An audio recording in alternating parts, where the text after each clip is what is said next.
When people die, they just go away. If there's any place a soul would go, it's in your memories.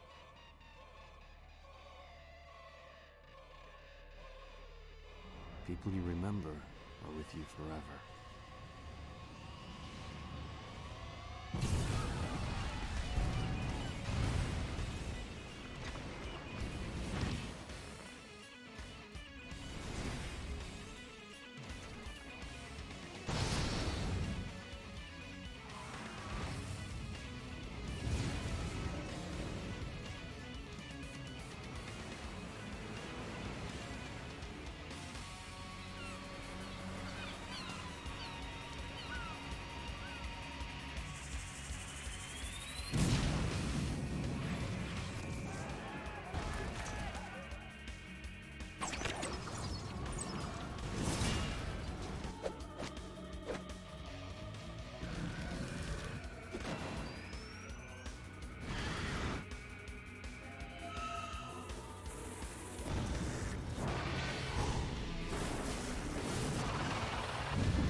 Got no use for the past.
When people die, they just go away.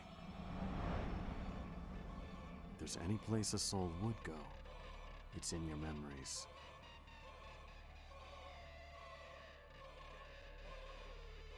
People you remember are with you forever.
No use for the past.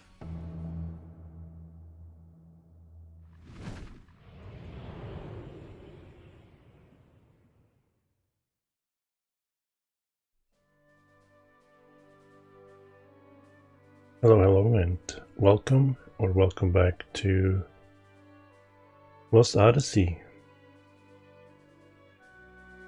Last night, he found his dying daughter, and his grandkids joined the group party.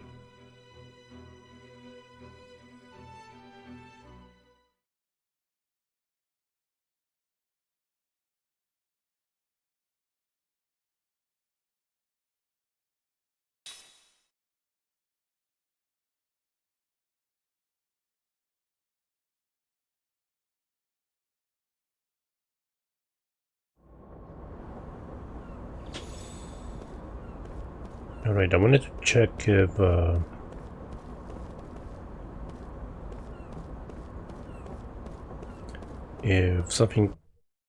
crystals respawn in the forest. I don't think they do. I think there's just like a certain amount of them.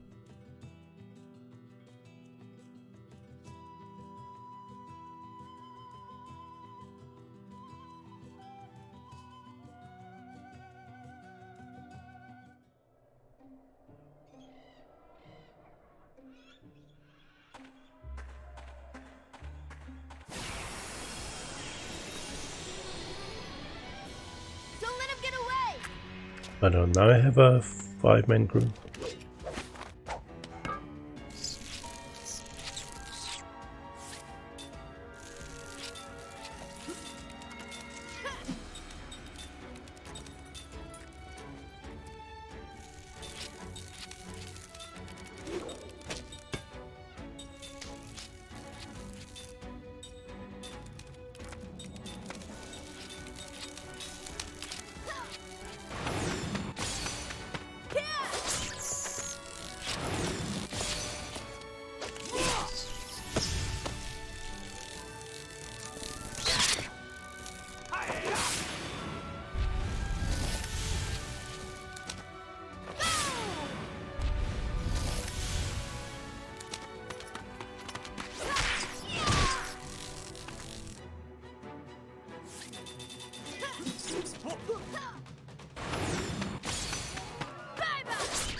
Nice.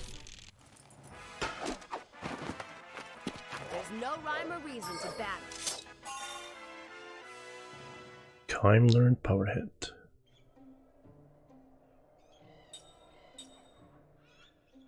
They don't respawn. I might come. I might go through this area again. Climb. Oh, wait.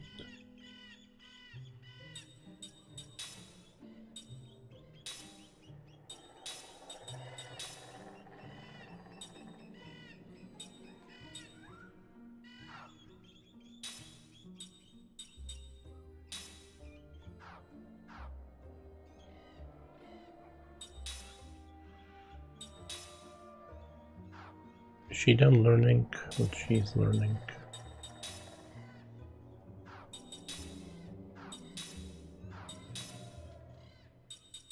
Oh, spirit magic, okay.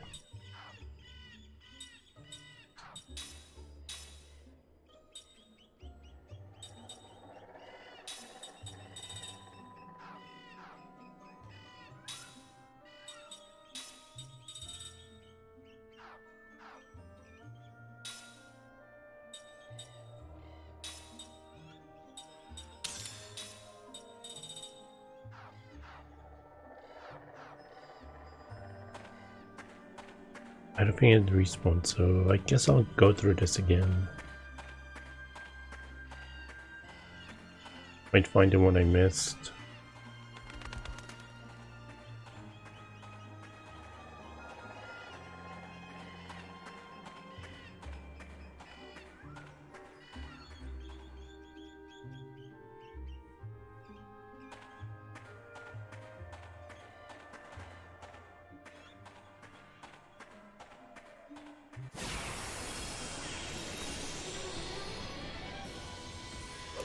Oh yeah! Let's get it on!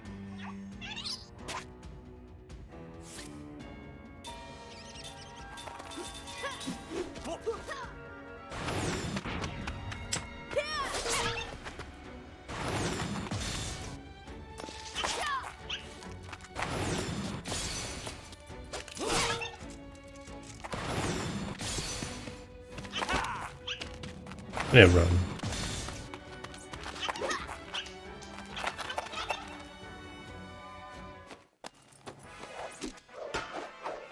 Everyone okay?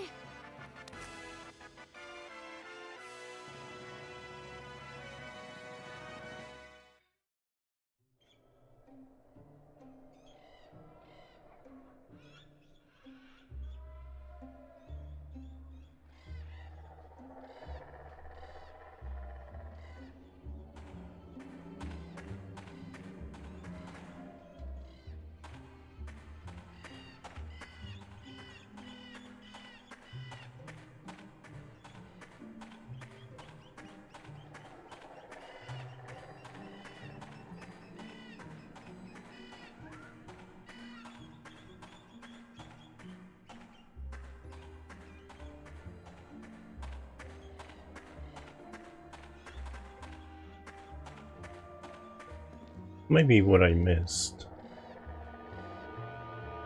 Maybe. No, that's just that thing. I think.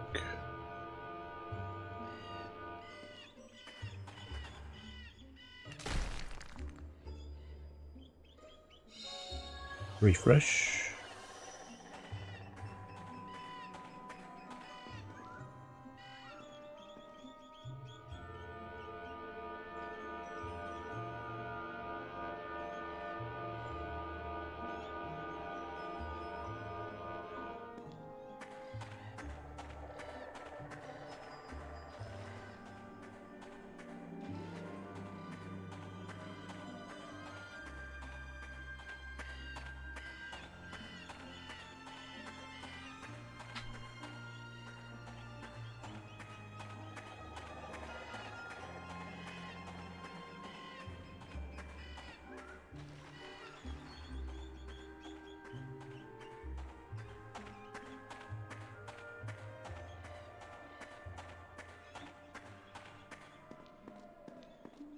Have I gone here before? Well, I might have, but this wouldn't work anyway. No, 2 of these again. It's not what I'm looking for.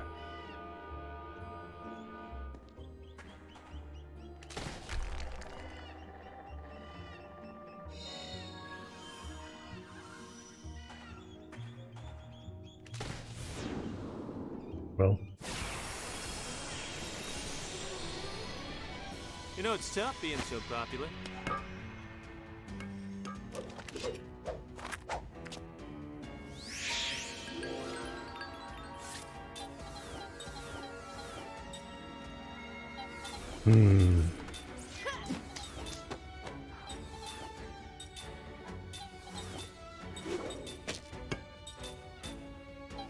yeah, not for that.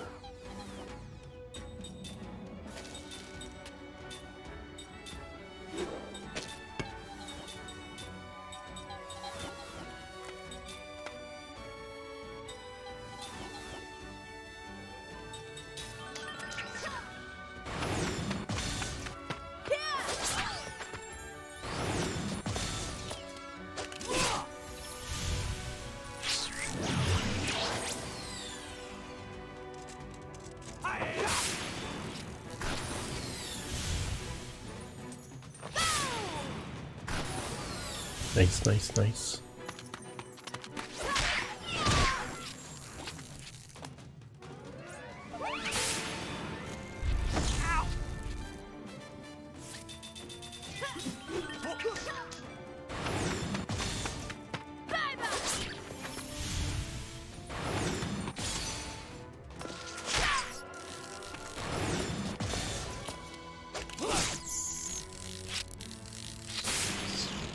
You're still alive? Come on.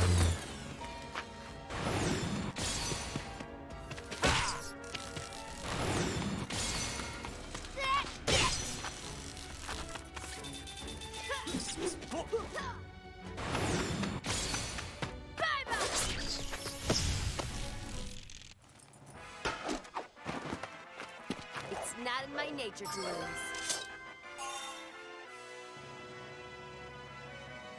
Okay, she learned Spirit Magic 1.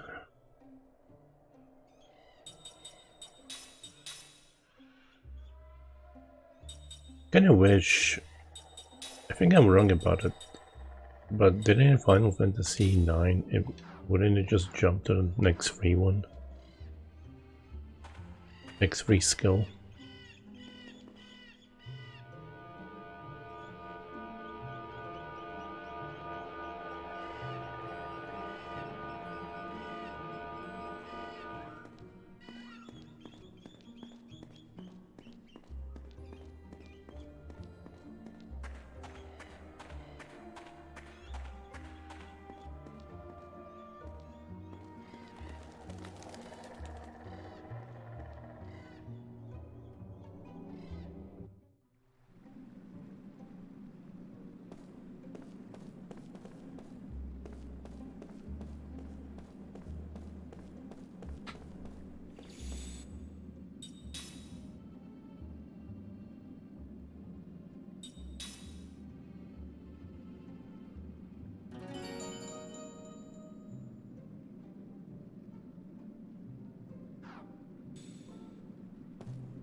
You've displaced one at once, if thy life is dear to thee.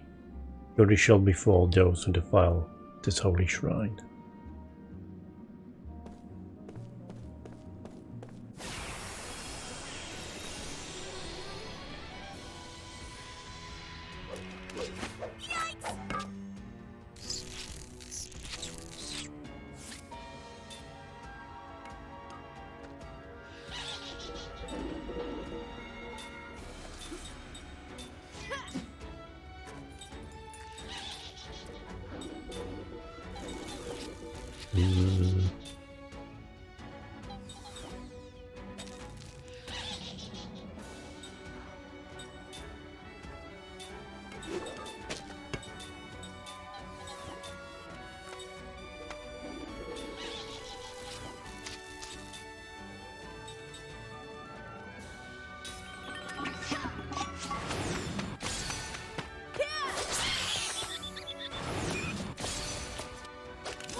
Did it eat it?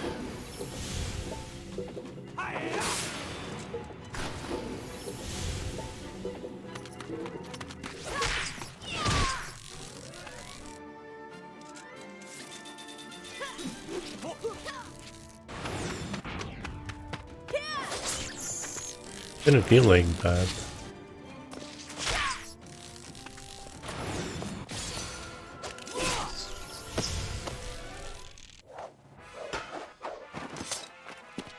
That was close.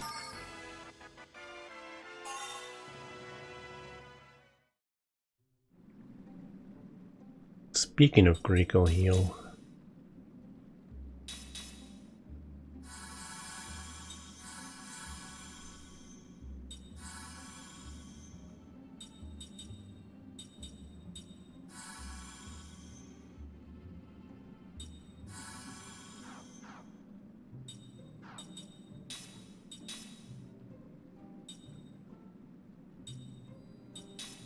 was it? It wasn't that. It was the accessory then, right? Yeah. I leave that on for him. Wait.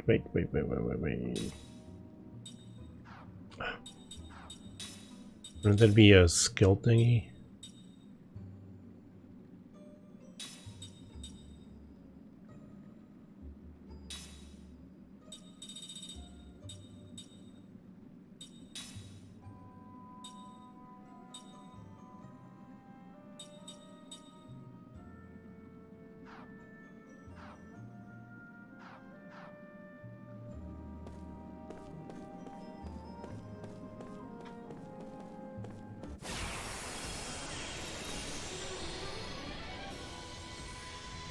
Let's take him down.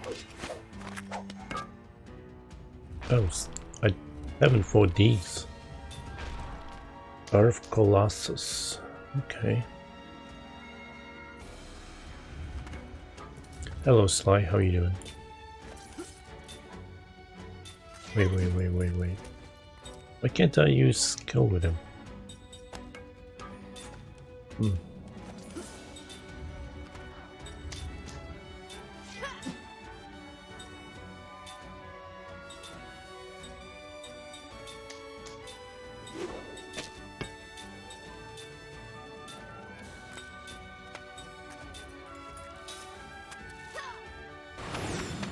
How's your evening going?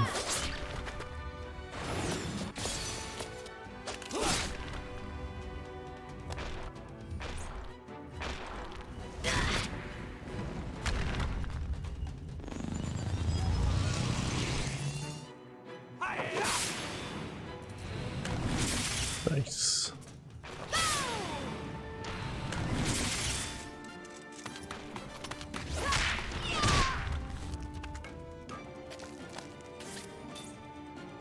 Oh my god, seriously.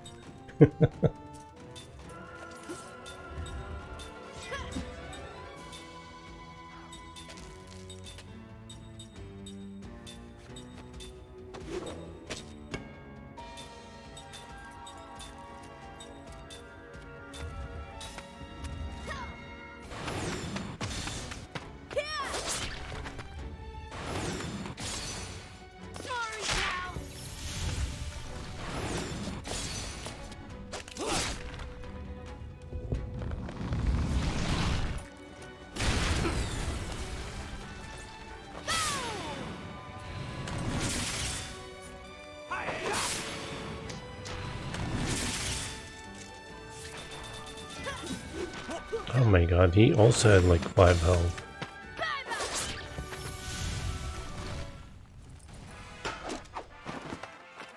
There's no rhyme or reason to battle.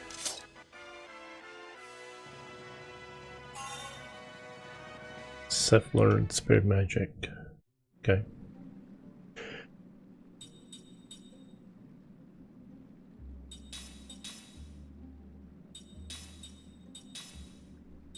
There's spirit magic 3 then. Oh, let me do some healing here too.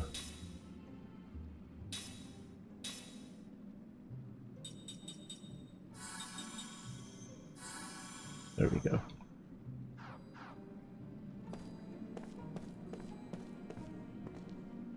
Already finished this dungeon, but I'm trying to find one more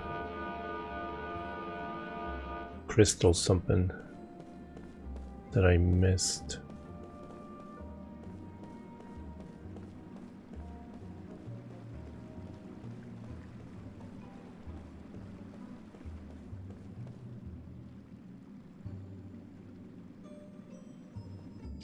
Wait. Right, this is the right way. Hold on.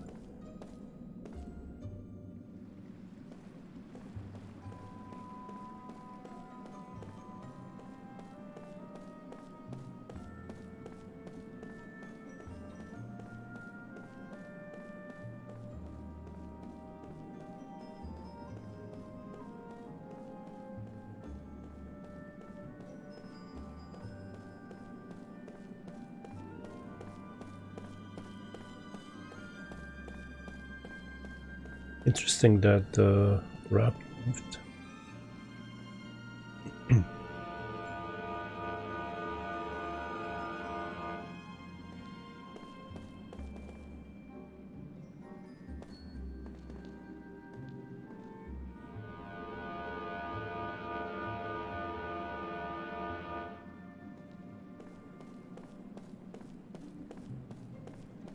All right, let's move on.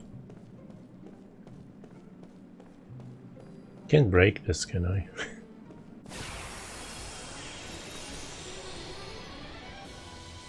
If it's a fight you want, you got it. Okay, let's see who I'm fighting. That. I think those should be weak against water, right? Yeah.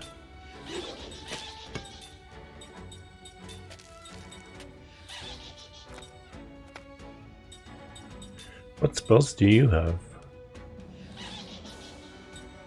Our Slightly increases the physical attack of one party member. Okay. So he buffs. I guess that's why he could be in the back. Non-elemental damage.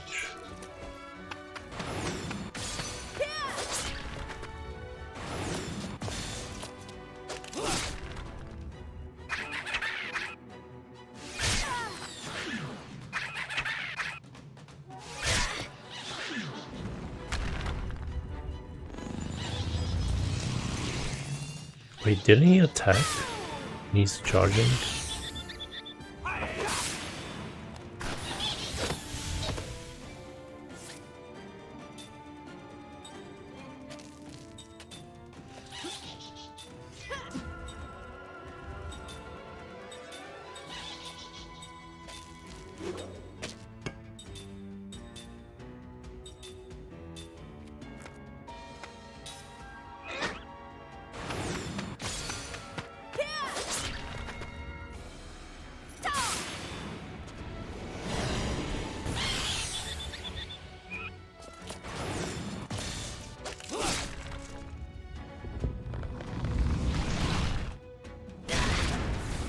Damn.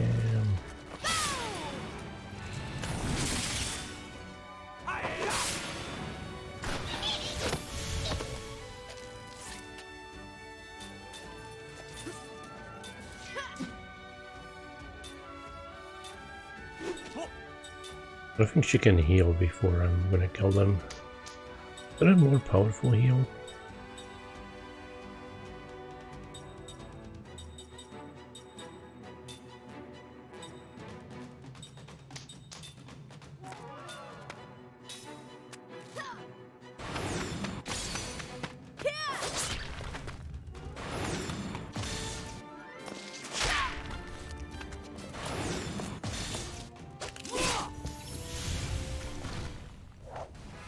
It's all good.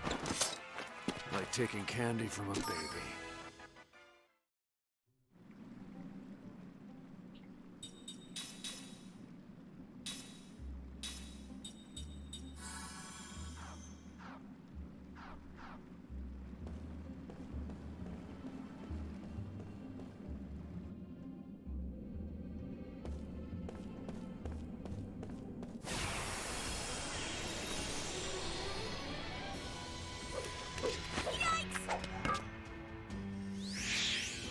Not you again.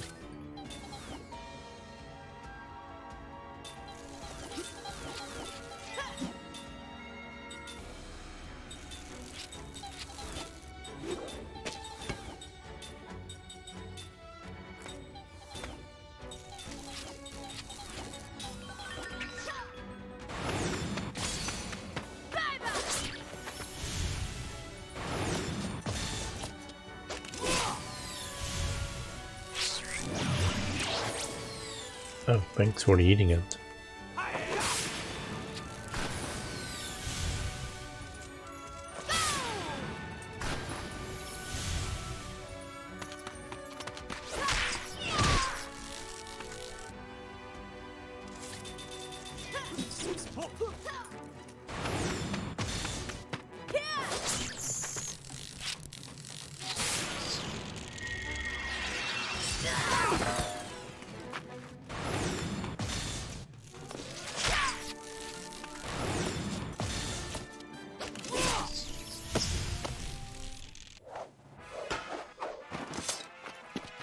That was close.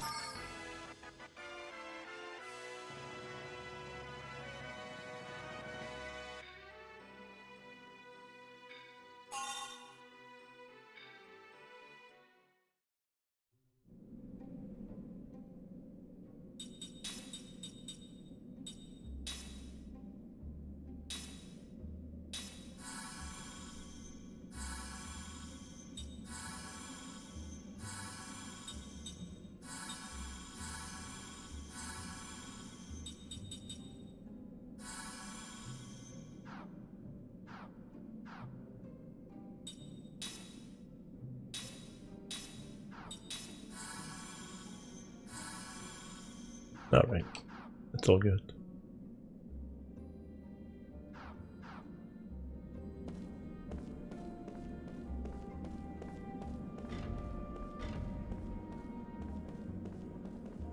No more rocks? No. Yeah, I don't know where the last crystal thingy could be. Now I've gone through this twice.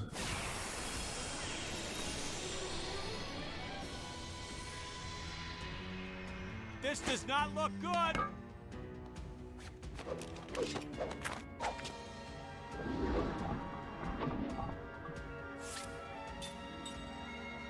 I go after him. Water, right? Yeah.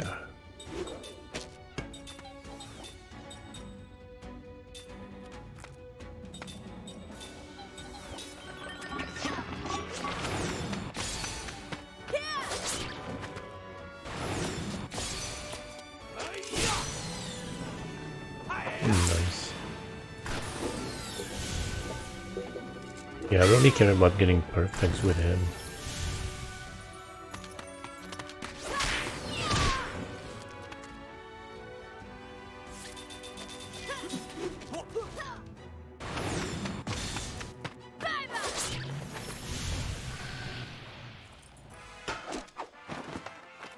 There's no rhyme or reason to battle. Oh, did I change? I don't think I changed everything.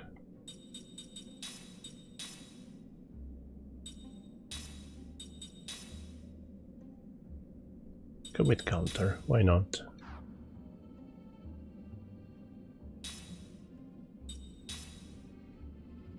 Still learning? What am I learning? Critically? Oh my god, I never changed that.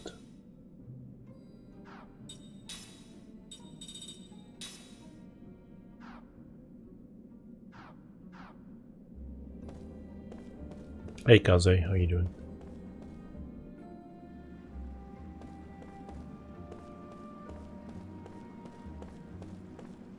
Nope.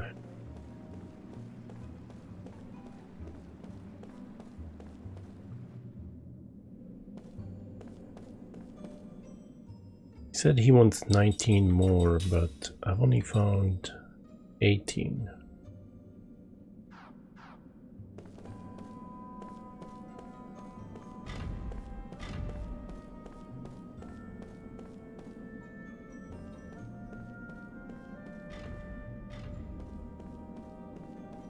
I don't know where the last one could be.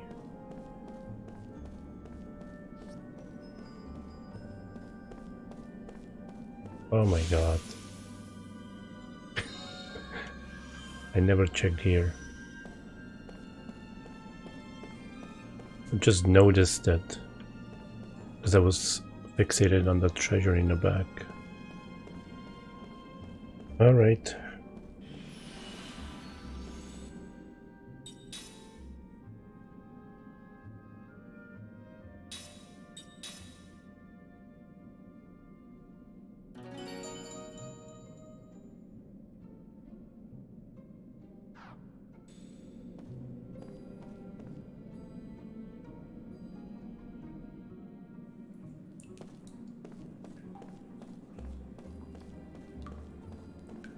Let's continue.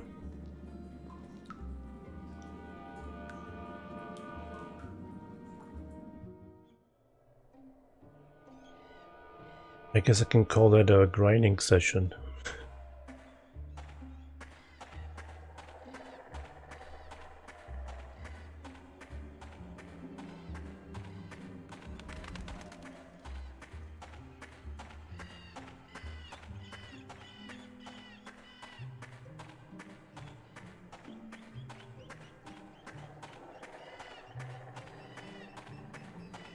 I feel like I'm playing Resident Evil Code Veronica with this camera.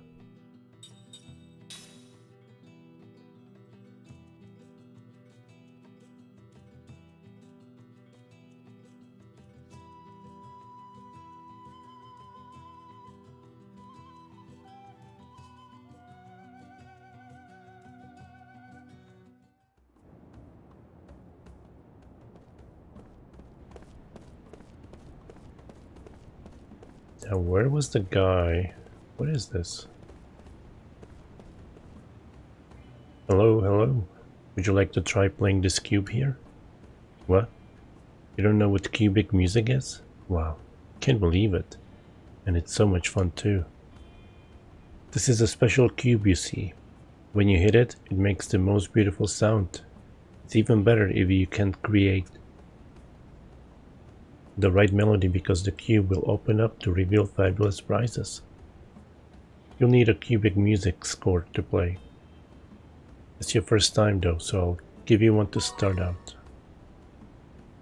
Give it a shot. That's the spirit.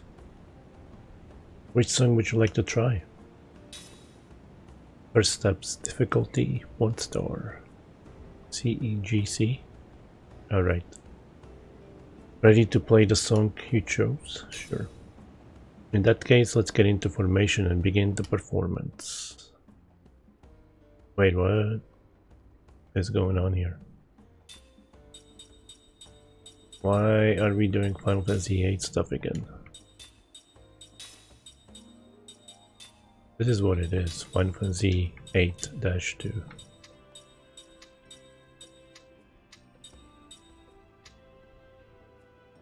Somebody's gotta be in the back, or what? Or is it just 4 people?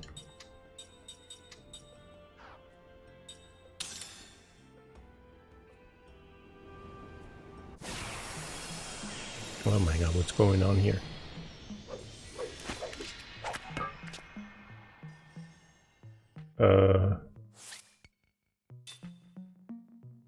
Oh man, what was it?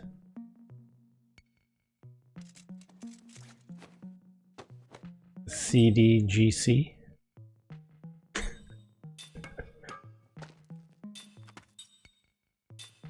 Probably not. No, I think it was CE.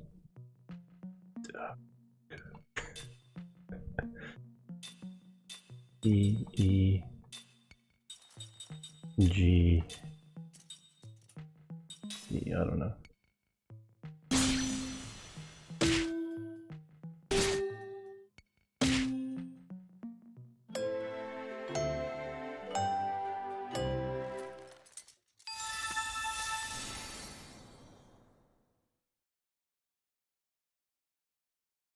No, I didn't. What?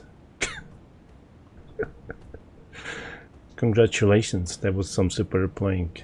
To commemorate this first performance, I'd like to give you this.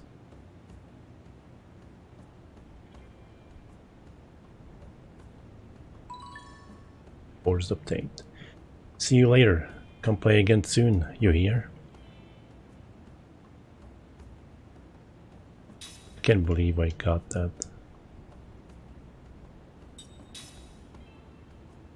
Dad. Yeah, I'll remember this one for sure. Also, now that I know what I'm looking for.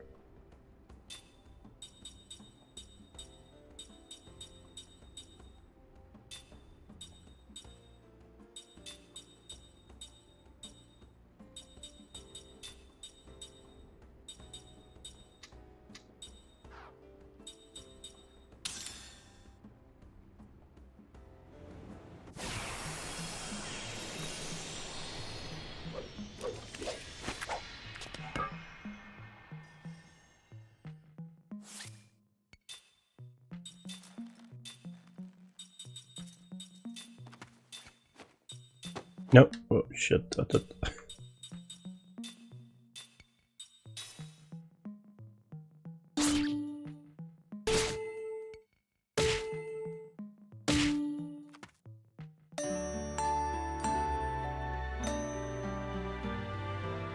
Sounded much better than what I came up with.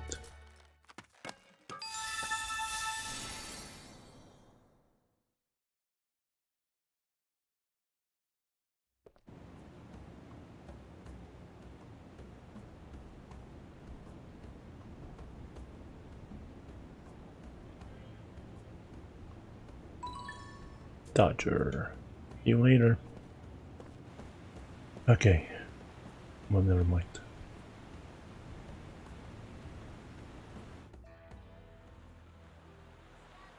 beloved citizens of Ura, I am Tolton, son of the late King Saifa. Please heed my words. At this moment, our nation is in a Oh, if state it isn't that little scamp from Ura. war has been It's the declared council. by the beast I wonder what's going on. and our country is still What would be so important that they'd have to broadcast it around the world? that on the Wall Highlands into such a tragedy. I am overwhelmed with shame at the number of people who died in that battle. Furthermore, I must inform the people that His Excellency, the Venerable Chairman Roxian, who has led the council since our nation became a republic, has passed away due to a sudden illness. His Excellency felt a terrible sense of responsibility. Do you understand any of this? There were a lot of words I heard in my history class. That to save Uri, the monarchy must be restored immediately. Therefore, in accordance with His Excellency's dying wish, I hereby declare that henceforth the Republic shall be abolished and the Council shall be dissolved. Huh, Golden Boy is sure taking a lot of initiative there. It's Gongora's plotting. The boss? I don't get it. They're trying to stop something, right? I, as the first in line to the throne, shall, with honor, bear the crown as 45th King of Ura. Also, Oh, 45. Oh, thanks for clearing it up. I thought you were 44. incumbent on the ruler of this nation, I shall appoint His Excellency Gongora, a sorcerer of vast experience, as my royal advisor and second in command. Well, it shall be a great honor to accept your Majesty's appointment. He sure knows how to ham it up. What? Did he just say royal advisor? He's kidding, right? It's nothing but government by regent. My beloved citizens, allow me to illustrate one of the reasons that I reached this difficult decision. It's me! Look it! They must be planning to invade Ura. Is that my voice? What is this? How should I know? As you can see, it has been refitted with weapons. Do you understand what this means? Numara, like Kent before it, is baring its aggressive fangs at our country. In this time of crisis, our country no longer has a standing army to protect us. Our army was swept up in the devastation at the Wall Highlands. It is in times like these when a king who can lead Ura to victory, like my late father, is indispensable. Jansen, what the hell is this? Explain yourself. I'm telling you, I don't know anything. You've been used. Me? By Gongora? You gotta be kidding me. I was just in it for the money. There, see? He let it slip. Yeah, okay. So now you know. But all he asked me to do is keep an eye on you guys. You gotta believe me. Then what was that black pearl all about? Well, look, that was, well... Kime, that, this guy's bad was, news. We should get rid of him. We need to deal with him before we look for Sarah. Gongora might even be listening in on this conversation. Hey, wait a minute, okay? You don't know the whole story. Let me It just... doesn't matter. Kime? Let him hear us. Let him see us. Let him shudder as we close in on him.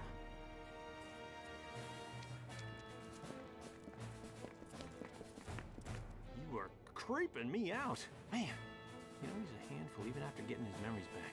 Where did I put that pearl?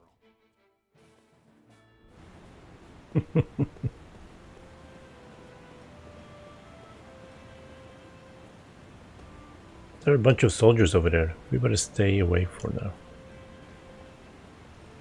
I mean, I'm trying to find that artist dude. I think he was here. Oh, yeah.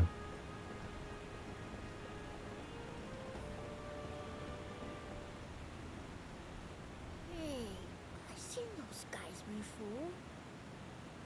What? Hey? What's going on? Ow, that... Hey, who threw that? What the? Hey, it's you! You're the Oran spies! Spies? We've got nothing to do with this. Here's your spy. Yeah, what? Hey, don't point your finger at me. Ura's gonna attack Numara, isn't it? It's all your fault!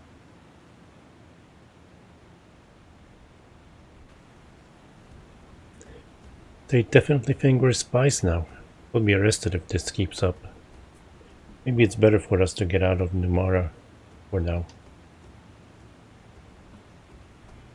Second, they obviously aren't going to listen to us right now. How about we leave for now and come up with a plan?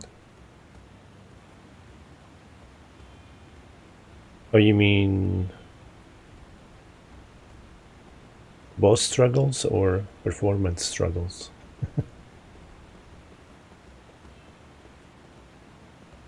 I mean, I've been killing bosses on the third time, third time, most of the times. Kind of usually learning from my mistakes.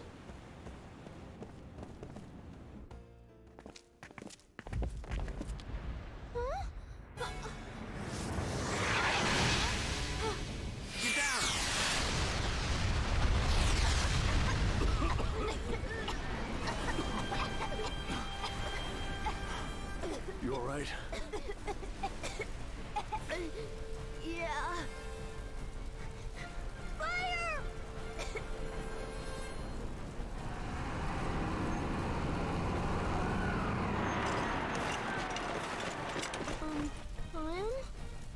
This is no ordinary attack, is it? What? What's an ordinary attack? Cook, Mac, now's the chance for you to slip into the smoke and run. What? No way. Move! If you stay here, you'll be in our way. That's not true. We're in this together. Let's go. Look. Don't worry, we'll be fine. I say we surprise him by running away. You. Shut up. What? Climb. See you later.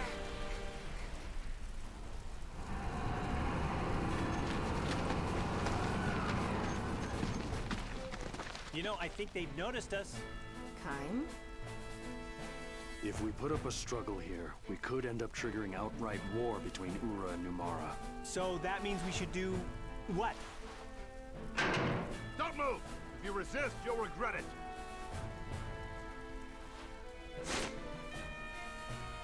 So we let ourselves get caught. That's brilliant. We should let them know fighting won't solve anything. Then we'll need the power of the Queen. Power of the Queen. Good idea. You know, me and the Queen are tight. Yeah, we go way back. No problem. Yeah, right. You're wise to surrender, spies. We're not spies. We want to speak to the proper authorities.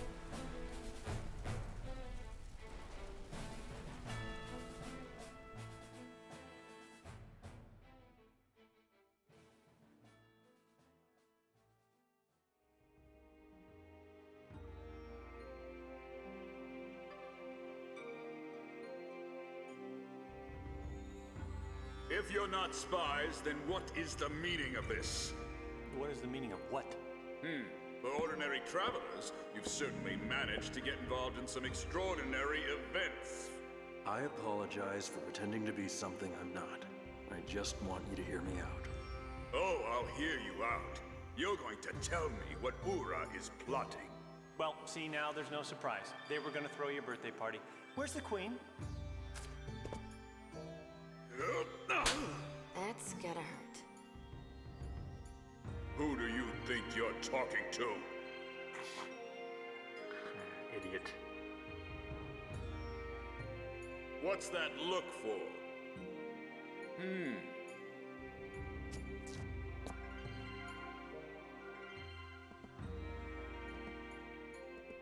This fellow senses something unusual in your eyes. What? Huh? Well then, let's expose those eyes for what they really are. Our country's sorcerers have some impressive powers themselves. I am flattered, General. Do it. Yes, sir.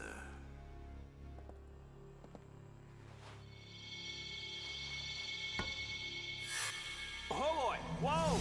Oh! Jansen. Wow, do you see what I'm seeing? Because are those mine? Those are mine. Ah. They're mine? These are without doubt crystals of magic energy. What this man sees is passed along to another sorcerer through these lenses of light. They're called spy eyes, and they allow a sorcerer to see everything the wearer sees.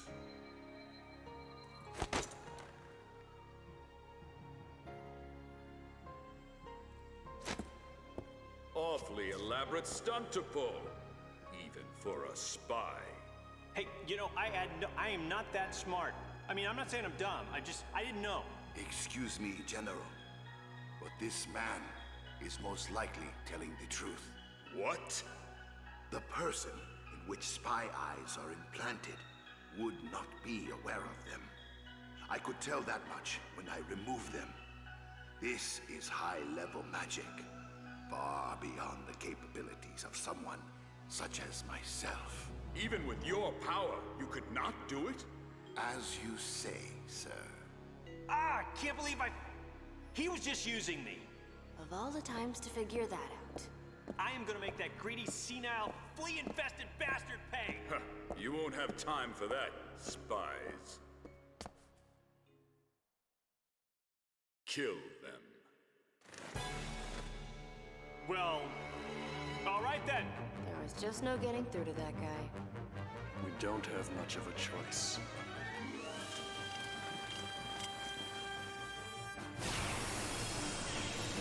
But what was nice, that I didn't have to change discs.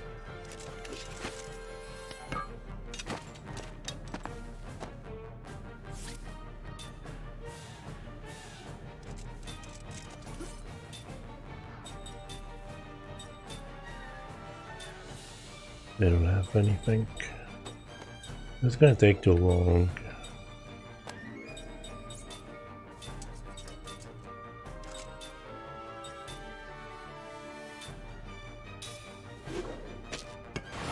Oh, where are the kids? I just noticed that.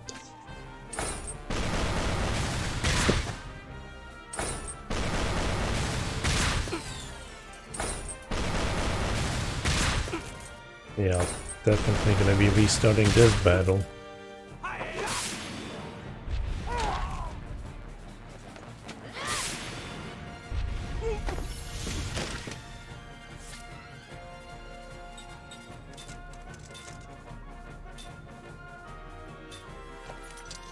It's not even worth it with him.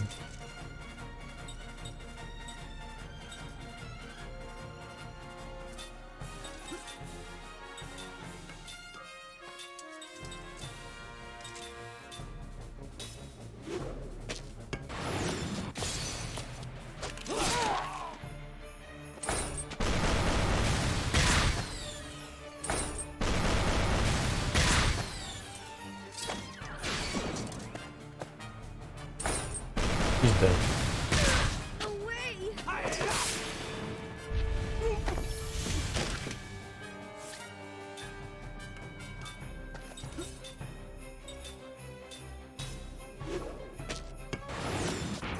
Oh, come on.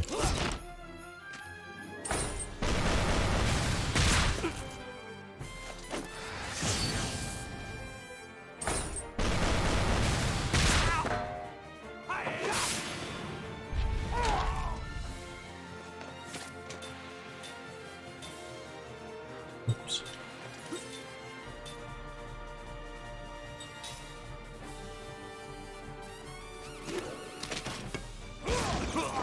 Oh my god, they went first. Oh, nice counter.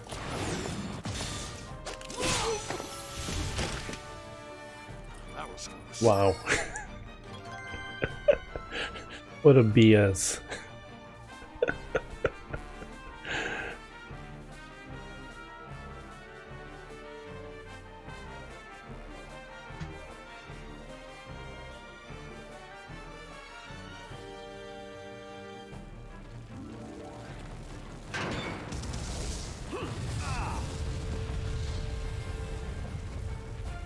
You're only up against 3 people! What are you doing?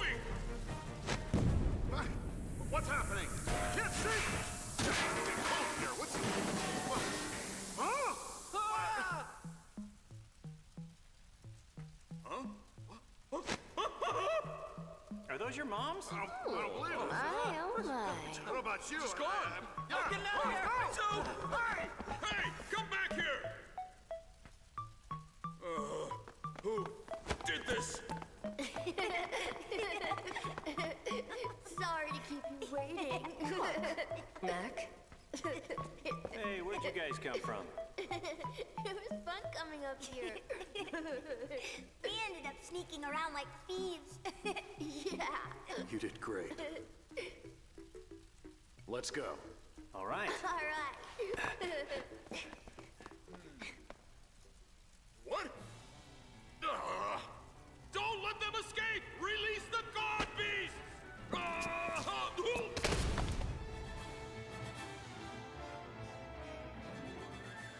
I can't believe I survived that. Oh.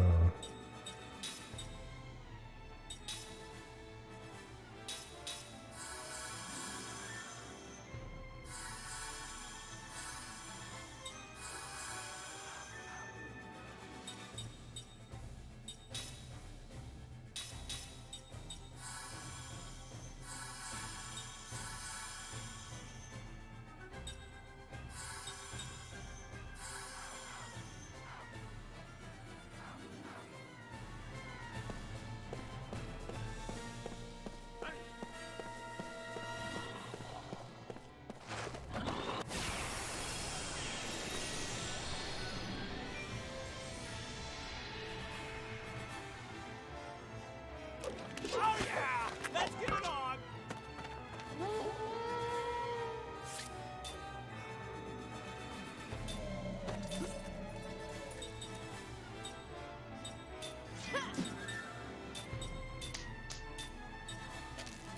How much? Oh, I better group up on one.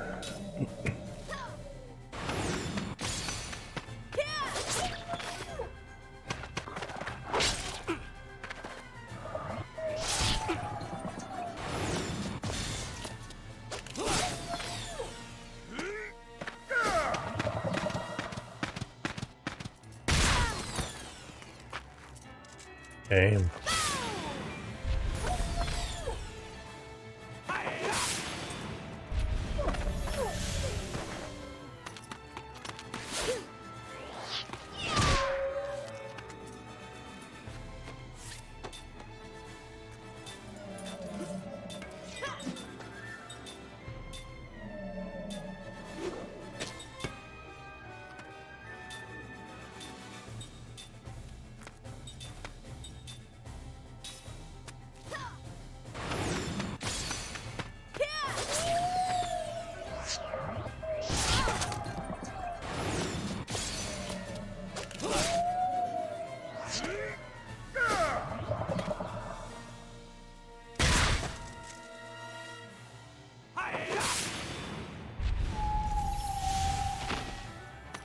Rip.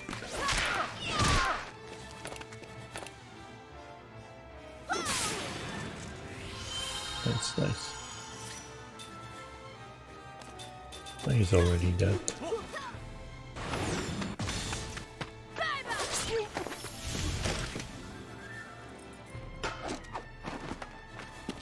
Maybe I should hit him with magic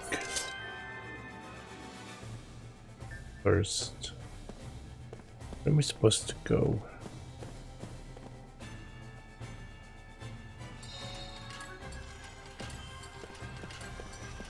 I'm trying to run with R2, whatever R2 is called on Xbox.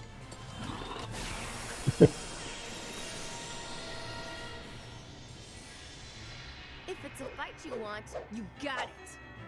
But it just zooms in that camera.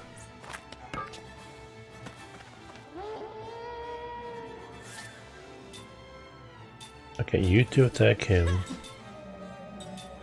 And you attack him.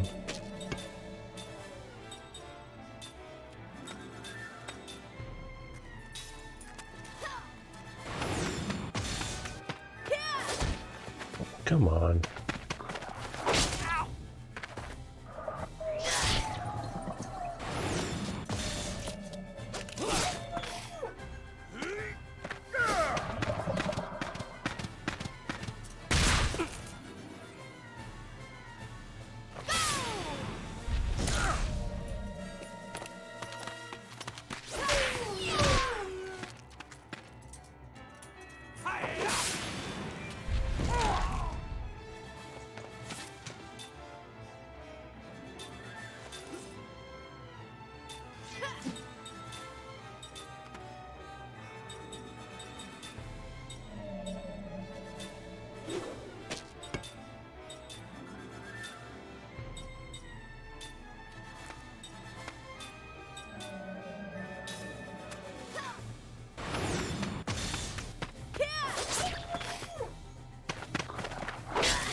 Should have maybe...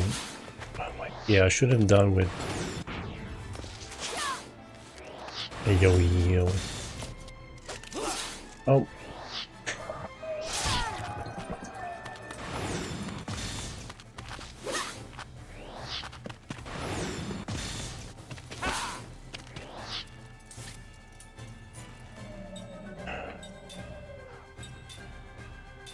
Overhead.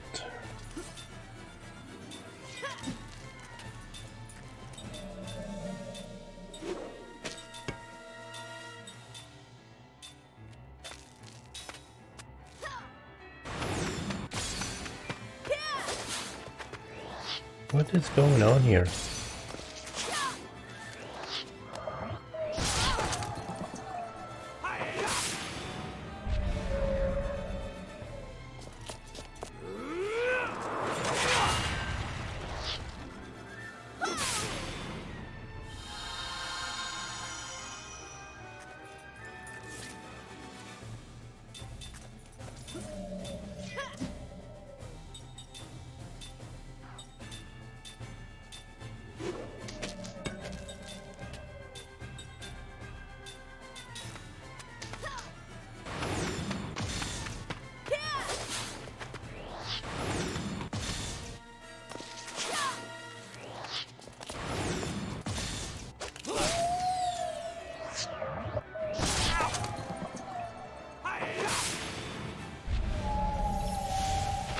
Is it because he's alone?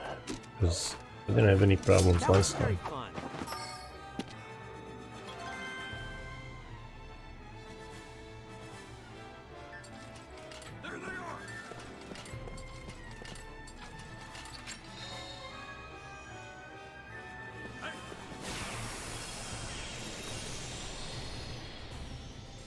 Looks like we got a good chance.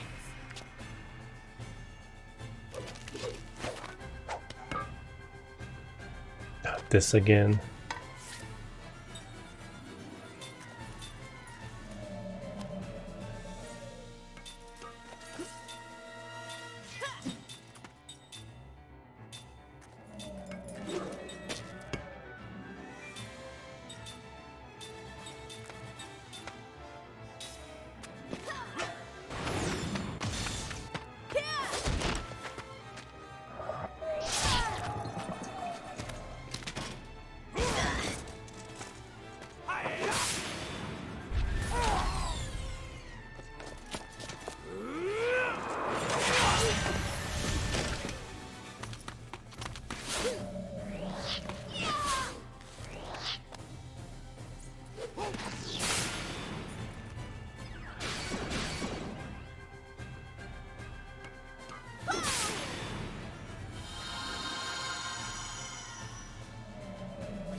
I know he's taking less damage, but better doing some damage than no damage to this guy.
Or should I run here?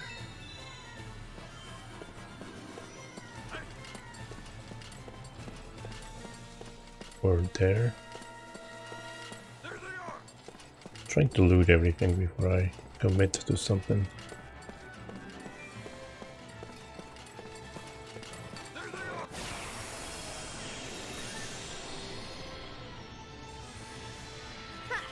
Not too smart, eh?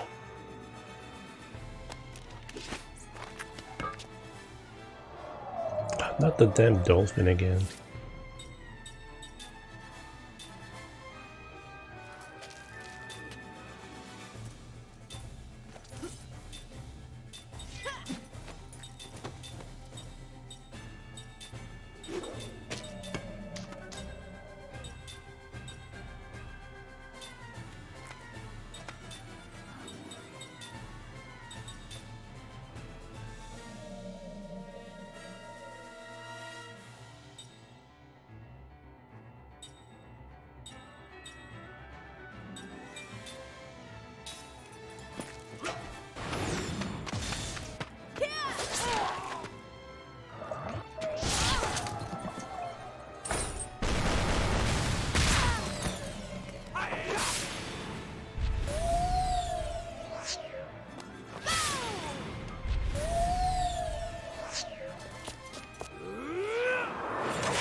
Let's go!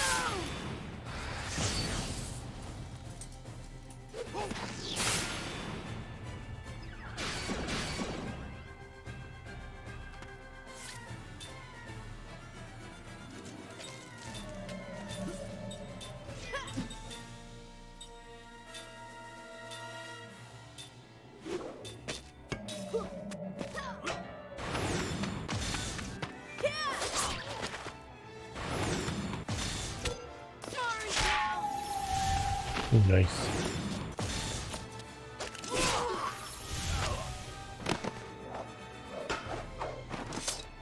Like taking candy from a baby.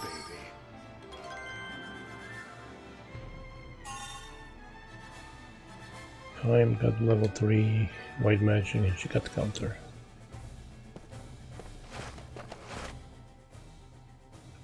Hey Subversive, how you doing?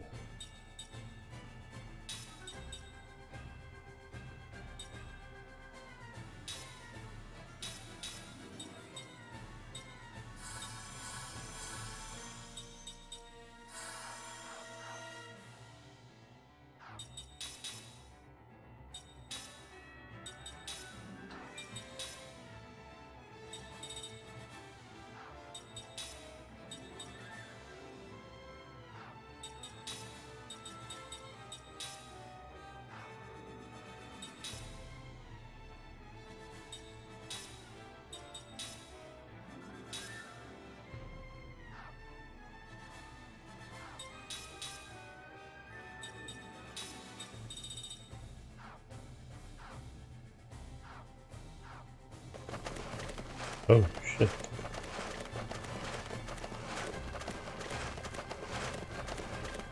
Oh man, this is a dead end.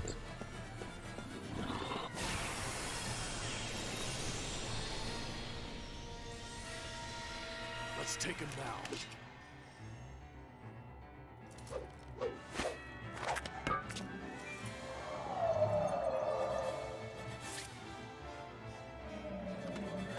What graphics card do you have?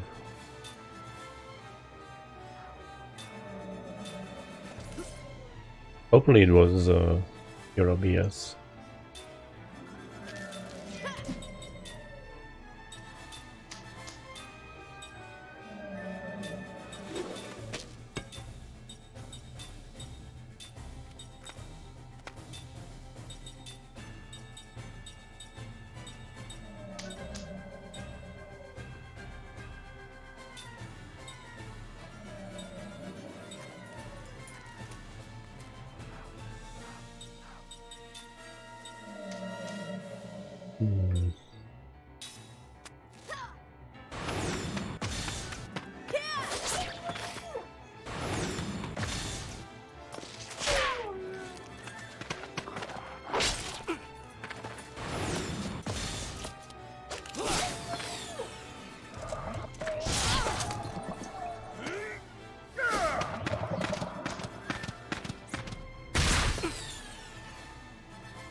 Nice.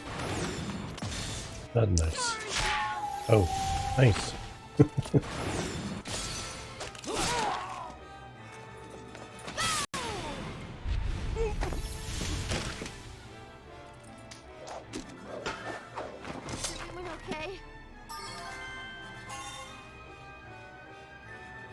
Jensen, alert, absorb, transfer. Oh, okay.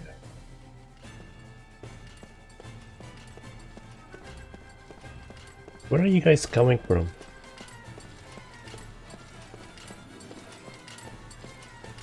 Can I go this way? I don't know if I can go that way. But yeah, I hope it works for you.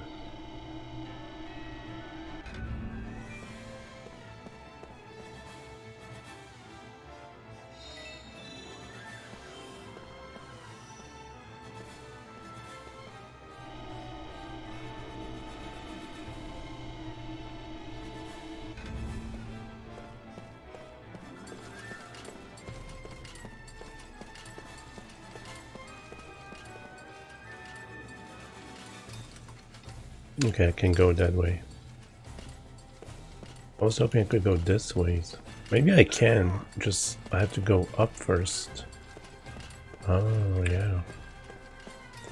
Yeah, I went through a few different setups.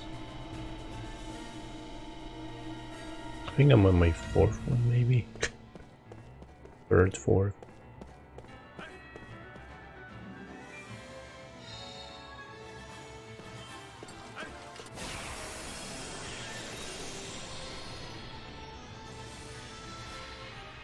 This does not look good!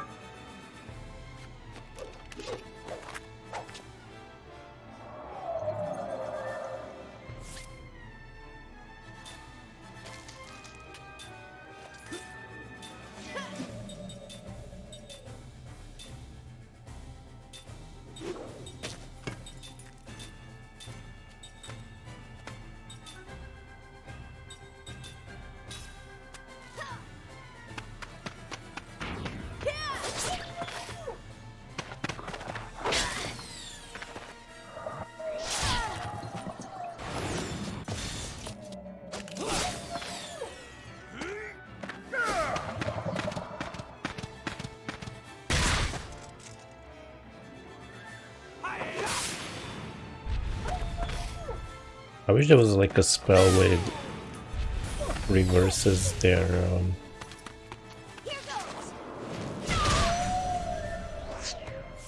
excuse me, the rows.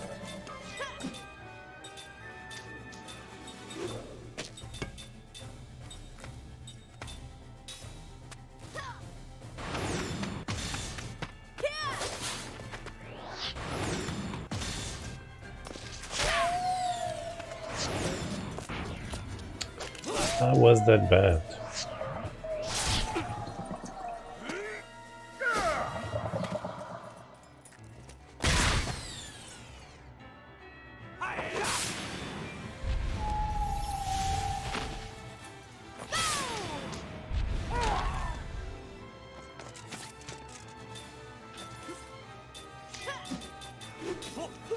Wait, did he get countered at some point?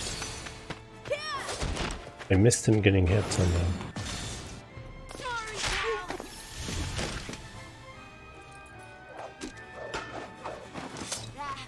What a cinch.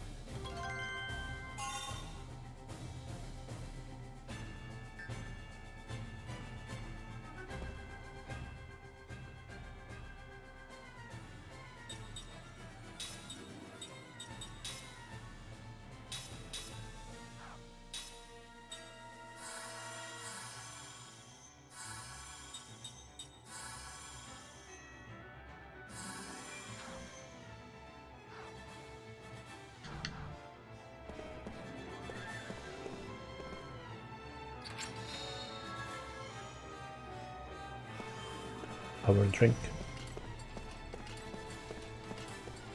Oh crap.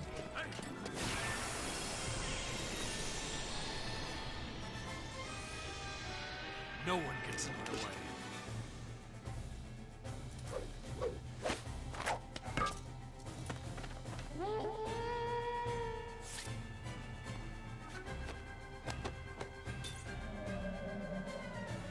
And I don't like this place.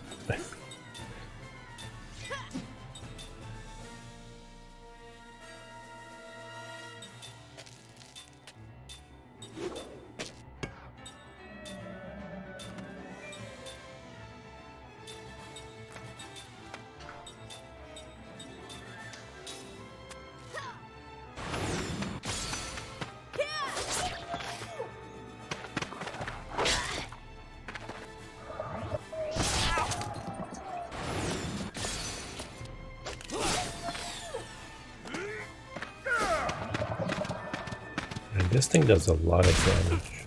Not to him, but the others, yeah.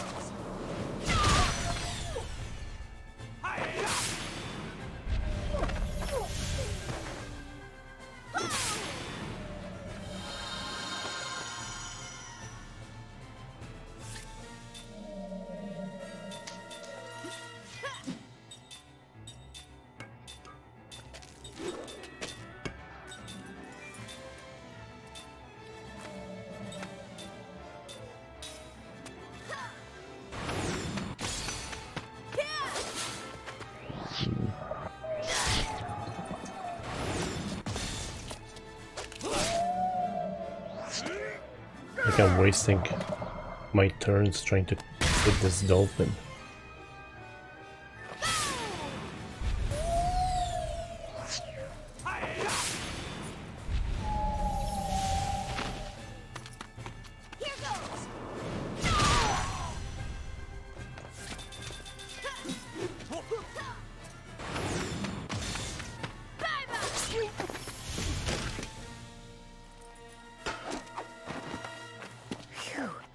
That was a close one.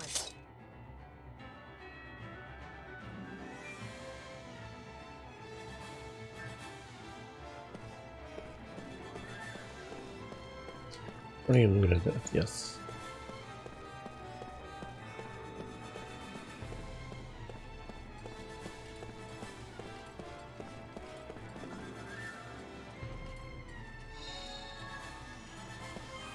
Ooh, sweat seat.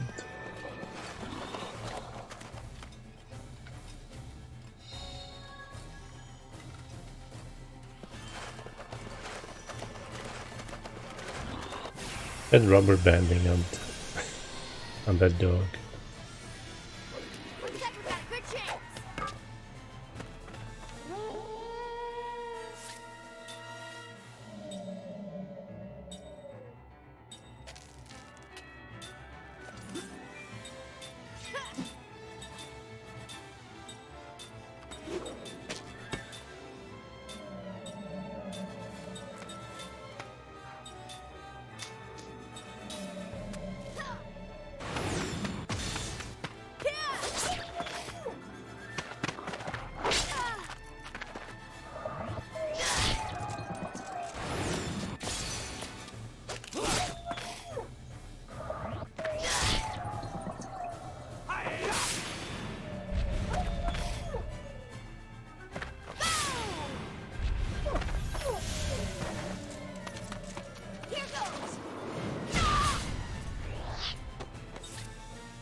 Oh.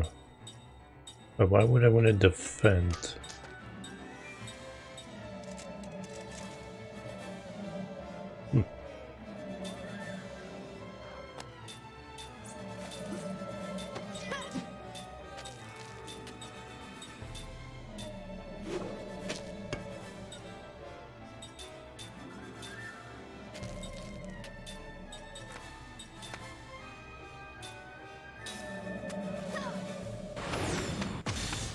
Come on.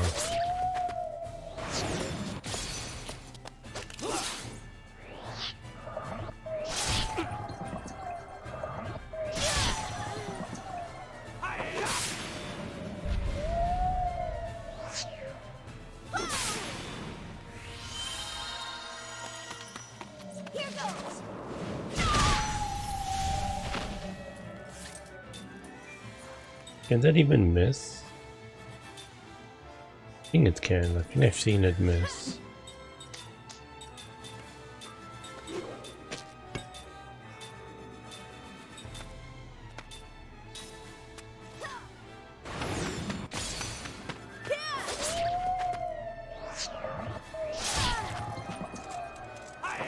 Yeah, they are annoying. So much missing.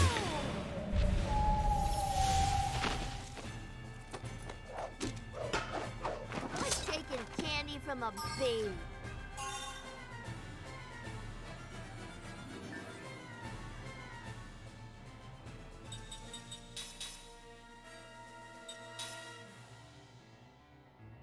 What did I learn?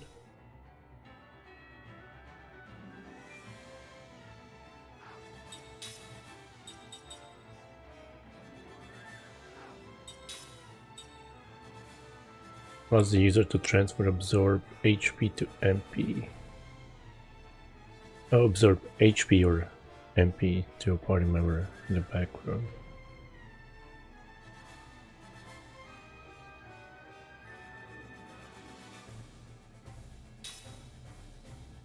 Not really sure. I hit someone and absorb their health or mana and it gets transferred.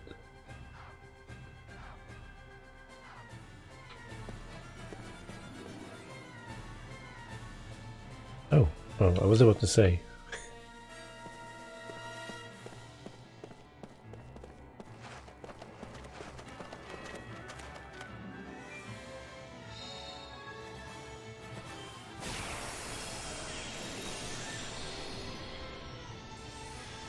No one gets in my way. You mean the dying scene? Or the funeral?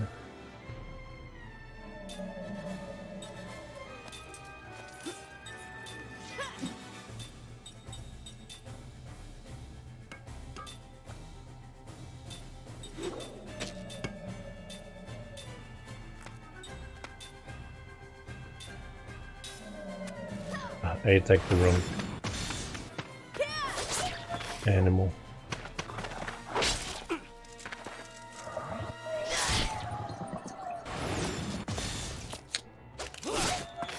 Was hoping for perfect.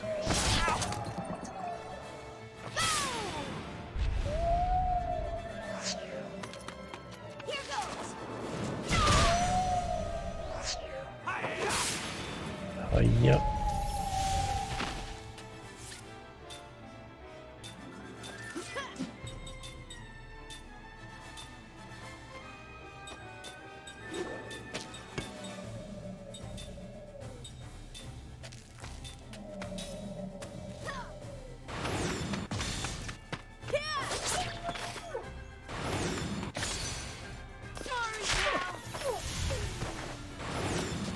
Miss. Oh, poor Gary.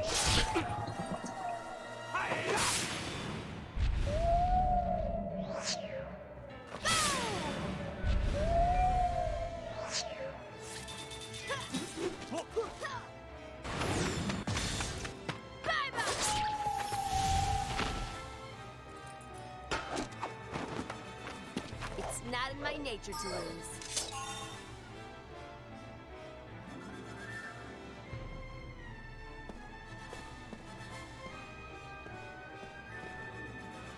But yeah, I wasn't expecting that to be his daughter, or anyone, I guess.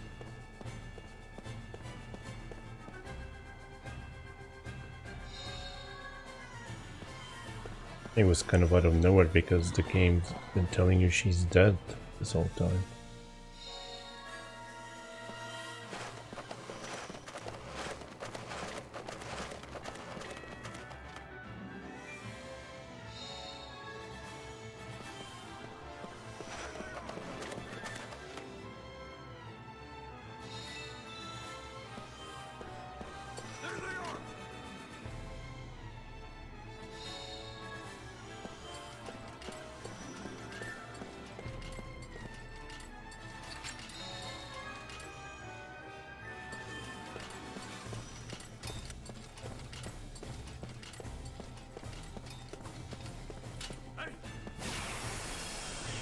Alright, I just had to loot. I can move on. Let's take him down.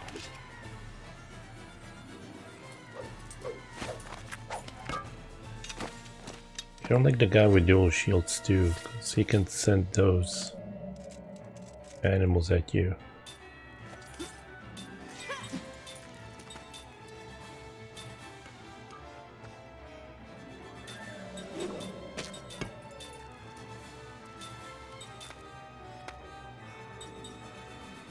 That enemy will direct attacks against user. Him? Against him? Doesn't have any health.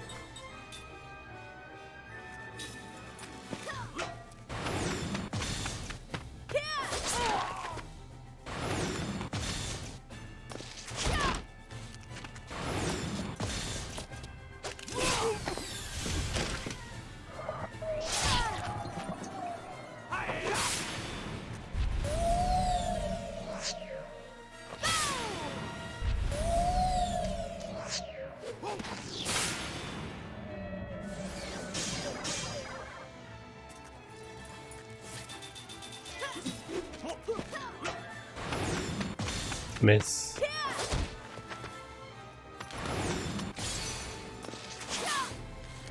I think if I get perfect, it shouldn't miss.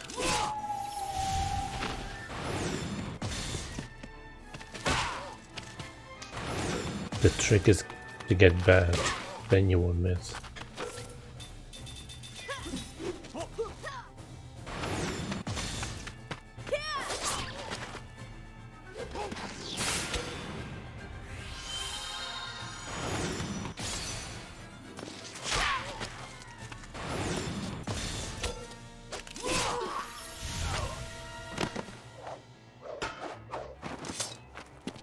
Waste of time. A waste of time. That's been the whole game so far.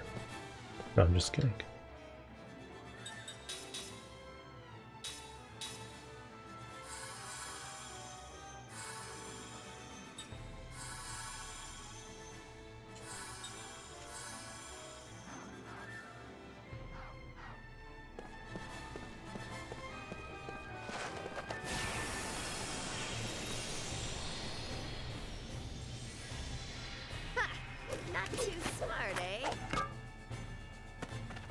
Oh my goodness.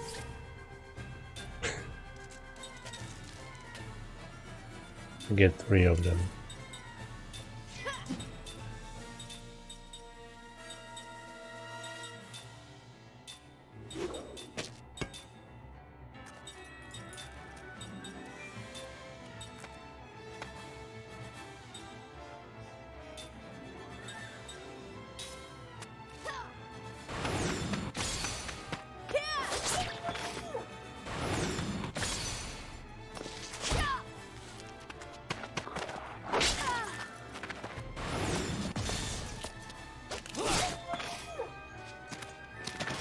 Could have been dead.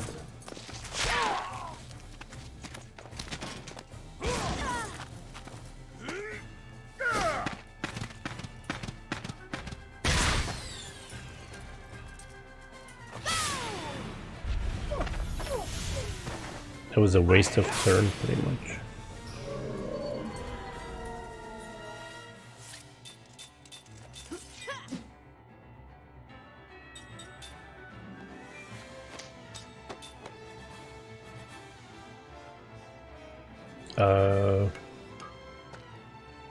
Is it the queen? I met her. Jensen was trying to kidnap her. He swept her off her feet.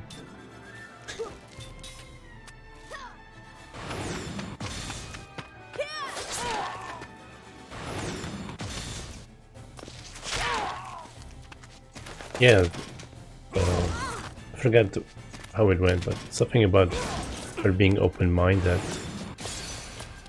Like, yeah, open-minded and open corset.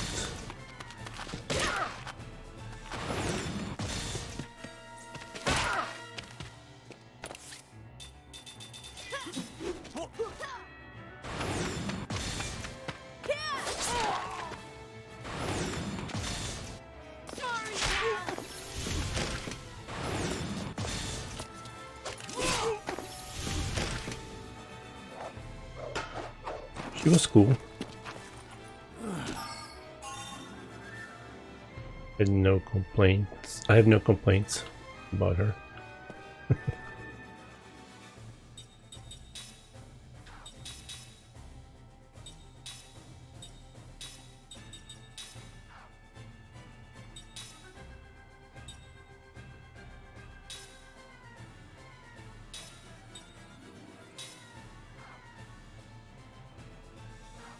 Oh, that was a new item that I picked up. Oh, I'll let her have it first.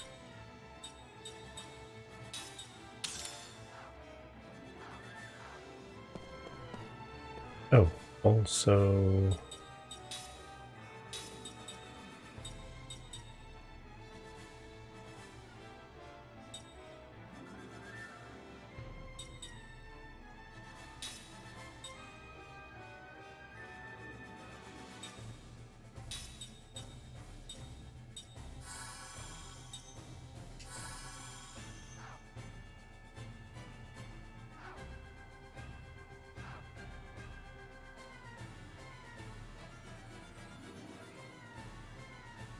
Wait, she... What?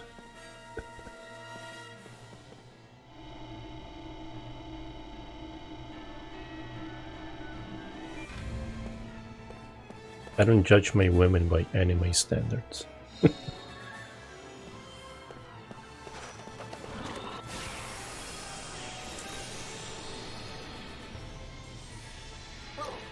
not underestimate me. You guys again. I'm gonna kill that dog first though.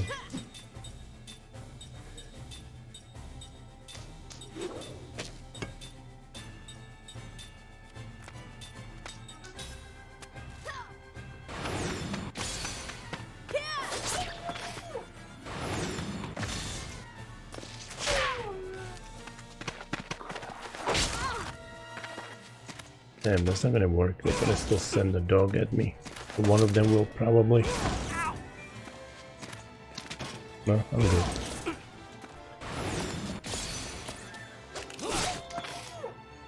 Why is he still alive? How much health does he have?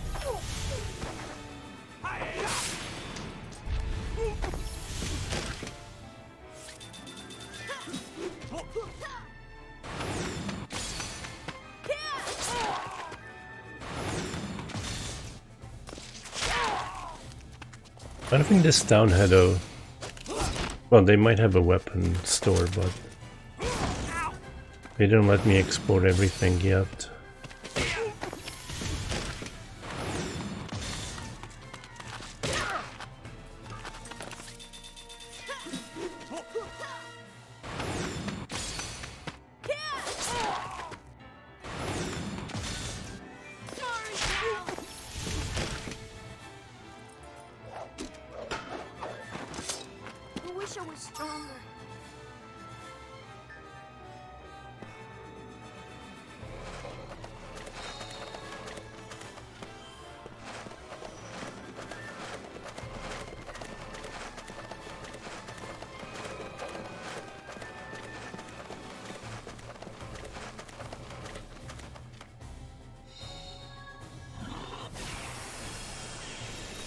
Dang it. This does not look good. Much rather these battles were random than those guys chasing me.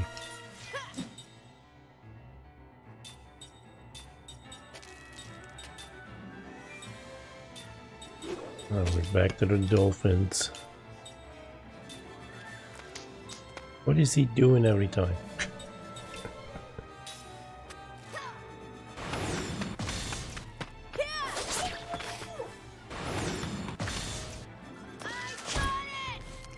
Come on.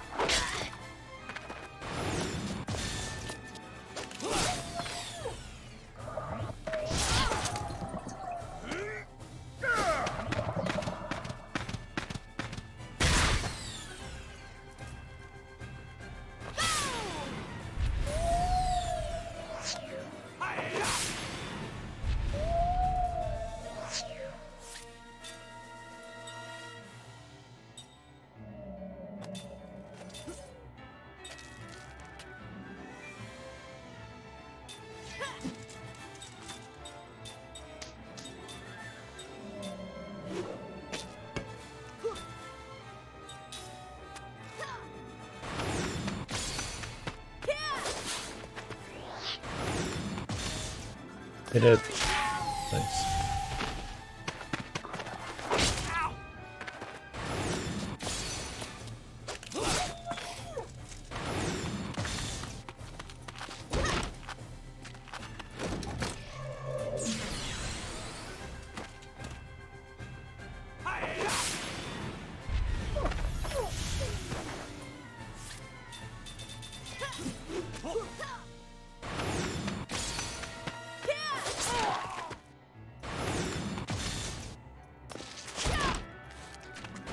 Brr.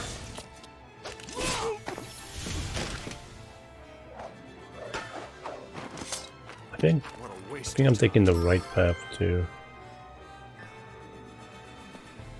No, never mind. I see ooh,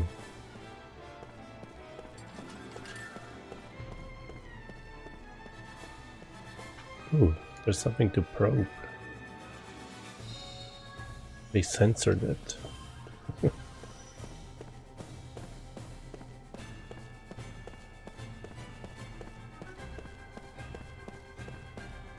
Ooh, save point.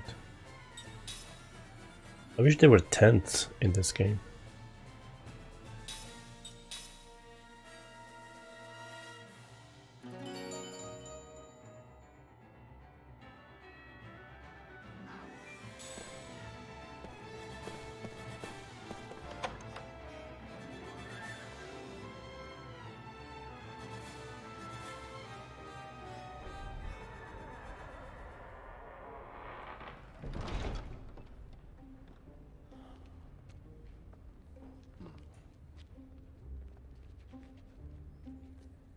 Whew.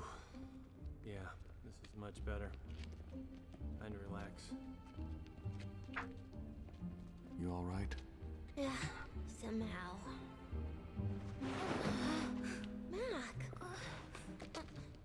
You okay? I'm so tired, Cook.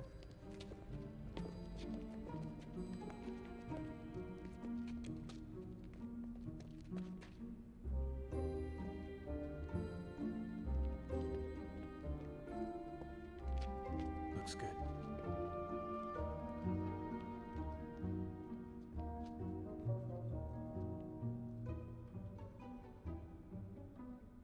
Ming! Aunt Ming! Ming! Jensen? Please, don't get up. Why have you come? Oh, you're all... You don't remember me? I'm Seth. Seth Balmore. This is Kai Marganar. We're comrades. Remember? Comrades? What do you mean by that? Here, let me help you.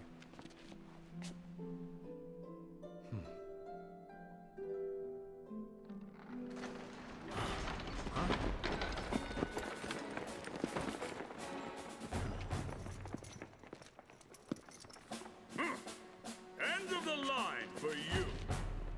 Your Majesty, I'm terribly sorry for the trouble. It will be over. Just a moment. Sorry, this will be over in a second. Hey, Squeaky! Don't care about the Queen's continued good health, huh? Aunt Ming! You! Get out of the way! You do anything funny and the Queen gets it. Figurehead or not, she's still the Queen, Tiny. If anything happens to her, you'll be held responsible. You know better than to try anything, right? I mean, you're not stupid. You're a real thug. You know that, Jansen? There's an exit in the back. Huh? Behind us. Jansen, keep it up. Fall back. Right.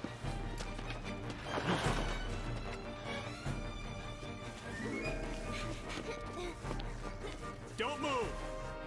Don't move. Don't you dare move. Come on, kids. You get it? Don't move from that spot. You swine!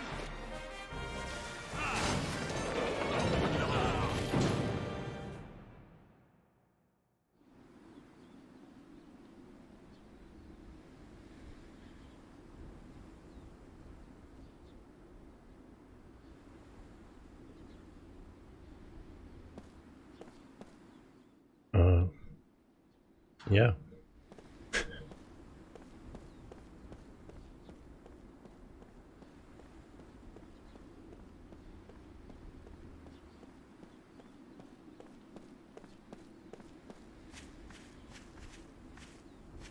Wait, I've been here before. I remember this. I don't think they let me go up those things originally. Yeah, like that.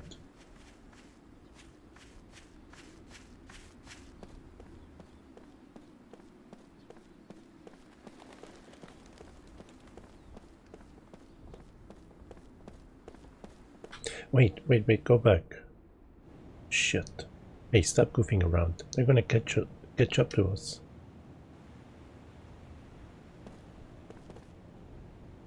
Ah, damn it, I can't go back. There was that side quest with a dog.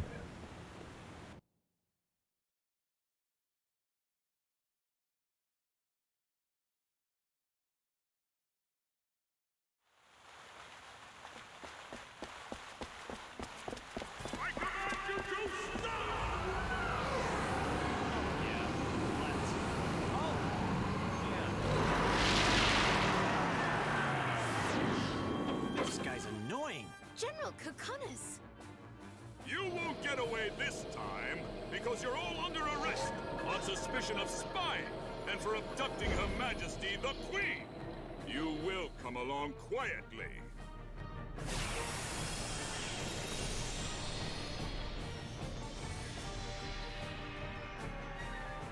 Oh yeah! Let's get it on!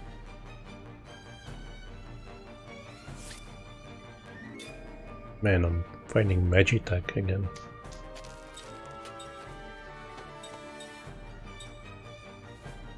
Whoa.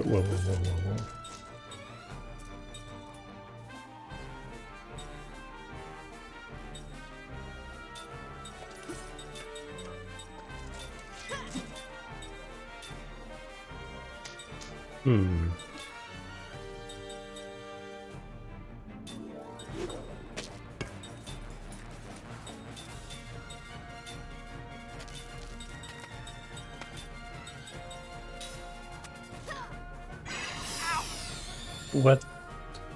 Oh. Rocks.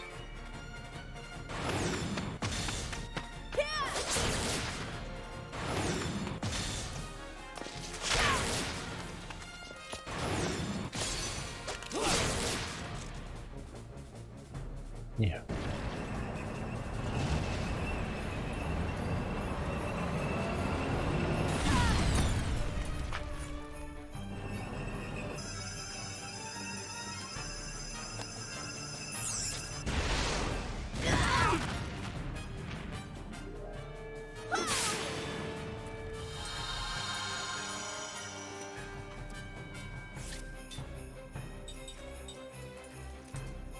Damn, I feel like I haven't done any damage to it. Mostly thanks because you lost that turn.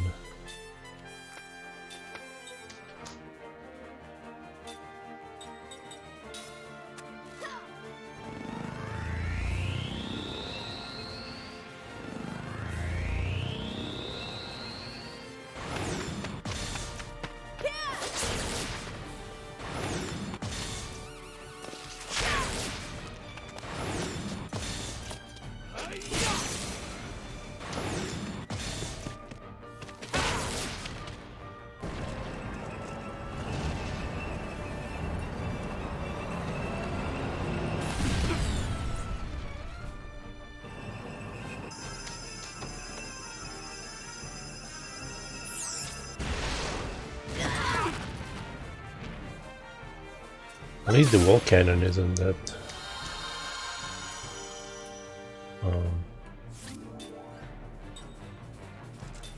devastating.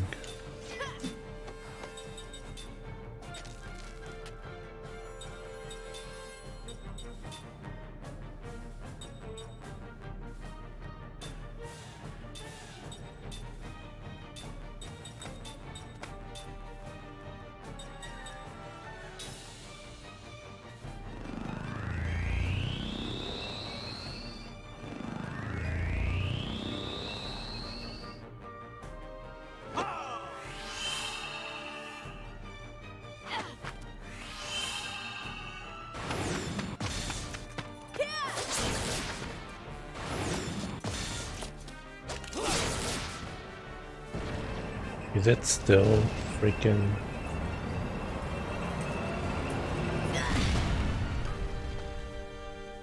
alive?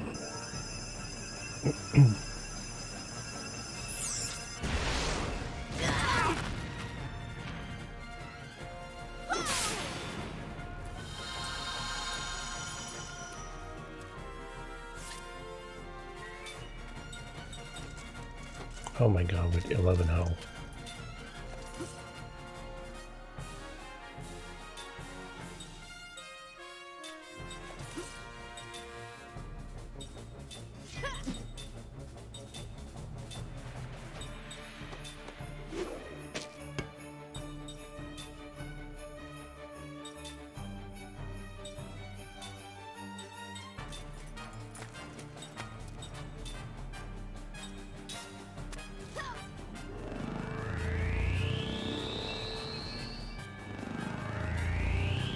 Well, this cannon should be dead. It's no use! Don't even think you can stop us with your feeble efforts!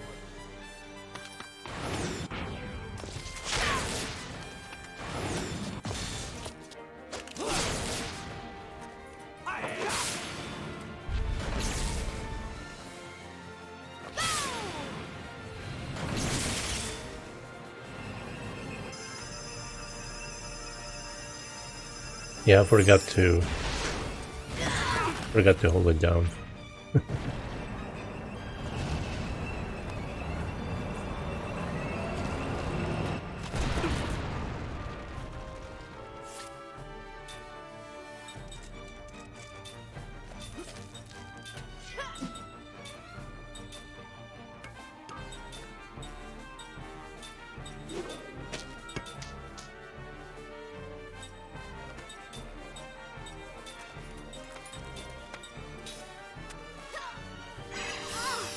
Oh, come on.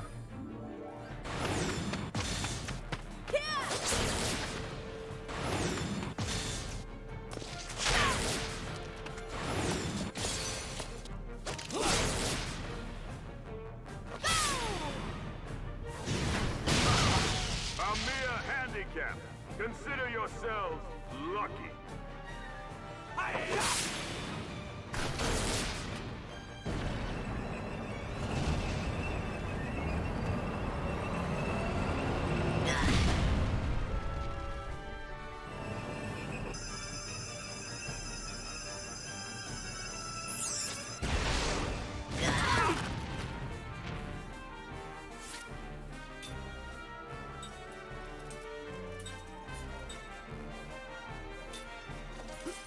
Oh, you know what?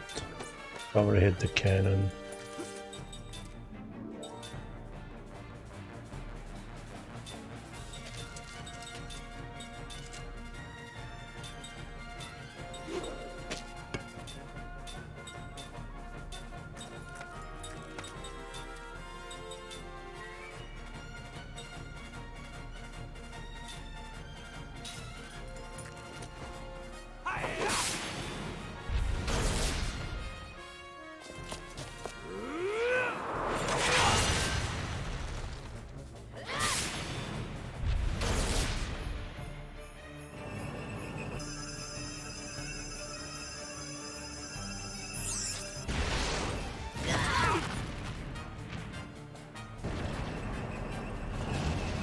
Dr. Kime.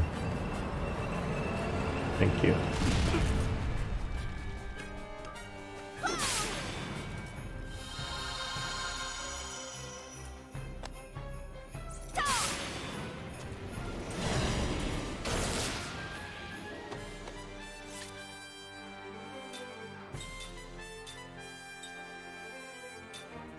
Cannon is halfway done.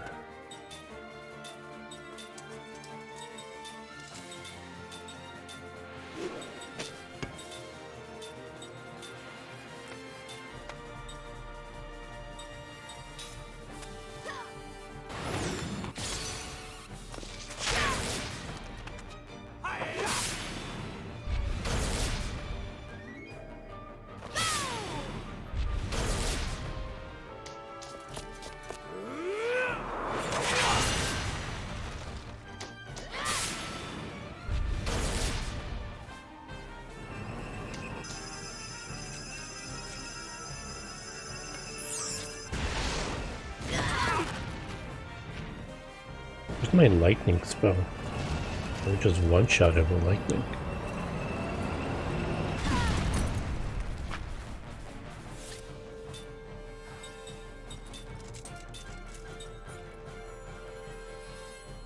Yeah, I think I can do that. Probably even go first.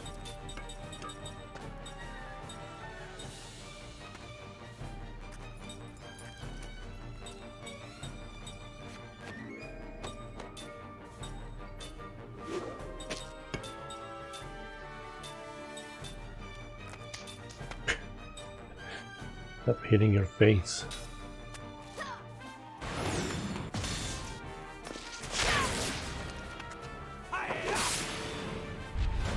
I'm not through yet. A real man dives in head first.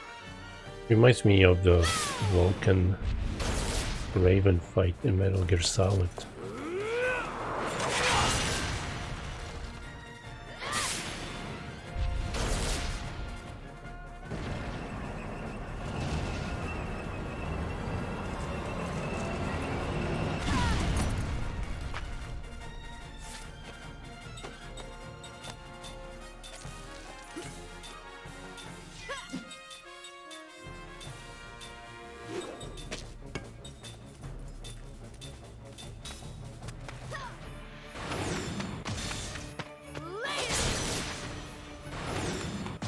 Nice crit.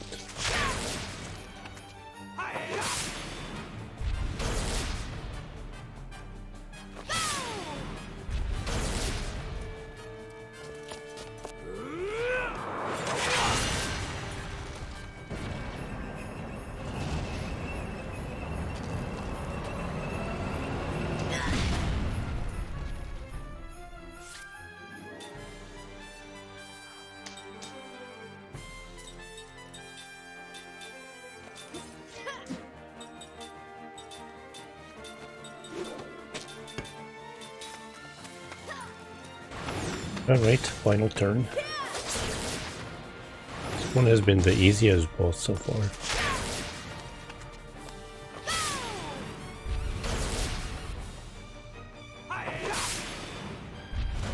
Our tank is too magnificent to strike, is it? Haha! Don't you realize it's no use? Huh? Why aren't we moving? Go! Move! Forward! I like how the tank just disappeared. I am the greatest!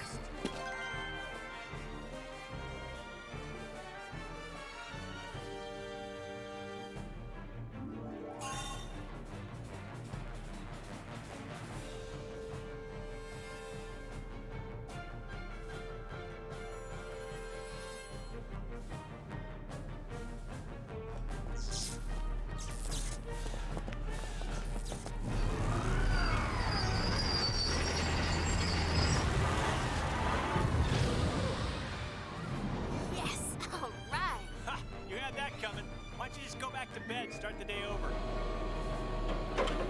Oh, what are you doing? Fire! Shoot them!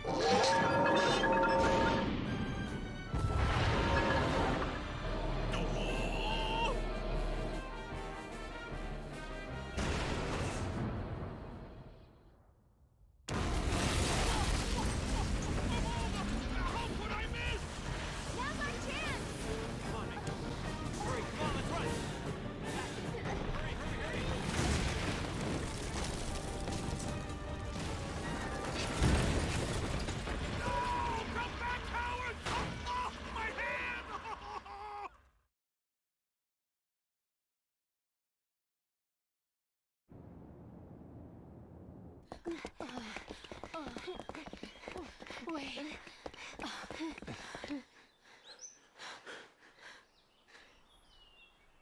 Yeah, sorry about that thing back there. Don't be. Well, I didn't want to pull a stunt like that, but listen, did I hurt you? I'm sorry if I did. I didn't mean it. It's fine. Everyone is safe now after all. Well, you know, I should really be thanking you for helping us escape. Well, since these children were there.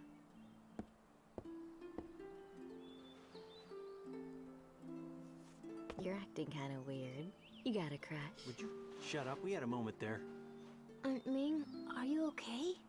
Yes. Cook? Mac? Why are you two? Did something happen to your mother? She's passed on. Please don't let your spirits fall. I'll always be with you. Thank you, Aunt Ming. Oh, why would a big boy like you be crying, Mac?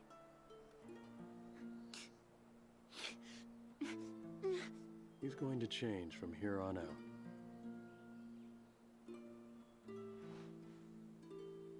Seth. What you said earlier, that we were friends, is it true? Yeah, but this isn't the best place to stop and talk about it. We need to get out of town. What will you do, Your Highness? You said earlier you couldn't leave because you were the queen. I'll go with you.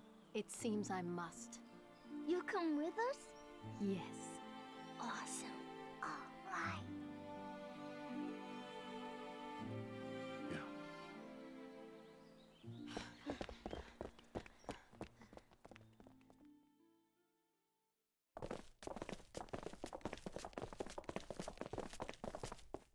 Hold on. We're being pursued by both Numara and Gongora. We should probably find a ride. Ride? Where? How? Let's go to the harbor. I've got an idea.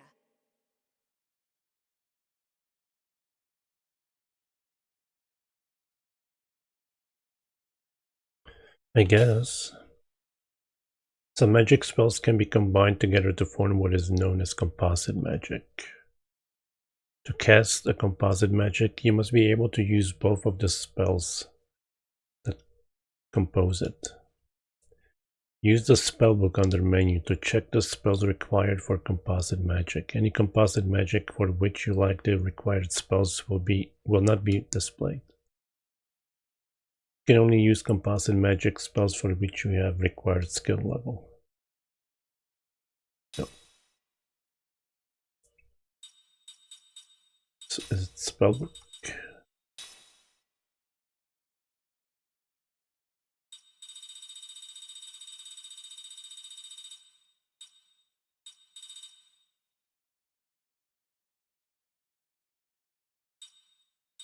Wait.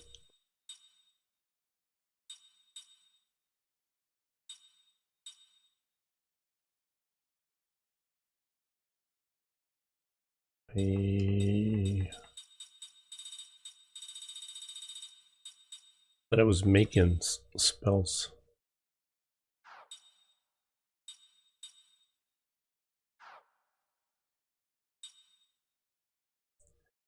How many other members are there? Sheesh.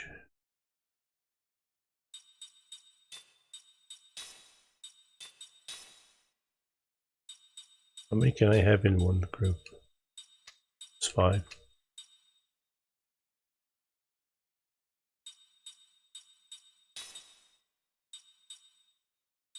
I want to see what she does.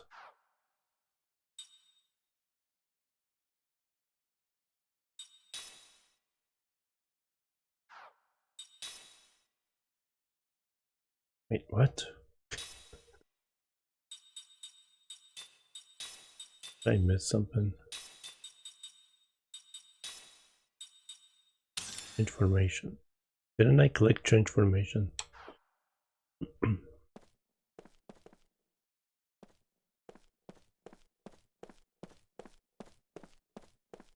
Damn, I haven't done any of the side quests.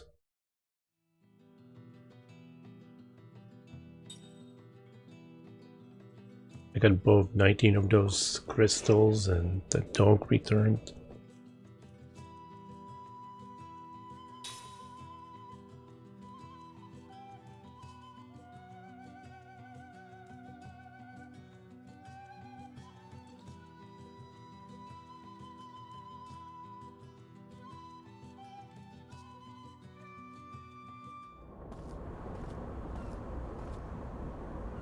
The shipyard is up ahead.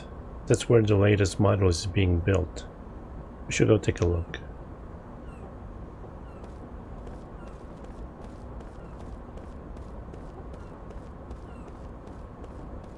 What if they didn't let me save there after the battle? What if the game froze? I'm paranoid about it. Pretty much saving every time I see a save point. So I don't think they'll let me go this way. Yeah, I don't think so.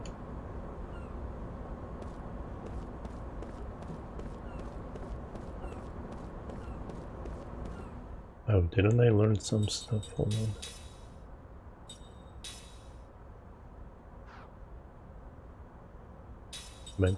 Mental stability. Was that what he was learning?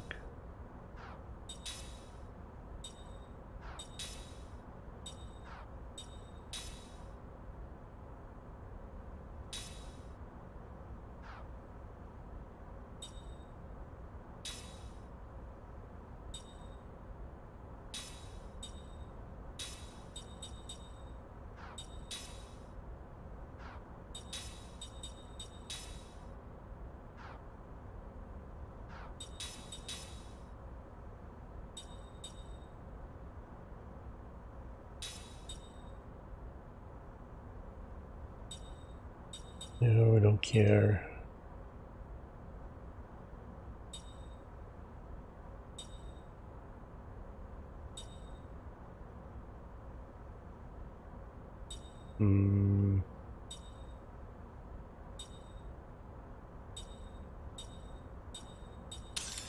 I guess I'll go with that. Don't really care about any of those things.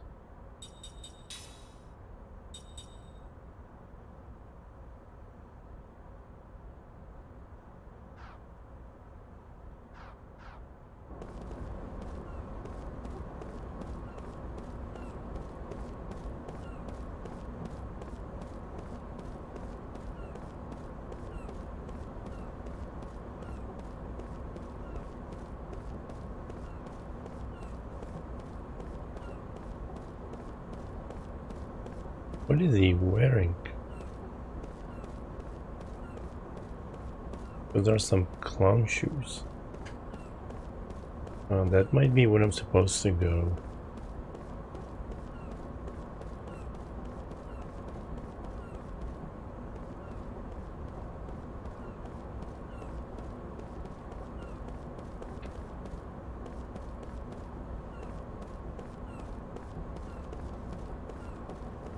Maybe?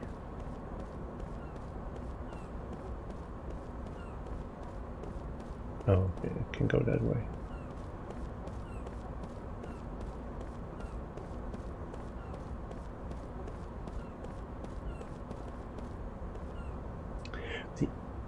The area up ahead holds the military's most important secret. We are in the middle of an emergency, so turn yourselves around and get lost.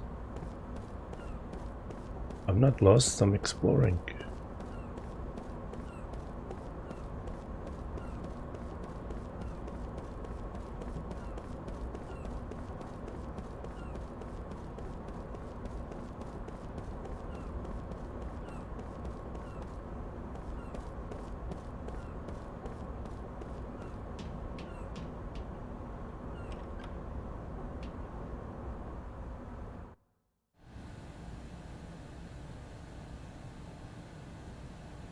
We're in luck.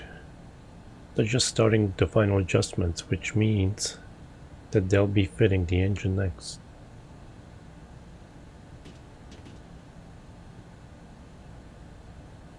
Wow, this is a serious engine. Hey, what's up? Hey, how's it going? Eh? Hey, that engine. Where'd you get it? Oh, this. Let's see, when was that? A while back, an unbelievably huge fish washed up on shore. This was in its belly. We checked it out and realized it could deliver incredible output, so we fixed it and installed it in the boat. Did the repairs work? Like a charm. That boat was built to be General Kakanis' command vessel. Installing it is all that's left to do. I see. Thanks. Don't mention it. A huge fish, huh? You know, a while back... Is there something you remember? I really depended on it. Depend on what? The fish or the engine? The engine? It's from back when I was a pirate. Huh? Seth, you were a pirate? Yep, that's right. Wow! Amazing!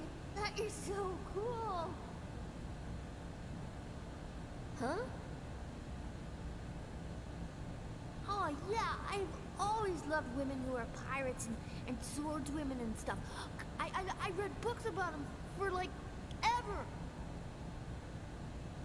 It is so exciting to meet a real woman pirate. I mean, to make a long story short,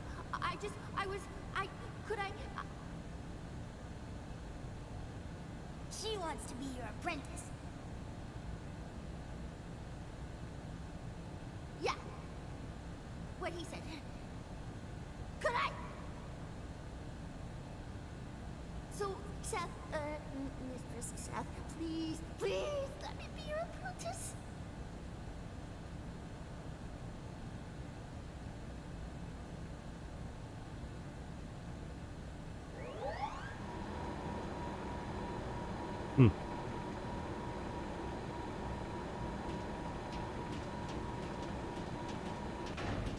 Hold on, there might be an item in the back.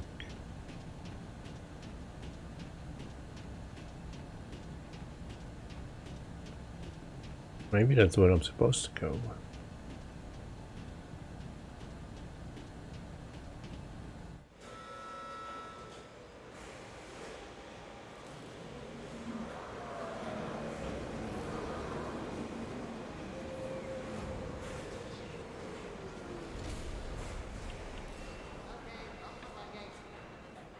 Inform General Kakanis that the engine installation is complete. He said to call him when we're ready for a test run. Oh, hey, look! Someone's on board! Hey, yourself, you little coach. What are you doing there? Get off! Go! Get word to General Kakanis! Hurry! Yes, sir!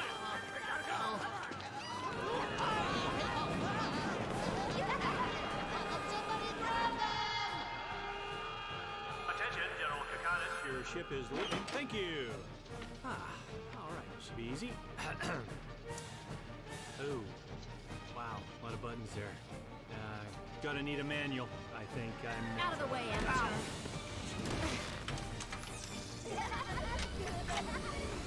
Here goes. Starting engine.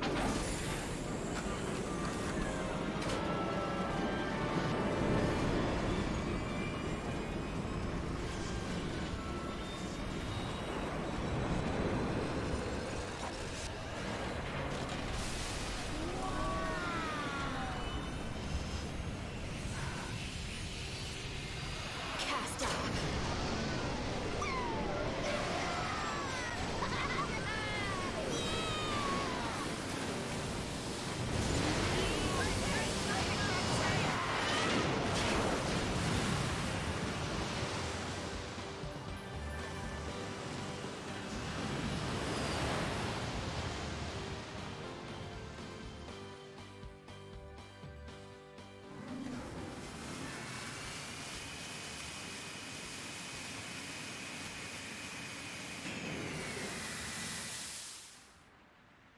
That water actually looks alright.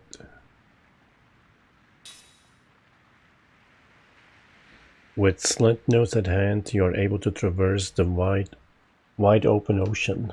Move the left stick in any direction to set the slant nose in motion. Move the right stick in any direction to set the camera view.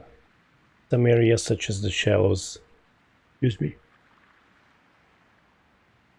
Some areas such as the shallows, ice fields and hypercurrents are not navigable even to the slant nose.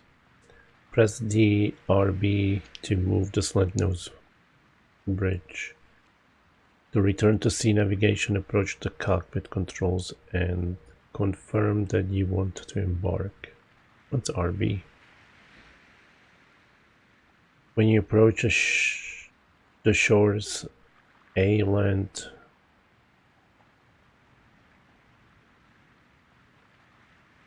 will appear on the bottom right. Press A to exit the slant nose. To make the world map menu appear, click the right stick and move to the closest landing point. To reboard the slant nose, choose the landing point on the world map menu, then press A button. Yep. Ooh, it vibrates. Oh, it's still vibrating. What? It only vibrates like the first 2 seconds. Man. Yeah, sure.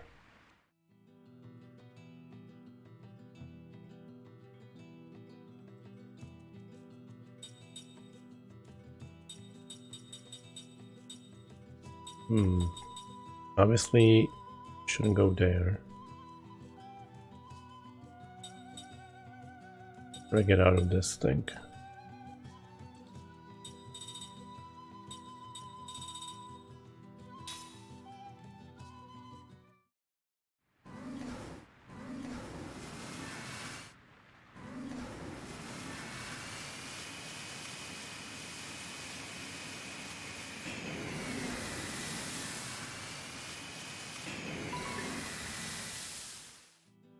Didn't give me any. What?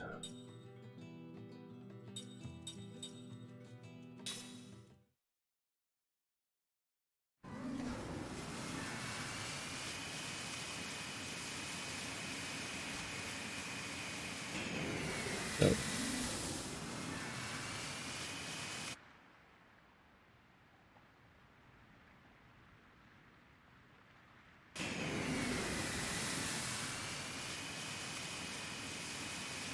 Why do you have to blind me like that?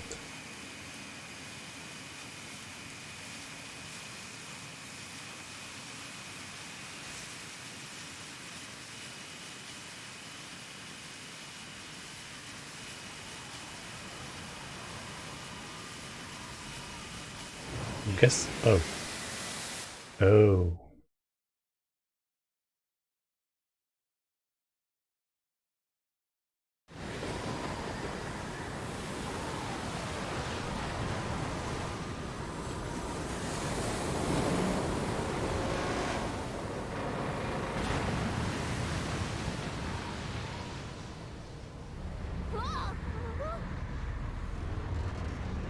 We're not gonna make it! Turn back! The waves are gonna smash us to pieces!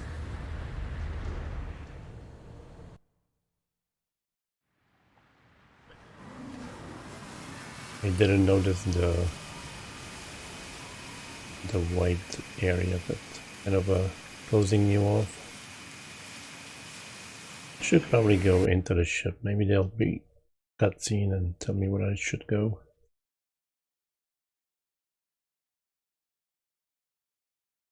Go anywhere.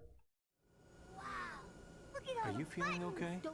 Yes, I'm fine. I'm the only one that's without you. Okay then, where do we start? Have your memories come back? Nope, it comes in fragments. Same as you. Bits and pieces. Please tell me what you meant by saying we were comrades. Do you have dreams? Yes, I do. Well, what about them? Have you ever wondered if those dreams might be fragments of your past? That there might be something turning round and round in your heart, different from the way you are now? Have you ever had a rush of feelings? Wow, you're like saying more than one word since you've been getting your memory back. Well, you're still as fun to be with, though. Well, have you experienced anything like what Kaima's talking about? I'm not sure. You know that you're called the 1,000-year-old queen, right? And your body is supposed to be immortal? Yes, but I don't know why I'm called that. Or why my body doesn't age. I don't understand anything. That must be why Kokonis looks down on you. You've lost your purpose. It's just that... How should I put it? I often feel as though there's something terribly important that I'm forgetting. And it pains me. As though it may not be in my memories after all. But my heart remembers the pain. There have been many times recently when this has happened. My body wouldn't move, like it was exhausted. And then I would collapse.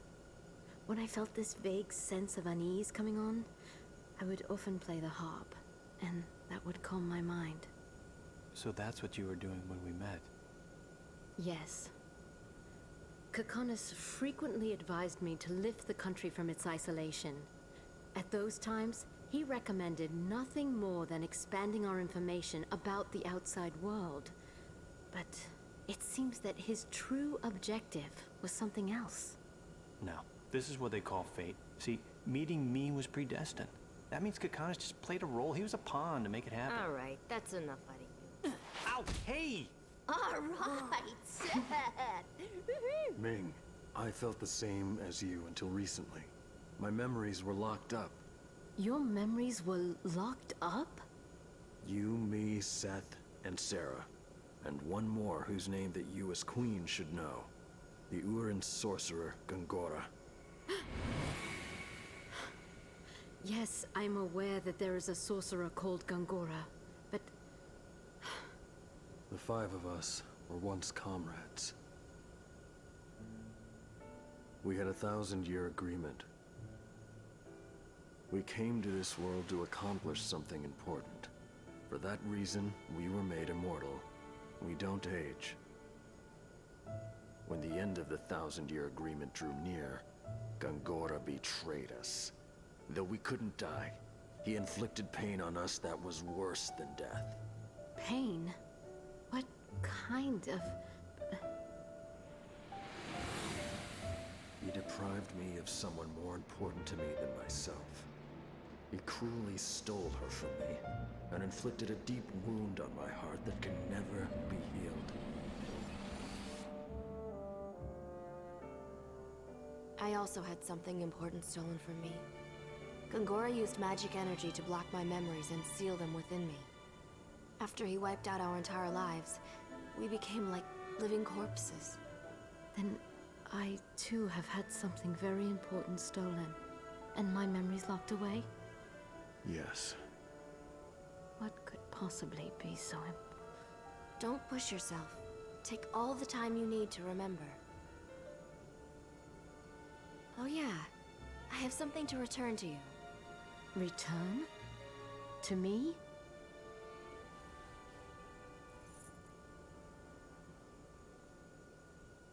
This really saved me.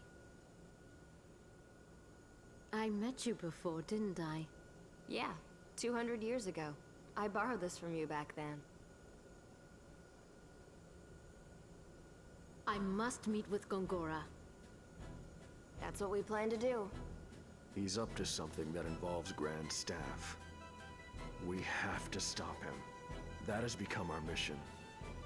Guess that means our destination is Ura, right? Hold on. If we go to Ura, we'll have to cross the ocean. In a boat like this, there's no way we'd make it. Even with your engine, Seth? It's an old clunker. Oh, it's got power to burn, but the ship itself wouldn't be able to handle the strain.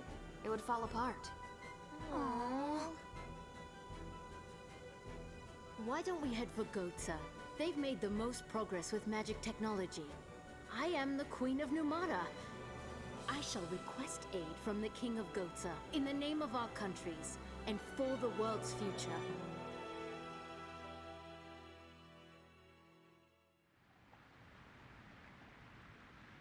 Alright, that helped. Whoops. Not what I wanted. No. Oh, I see.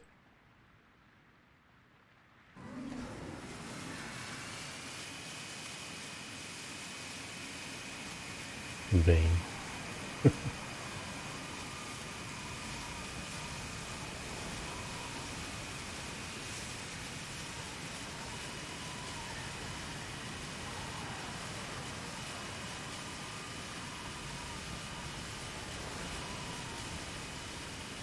This is like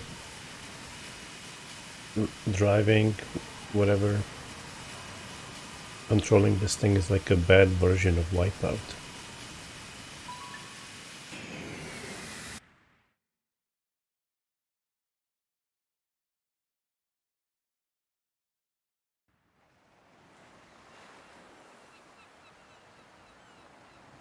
Land at last! Dry land. No more worrying about sinking on that stupid ship.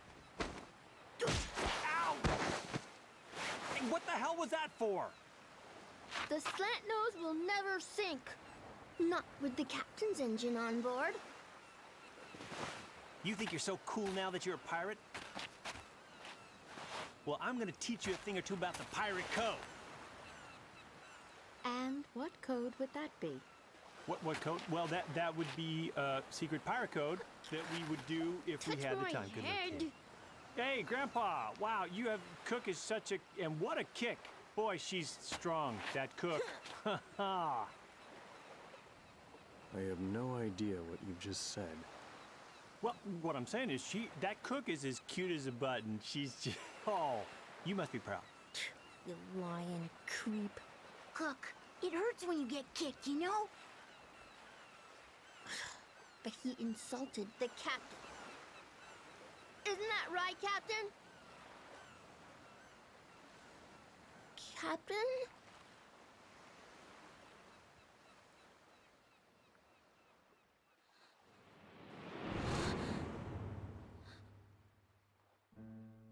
Sad.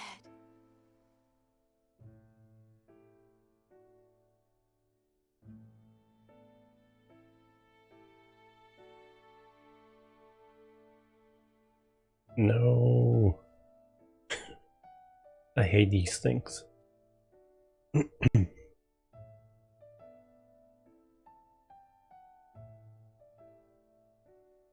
Oh, wondrous beast, Anera, proud descendant of the White-Winged clan. You alone were my irreplaceable companion. Would it anger you to hear me call us two of a kind? Were we not, in fact, a perfect combination, you and I, bound together by a single thread? That gossamer thread we know as loneliness. Anera, I owe my life to you. Not, of course, that you saved my life in the ordinary sense of the word. Mine is not a life that can be lost under any circumstances. It is a irrevocable burden. I will not die. I cannot die. And therefore my life was not for you to save.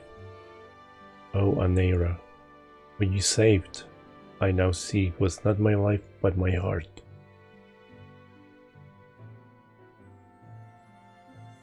Back then, long centuries ago, I was a pirate, the only woman pirate on the open seas. Seth Belmore. That name was known to all who plied the seas. Some spoke my name in fear and trembling, while others voiced it with deep admiration. Some even called me the righteous buccaneer. Nor were they far wrong, I'd say. The pirate ships I commanded had rules that were clear and strict.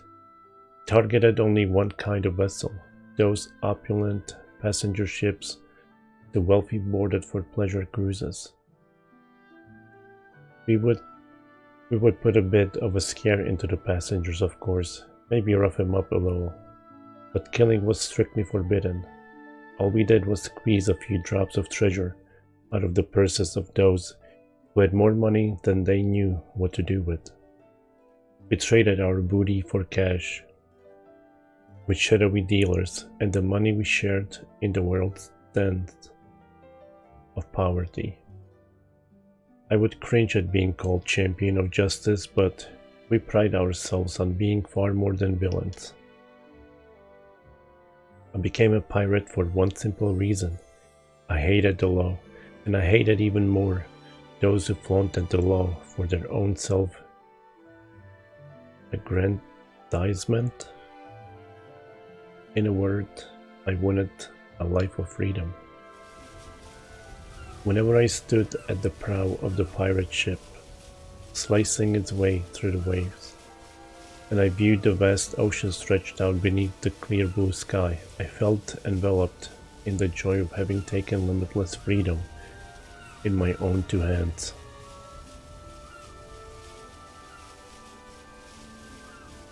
True, I need not traffic in fear of death, an aging known to all who count as human. And because I will neither age nor die, infinite time means for me infinite freedom. Not bad, wouldn't you say?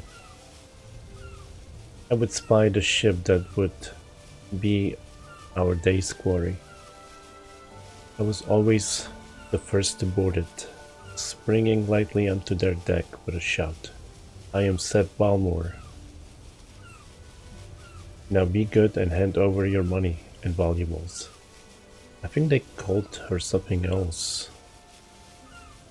Like Baltier or something like that. Then taking the booty we had snatched, my men and I would raise a cry of victory and leap back into our ship. I was absolutely free. Nothing stood in my way. Eternal life overflowing with freedom. Not bad, wouldn't you say? Righteous Buccaneer. What kind of fancy pants nonsense is that? How about pirate bitch? Of course, one always hears such jealous ravings in all walks of life, but especially so in the thuggish world of pirates. Needless to say, I knew I had many enemies. Even a child would realize that being called a righteous buccaneer could only increase the number who hated me among such raping and pillaging brigands as pirates of the sea. But I didn't care about that. I could be stabbed with a knife or blasted with a cannon, and still I would not die. Immortal Seth, they called me, and it was literally true, not just a figure of speech. I won't get in your way, I told the other pirates, but I won't let you get in mine either. I was afraid of nothing and no one. I lived the way I wanted to live, and I wouldn't or shouldn't have let anyone interfere with me. I went wrong only once, but that was all it took. In a moment of carelessness, I let them capture me. Of course, that alone was nothing for me to be afraid of. As I keep mentioning, I can never age or die. It would have done them no good to try to kill me, and they knew it. The most they could do would be to rough me up a little and threaten to make it worse for me next time. They had to do something to show their men how tough they were.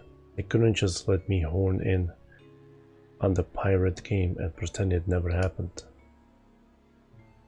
So I said, hurry up with the torture, will you? I haven't got all day. We were in a cave on a desert island. I was in handcuffs and leg irons, and surrounded by half-dozen huge men, all well-known pirate captains. One of them was holding a long, thick chain. I get sick to my stomach just looking at your sweaty faces. Come on, hurry up and beat me with the chain, or would you rather strangle me? Whichever you choose. Hurry up and get it over with. The man laughed out loud. Hurry and get it over with, said the leader. Bad for you, Seth. This punishment is not the kind that can be hurried. I'm just sorry we can't stay with you to the end. Yeah, chimed another man. Unlike a monster like you, we humans don't have all the time in the world. Okay, man, let's make it fast, the way the lady wants. Licking his lips, the man with the chain approached me, and two others grabbed my arms from the sides. They were not going to use the chain as an instrument of torture, but to rob me of my liberty. They chained me to a gigantic boulder in the cave. They were laughing so hard they could hardly contain themselves. Just what you need, huh, Seth? It's the end of the road for you. We can't shoot you, we can't stab you to death, so we'll just lock you up. We'll never come back to this island again. And even a half-baked pirate like you knows this place is not on any sea lanes. No fishing boats even. And right about now, your men have gone off looking for the wrong island. We're the only ones who know. We brought you here. Not even our crews know where we are. Nobody's coming to save you, that's for sure. We'll be in here forever. Can't move a muscle, and you can't even die, all by yourself, for the rest of eternity.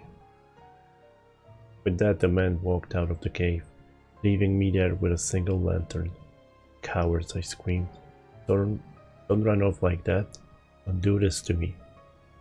But the only response was a hollow echo of my own voice in the cave. The lantern the man left behind was not meant as a kindness, but rather the opposite. It was a prop in their little drama. When it finally ran out of oil and went dark, it would impress on me in the weight of eternal solitude. As long as the lamp kept glowing, I was filled with rage for the man. But when the oil was running low and the flame began to flicker, a deep anxiety assaulted me. Unable to move, I stared blankly at the flame. Eternity. This world has no such thing. Perhaps it should not have. Solitude. I was always alone, or more precisely, I always ended up alone. It was my destiny. I could be surrounded by companions whose feelings matched my own perfectly. I could share the deepest love with another, but in the end I would always have to lose them.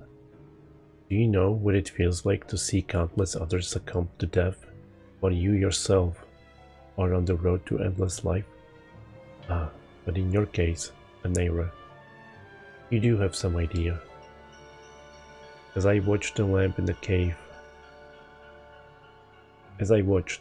cave went out, a world of darkness spread out before me, and there I was alone. No more would I taste the sorrow of parting, but neither would I be able to taste the joy of meeting, eternally without end, alone. I did not try shouting. People shout and scream for one reason only, because they want someone to hear them, because they believe there is someone somewhere who will hear their cries.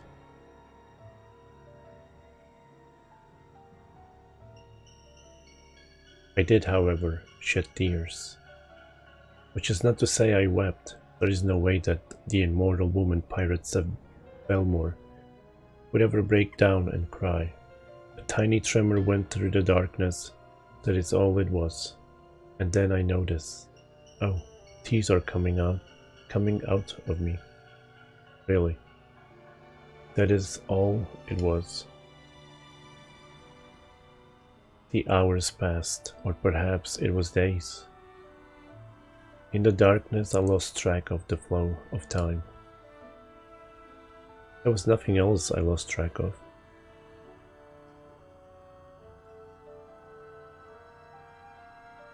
If all there was left for me to do was to stay by myself, struggling against eternal solitude, incapable even of rotting away, then what was the purpose of my living in the world? Perhaps the men who trapped me here had been right, unable either to age or die. Perhaps I was some kind of monster. Then why was such a monster living in this world? What was I supposed to do here? I did not know the answer to that. I would never know the answer.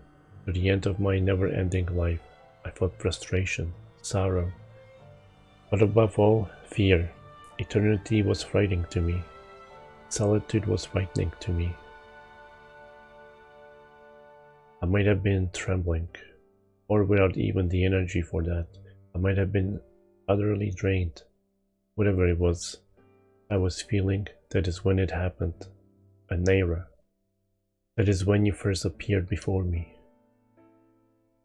A tiny burst of light softened the darkness, and from the light, almost before I could wonder what it was, there came a voice. Are you too trapped in the prison of solitude? Who is that? In the light, a flash of white wings. Then with a sudden increase in size and brightness, the light seared my eyes. Accustomed to total darkness, my eyes could not stand the glare, and for an instant, they could not see anything at all. Grimacing, I clamped my eyes shut before daring to open them little by little. There before me, however, a pure white, flowing beast. Its white wings were breathtakingly beautiful. How beautiful you were, Anera. But yours was not a florid beauty. No, it was subtly different. Your beauty wore a cloak of loneliness. I am like you said, and when I cocked my head to look at you with puzzlement, you continued, I have been looking for someone like you for a very long time. You spoke slowly, majestically. Oh, immortal woman pirate, you and I share a single destiny. You knew who I was. Together let us escape from this solitude and make our way together, said, your eyes locked on mine. Escape from the solitude. The words continued ringing in my ears. But I did not know who you were. I could not even be sure of what you were. Nor could I leap joyfully at the invitation of one I could not tell as friend or foe. Who are you? I asked. I am Anera, of the White Wing Clan. White Wing Clan? I had heard the name before. The White Wing Clan were said to be wondrous beasts that had become extinct in the distant past. I have heard that the White Wing Clan died out long ago. I am the last of the bloodline. The only survivor? Indeed. As I said, the last. Which is why you speak of solitude. At that point, almost before I knew it, a weak, almost self-mocking smile crept over my face. I felt myself lowering my guard as I spoke to you. My chains, however, were digging ever deep into my flesh and shackling my heart as well. You used the phrase prison of solitude before it. It's true. This is a prison. Being alone for eternity is a prison without bars. You nodded at these words of mine, Anera, in silence. But then you said, I was in a prison too, until just now. I'm sure it's true to be the only living survivor. I have spent far too long a time alone. I know what you mean. In the legend, members of the White Wing Clan are taught to live 1,000 years. But even if you were to live on for several centuries, as sole survivor, you could never meet a female member of the clan of the White Wing and hope to make children with her. The clan will never rise again. The sole survivor must live out the remainder of his days alone. In order to conquer this unbearable loneliness, you said, I would need someone to make her way with me. Then you looked hard at me and said, Oh, pirate woman, are you not of the same mind? I nodded in agreement. But then I made a point of smiling and said as casually as I could, in other words, you're lonely. Your beautiful face softened and you said with some embarrassment, I wonder. According to the legend, as I have heard it, the clan of the White Wing are proud and love their solitude. This only increased your embarrassment, and you said, solitude has its limits. That it did. I decided to trust you then and there. Well, if that's how you feel, you should come right out and say it. I want company. Company? Alright, a companion. A companion? Exactly. So it's decided. I'll team up with you. That ended all hesitation, just as you saw in me one to make your way together with. I put my full trust in you. Let's go wild on the high seas, I cried. Isn't that what make our way together means? You mean that I should become a pirate? You don't like the idea? He paused for a space of one breath and chuckled softly. I've always wanted to give it a try. No sooner were the words out of your mouth than you leaped at me. With one bite, cut through the thick chain that held me down. Oh, wondrous beast, Anera, proud descendant of the White Wing clan. This was how you and I first met. In the 900 years since then, we raged over the open seas more wildly than I ever had before. When I stood at the prow of our pirate ship in search of prey, you were always there beside me. We became irreplaceable partners, friends, companions, family, and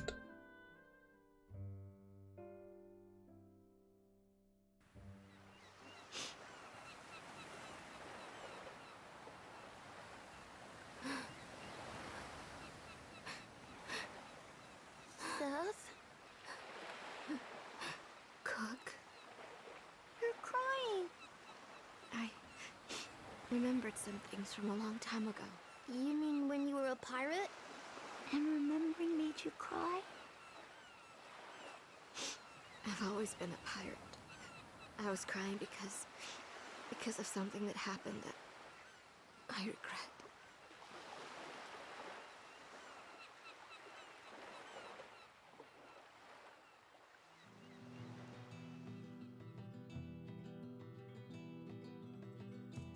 I don't know Waku, if that's how it's pronounced. I think I've seen ads for it, but that's about it.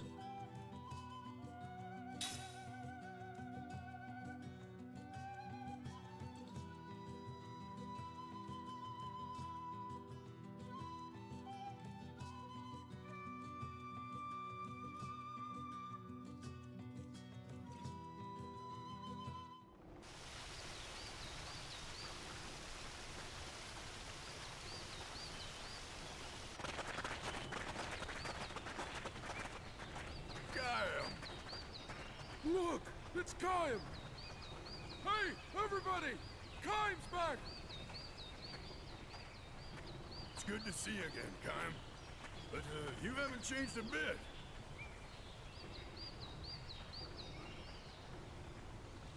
Damn.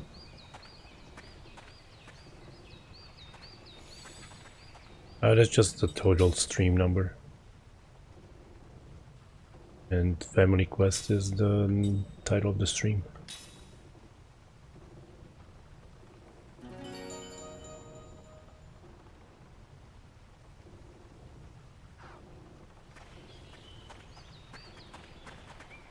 What's up, Arma? Think for the raid. Did you even take damage on Gwyn?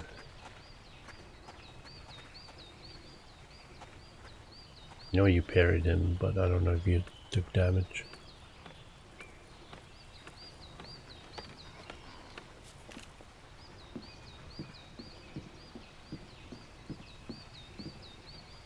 I mean, who knows, maybe I played that many games.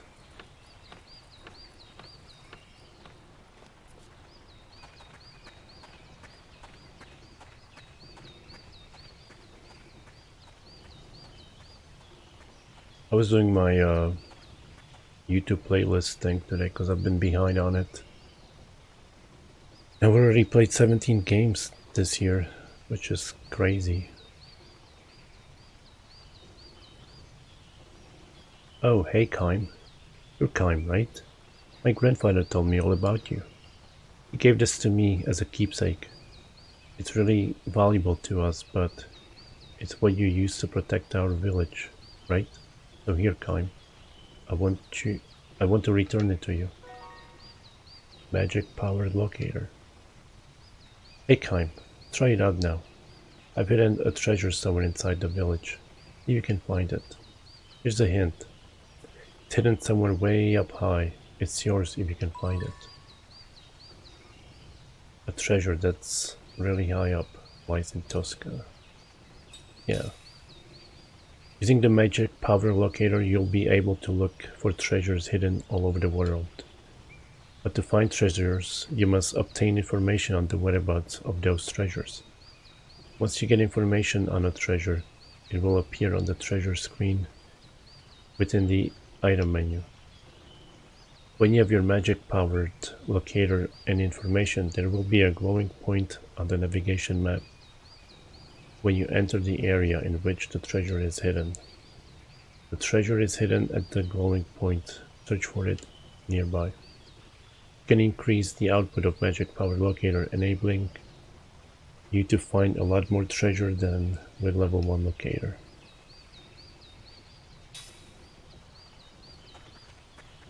But I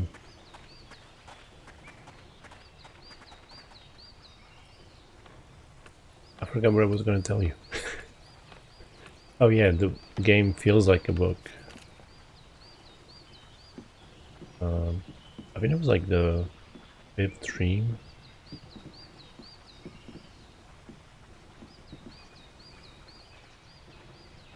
They seem to be 15-20 minutes long. Reading, I mean.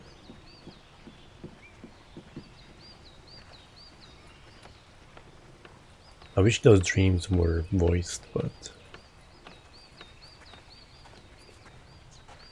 whatever.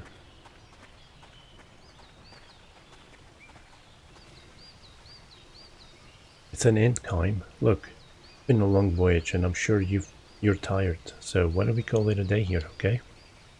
No. Gotta explore first. What have you been playing?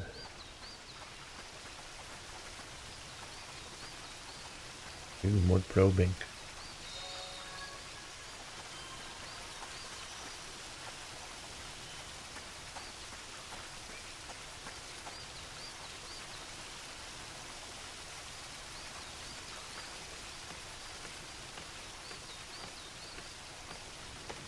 Damn, what time you wake up, Arma? No, you've been playing, streaming late, I mean.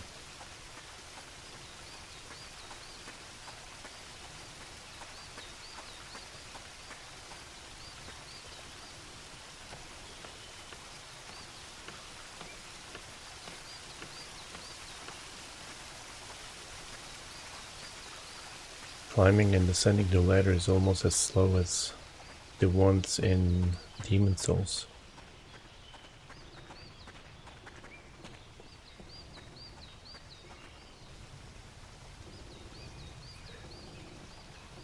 I've been in my fair I've been in my fair share of battles, but one day, just as I was swinging my sword at someone, I suddenly thought, man, I wish I could have been a baker. I have no idea how a thought like that came to me, but after that battle, I quit the army. I've made my living baking bread ever since. Oh no.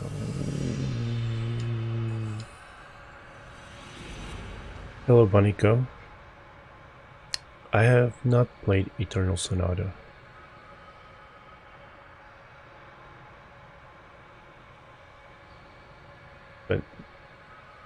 But Persona 5 can be a book too. I swear one of the streams was 6 hours of reading dialogue.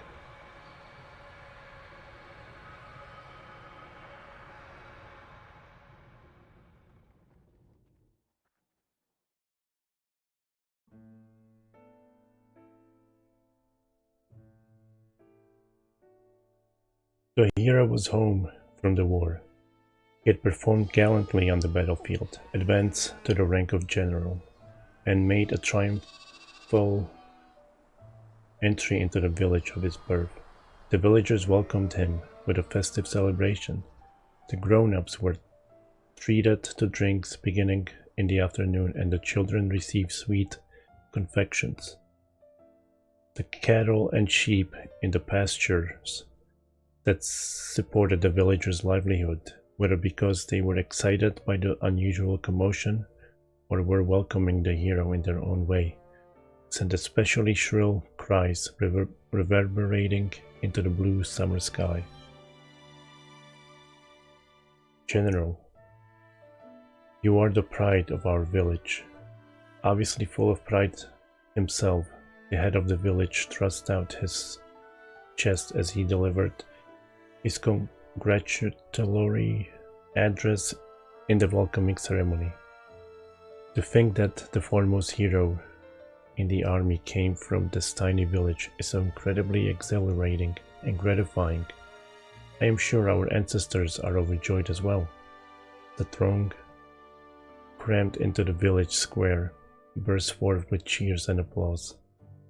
According to the official figures released by the army the other day, General, you brought down at least 2,000 enemy soldiers with your own hand. A thunderous roar shook the square. Come to think of it, the population of this village is less than 1,000. This means, sir, that you have managed to bury more than 2 of these villages worth on your own. How fortunate for us that you were not one of the enemy. If by any chance there had been a warrior of your caliber on their side, we'd all be resting in the hilltop graveyard by now. A few of the women frowned momentarily at this remark, but the men, full of liquor, responded with explosive laugh. Sitting stage center, the general lightly stroked his dignified beard. No one present knew that this was his habit. Whenever he was perplexed, when he left his village to join the army, he was just an ordinary soldier a long way from growing a beard. General, you are truly the savior of our army and, indeed, of our entire nation. I understand you will be leaving for another battle tomorrow, but we all hope that you will thoroughly enjoy yourself on this rare visit to your birthplace. The village chief ended his greetings and withdrew to the wings, whereupon the villagers' number one entertainer bounded onto the stage in the most comical way he could manage. "Dear General," he cried, running over to where the great man was seated and going down on his knees. "Oh, hear my plea." The general looked at him uncertainly. "Is there any possibility that you would lend me the sword at your side, if only for a moment?" Perplexed though he was by all this, the general, impelled by the audience's applause and cheers, handed the man his tasseled and jeweled encrusted sword. The man bowed deeply as the sword entered his outstretched hands, and again he cried, "My gratitude knows no bounds." Pretending to stagger under the weight of the sword, he came to the front edge of the stage and held the weapon aloft. "And now, ladies and gentlemen, I will reenact the event that raised our dear general's fame to the heights in a single bound, when he hacked 18 of the enemy into little tiny bits." The audience cheered wildly, and the man, with exaggerated movements and commentary, swung the sword in a great arc. The audience knew exactly what he was doing. The general had not only made a name for himself for his strategic prowess, but was also widely acclaimed as a warrior on the battlefield. He did not rely solely on his weapons, but in the end leveled his opponents with his sheer physical strength. This too was a matter of the utmost pride for the villagers. Here we go. 1 man down, 2 men down, whip the sword back, 3 men down, 4th man slashed diagonally right through the shoulder, 5th man's head goes flying, oof. Then 3 at once, 6th, 7th, and 8th man. What a bother. I'll just skewer you like this. The man thrust the sword through 3 imaginary opponents, and the crowd went wild. The general too broke into smile and applauded. When he was through clapping though, he stroked his beard again. I'm sure you can understand how I felt at the time, sitting up there on that stage. The old general says to Kime before taking a sip of water from his leather pouch. His magnificent beard is completely white, so distant are the past events he's recounting. Kime nods in silence, and the general continues as if mulling over every word. The more you know about war, the more you feel that way. I'm sure the villagers meant well, but they just wanted to pay homage to their hometown hero. No, of course, they weren't being the least bit malicious. My village has the nicest people in the world, which is exactly why I found the whole thing so painful. I couldn't stand it after a while. Hacking 18 men to bits. The deeds of a hero are related in numbers. Surely the man who playfully swung the general's sword on stage that day could never have imagined the ones who lost their lives on the battlefield, the agonized expressions on their faces, the curse in their eyes as they stared into nothingness. But that's alright too. People who live peaceful lives don't have to know about such things. That's what people like us are for. To keep their lives far away from the battlefields. Don't you agree? Thanks to us and our killing of enemies, the people we're supposed to protect don't have to know anything about the bloodiness of war. Unless you believe that, what's the point of people killing each other? Kime says nothing in reply, without either affirming or negating the old general's words. He stares vaguely at the general's troops. Would you say your name is Kime? I suppose you've killed more enemy soldiers than you can begin to count. There is no way I could count them all. I thought so. You have a flawless build, the kind that can only be tempered on the battlefield. Only a man who has survived one battle after another can carry himself the way you do, with complete naturalness. How does a man like you find himself driving a horse cart over a mountain pass? Kime is ready to leave without answering if the old man asks him such a question, but the general inquires no further into Kime's background.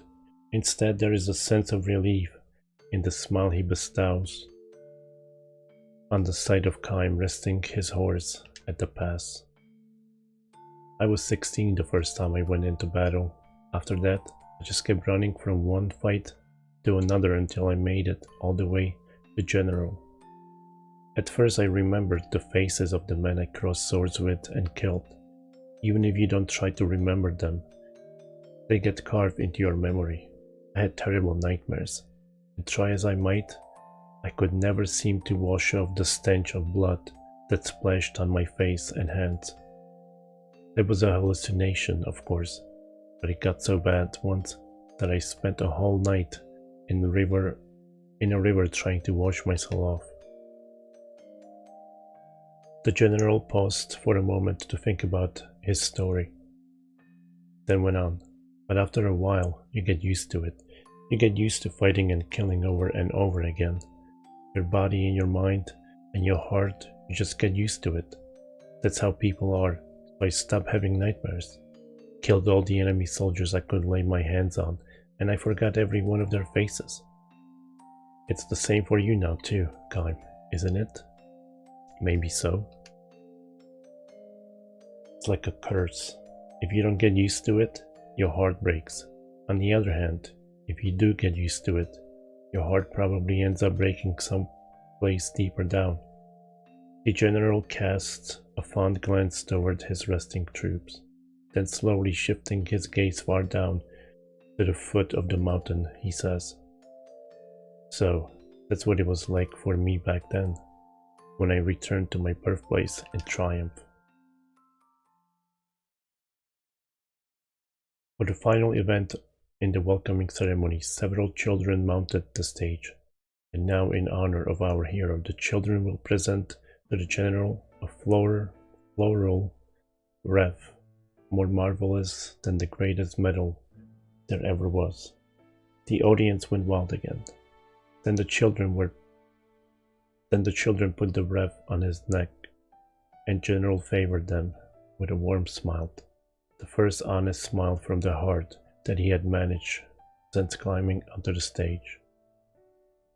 And finally, as a special treat for the general, who has been galloping from one battlefield to the next far from his native place, the children's chosen representative will read his own original composition, spelling out the joys of the peaceful life of the village.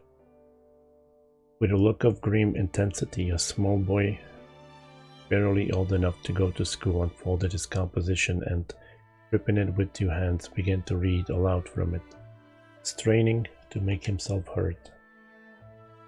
First, I'm going to write about one of the nicest things that happened to me. At my house, we have a pasture with lots of cows and sheep. One cow had a baby 2 days ago. I helped my daddy by stroking the cow's back with a handful of straw while she was having the baby. It makes the cow warm up, so it's easier for her to give birth. The baby was born just before the sun came up. It was a tiny baby, but it could already stand on its own legs. A baby. How? I'm going to take care of this baby until it gets big.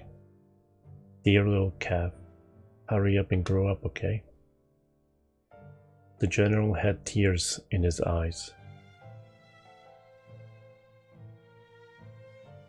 Now, I'm going to write about one of the saddest things that happened to me. It was when my grandma got sick and died. She was such a nice grandma. I know her sickness made her feel bad, but she was always smiling when I was around. She let me hold her hand when she died. I watched her face the whole time because I knew I wouldn't be able to see her anymore, and I wanted to remember her even after I grow up. She just kept smiling and smiling for me right to the very end. That's why she is always smiling when I think of her. Are you looking down on me from the sky, Grandma? I will never forget you as long as I live. Tears were streaming down the general's face.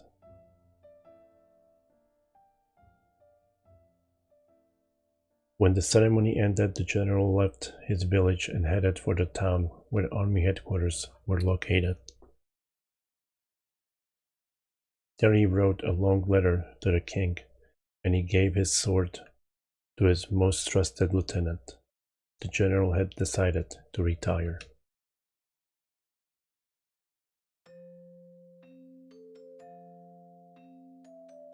This was a big surprise to me, as it was to anybody. But when I heard that little boy's essay, it occurred to me what makes us really human is to celebrate each life that comes into the world and mourn each life that is lost. I didn't need medals anymore. I didn't need the honor of being allowed into the presence of His Majesty anymore. I wanted to be a real human being again. As a result, overnight I went from being the village hero to being reviled as a traitor. The general turns to face Kaim and asks, "So, are you going to mock me as a coward who ran away from the battlefield? Or blame me for being a deserter who's betrayed his own patriotism?" Kaim turns a gentle smile on the old man. "Neither," he says. "As a soldier, you made the wrong decision, but as a human being, you made the right one." The general strokes his white beard and says, "My habit has changed too. Nowadays, I find myself stroking my beard when I'm embarrassed. The two men look at each other and smile. Okay, back to work, says the general, standing with a grunt. He calls out to his troops. Alright, men, it's all downhill from here. Let's give it one last push and get back to the village before sunset. Troops under the general's command consist of 30 sheep, not one of whom is likely to take a person's life. Tell me, Kaim, are you planning to go back into battle at some point? I don't really know, he replies. I'm content with herding sheep for now, the general says. I don't have the least regret for the decision I made that day. It would make me happy to think this could be kind of a lesson for you. With this parting remark, the general turns away from Kaim and begins walking. The sheep amble along after him in newly reformed ranks. Standing at attention, the general raises his right arm and waves his troops on. Forward march, the command he had once delivered to tens of thousands of men in the battlefield, now echoes pleasantly among the mountains of his native village. And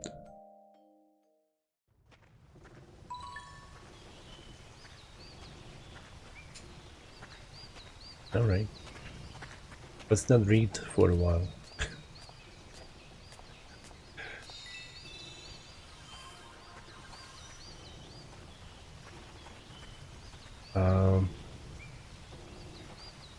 I should check out, what was the game? Hold up. Eternal Sonata. Yeah, I feel like it's a 3DS game, but probably not.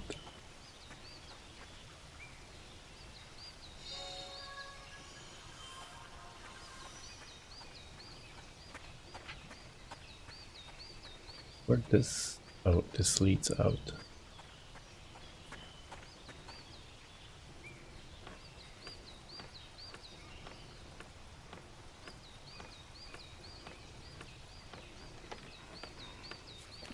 Was he herding his sheep in his village, or did he have to move because the villagers didn't like him anymore?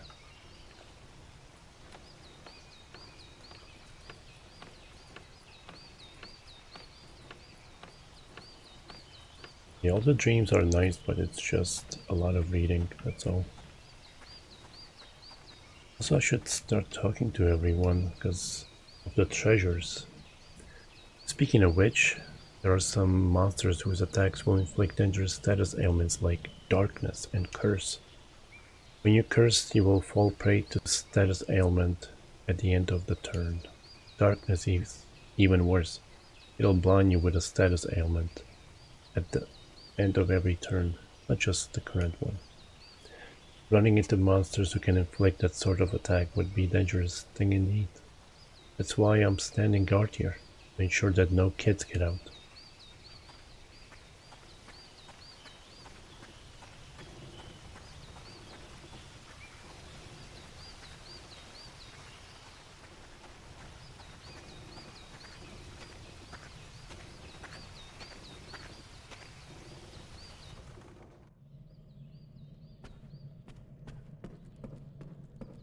Anyone needs any probing?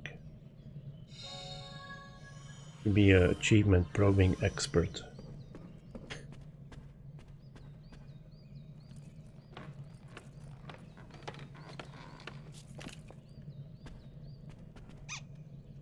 Oh.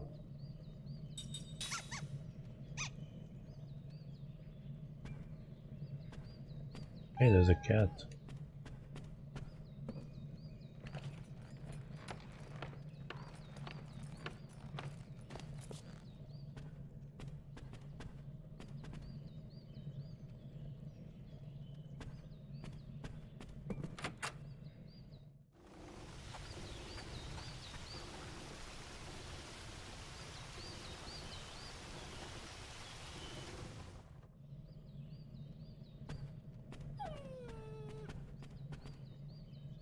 Oh, of all the people, it's Kaim. Hey, everyone, we've got a visitor. was gonna play with my brother, but he's not home. Probably out getting into trouble again.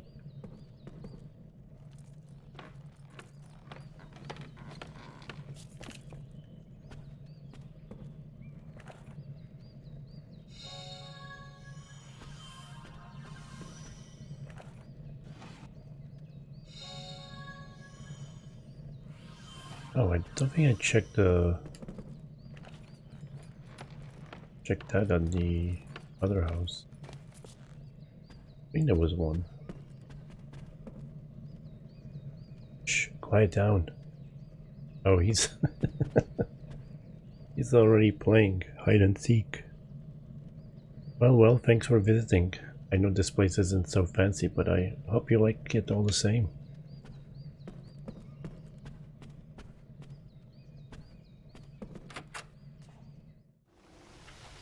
Let me double check next door.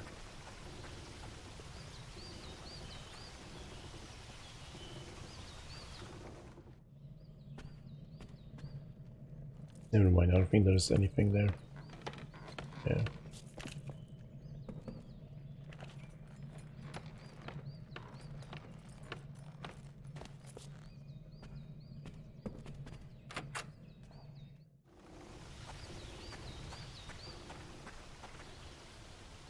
I saw her, that old sorceress. Her face was a mess. She looked like a monster. Something's definitely wrong with that old woman, I tell you.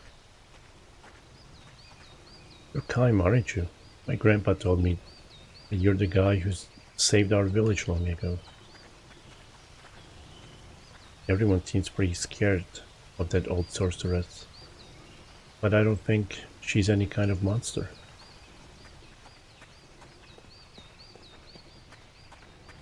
What's that story in Dragon Quest? The truth is, I was to be drafted into Godson army, but I slipped off my roof while I was fixing it, so they dismissed me as ineligible for battle. But I'm glad you're not going to war. I'd be all by myself without you. No. It was on 360.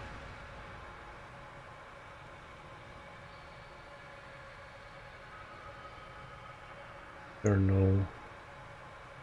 That's probably why I never heard of it. It is on PS4 too.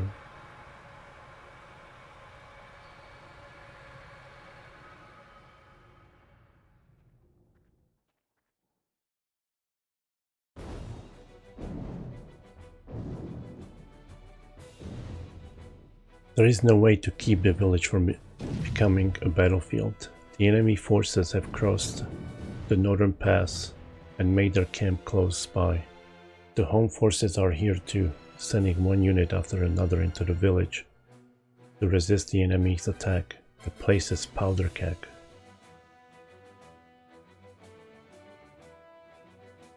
Ringed by mountains where two highways intersect, the village is a crucial focal point for transport. It cannot be allowed to fall into enemy hands, while its capture is essential to any hopes the enemy might have for victory in the war. Long years of fighting have come down to this one major battle. It is a battle that must be waged. The logic is clear, simple, inevitable, and it will transform this tranquil village into a battlefield at any moment. The army has ordered the villagers to evacuate. Non-combatants can only get in the way. The enemy wants to settle this before the weather turns cold. So what does that mean? Another month? 2 weeks? Got your stuff packed? No sense getting caught in the middle and killed. Talk about dying for nothing. Better forget about taking any pots and pans with you. Pack as light as you can and get away as far as you can. Think of all the generations our ancestors guarded our houses and land. I hate to think it's going to turn into a wasteland when the fighting starts. There's nothing we can do about it. It's just plain bad luck, that's all. We just have to hang in there till the war is over and come back when we find out who won. The main thing is to get out now. Right. That's all we can do. Whoops. Skipped it. We've got to stay alive. Better not hope for anything more than that. Why the hell does this have to happen to us? The villagers leave a few at a time, beginning with the first ones to find temporary shelter. By the time the forest is lightly tinged with red, the village is practically deserted. The only ones left are old folks who live alone and have no one and no place to run to. The army has built a crude refugee camp for any evacuees able to cross several mountains to reach it. The aged poor stagger in with little more than clothes on their back. The only one left in the village is Grandma Koto.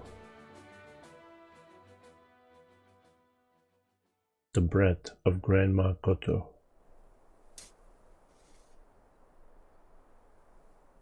The mercenary Kaim first met Old Koto shortly after he joined the unit protecting the village. He was on an inspection round at the time when he spotted an old woman working in the fields. She turned out to be Grandma Koto. A soldier with him yelled at her, "Hey, old lady, enough of that." Another man shouted, "You better get out of here, now if you want to stay alive. The fight's going to start in 2 or 3 days. How many times do we have to tell you to go to the damn refugee camp?" But Old Koto stayed hunched over, digging in the dirt. Obviously she was not harvesting anything. If this had been a time when the grain had ripened and she was hurrying to harvest her crops, it might have made sense, but she was just turning the soil, as if she had forgotten that a battle was about to start here at any moment.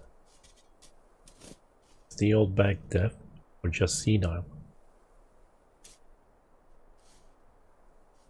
With a disgusted look, the captain called over to Kain. "Hey, you guy, do something about this one. Drag her to the refugee camp if you have to tie a rope around her neck. We can't have her wandering around out here. She's just going to get in the way when the fighting starts." The captain's tone was arrogant.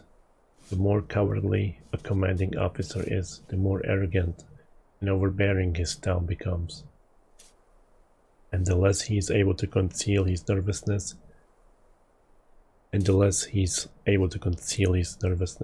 when a battle is nearing.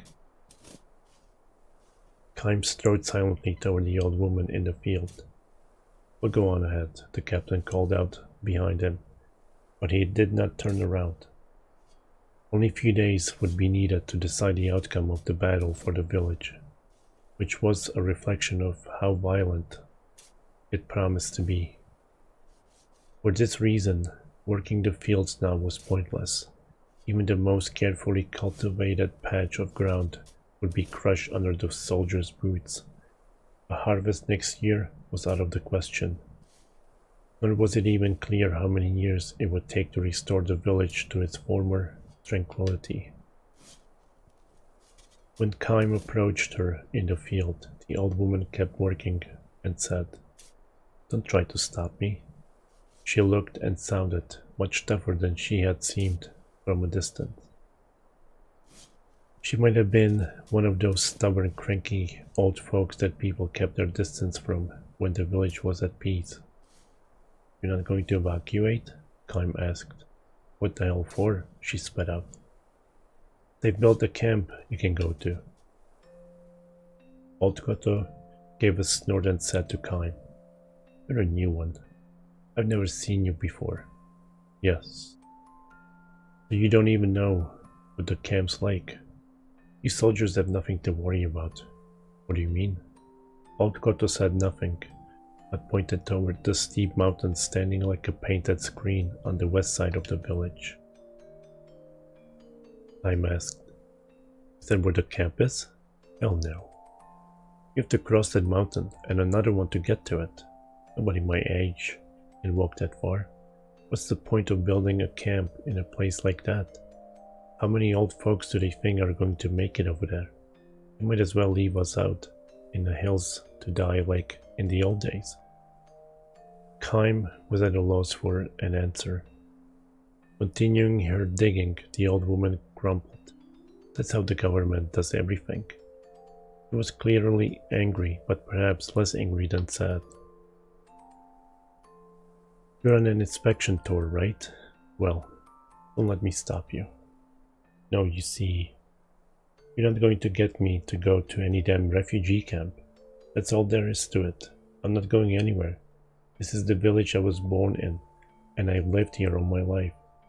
I know how you feel, but this place is going to turn into battlefield soon. I know that. So then, so what? Kym was at a loss for words again. When she saw that, she smiled and said, "You're a sweet young man, kind of unusual in a soldier." Her expression had softened for the first time. Once she stopped being so prickly, the smile she produced was actually rather endearing. When this place turns into battlefield, people will die, lots of them. I know that much, don't worry. But I have to work, but I have work to do, soldier boy. Telling me to leave my work and run away is like telling me to die. So if I'm going to die anyway, and it won't be long now, I want you to let me do what I do. You shouldn't have a problem with that. Kym felt silent, not because he was at a loss for words yet again, but because he believed she was right. If I'm going to die anyway, she had said, knowing that he would never be able to speak such words. He had no choice but to bow silently to her will. All right then. Run along there, Sonny. I've got work to do. What are you doing now? See for yourself. Sorry, but I don't know much about farm work. Like all the other soldiers, Old Koto said with a smile. The only thing you people ever think about is killing enemies. You don't know anything about nurturing life. She let a hint of sorrow show again. Perhaps somewhat taken with Kym, however, she favored him with an explanation. I'm planting seeds, she said.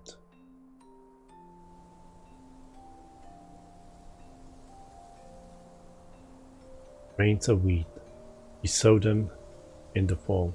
They mature over winter, shoot up under the spring sun, and turn the fields golden in summer.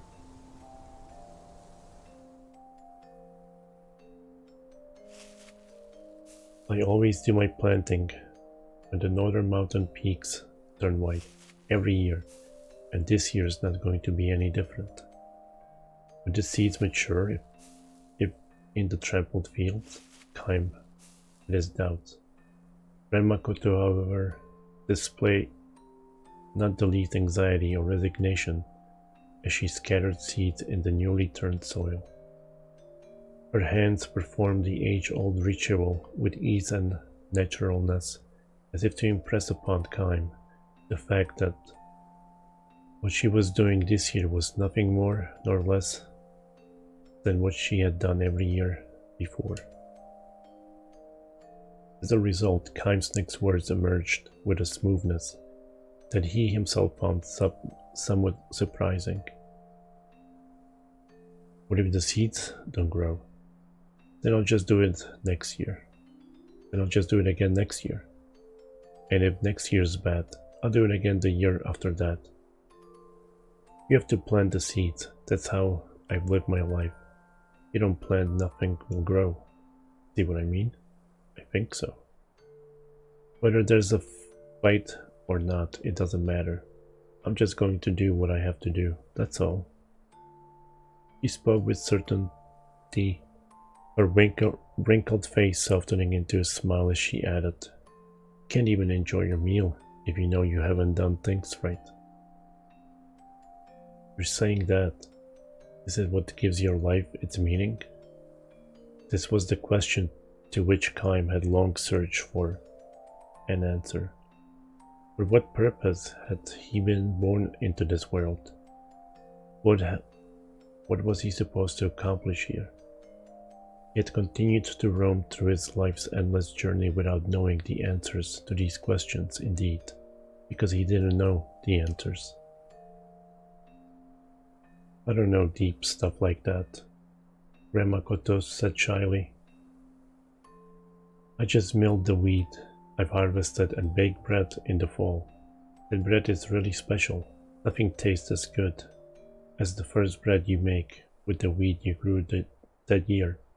That's what my grandson looks forward to every year. Just can't decide. Take year off now, can I? I see what you mean. So you don't, she declared.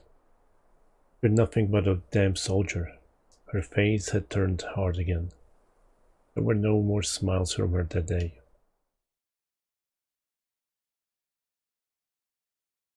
When Kaim returned to the barracks, a soldier who had been stationed in the village for 6 months or more said to him, "That old bag hates our guts, because we ruined the village. That's part of it, I suppose. But it's got deeper roots than that for her. Remakoto had lost her entire family to war. First her husband died in the war 40 years earlier, then her son and his wife in the war 20 years earlier, and now the one grandson they had left was taken to fight in the current war." "What's his unit?" Kaim asked the soldier.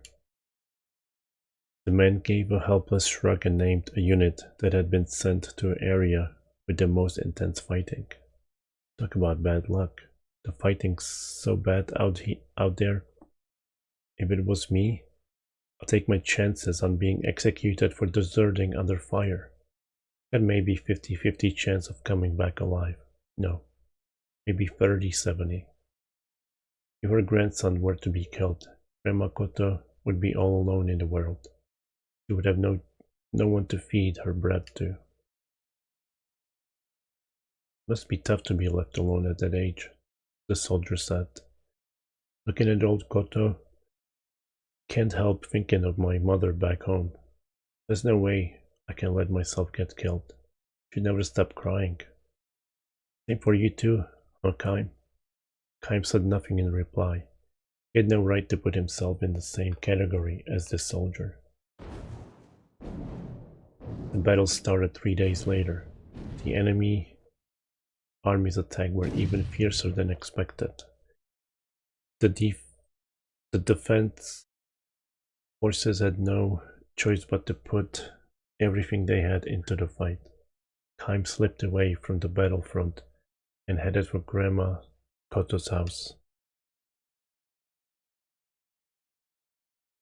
He found her leaving for the field as always. She gave no sign that she was afraid of the fighting. People who know exactly what they must do and who refuse to be distracted by anything else can be strong beyond all reason. Kaim saw now that there could be far greater strength in infinite life than in one that lasted forever. Infinite life, my bad. Kaim saw now that there could be far greater strength in a finite life than in one that lasted forever. Because he sensed this so deeply, he stood before her, blocking her way. He lifted the tiny old woman in his arms and carried her bodily back to her house. "What are you doing? Let go of me. I'm not going to follow some soldier's orders. I have work to do." "Yes, I know that," Kaim said. "So put me down." I don't want to let you die." "What?" Holding her against his chest, he looked her in the eye and pleaded with her. "I want you to bake bread next autumn again, from a new crop of wheat." She stopped flailing her arms and legs in vain, attempted to get free of his grip. She looked straight back at him and as he said. As long as you have someone to feed your freshly baked bread to, I want you to keep baking bread, year after year. Old Koto heaved a huge sigh and muttered, smiling. I knew you were a very strange soldier. The battle raged on for several days. The arrogant, cowardly captain died in the fighting. The soldiers who had told Kaim the story of Grandma Koto also died. Countless defense troops died, and countless enemy troops died. The village was consumed in the flames of war, and Old Koto's field was ravaged under the heels of the military. Kaim's side managed to stave off the attackers, then followed the retreating enemy to the north. All that remained in their wake was an empty, devastated village.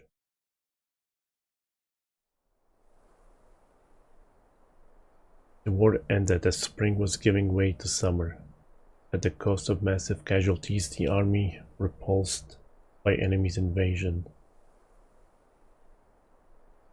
The village began to recover little by little, as Grandma Koto had predicted. Not one person who crossed the mountains to the refugee camp came back alive.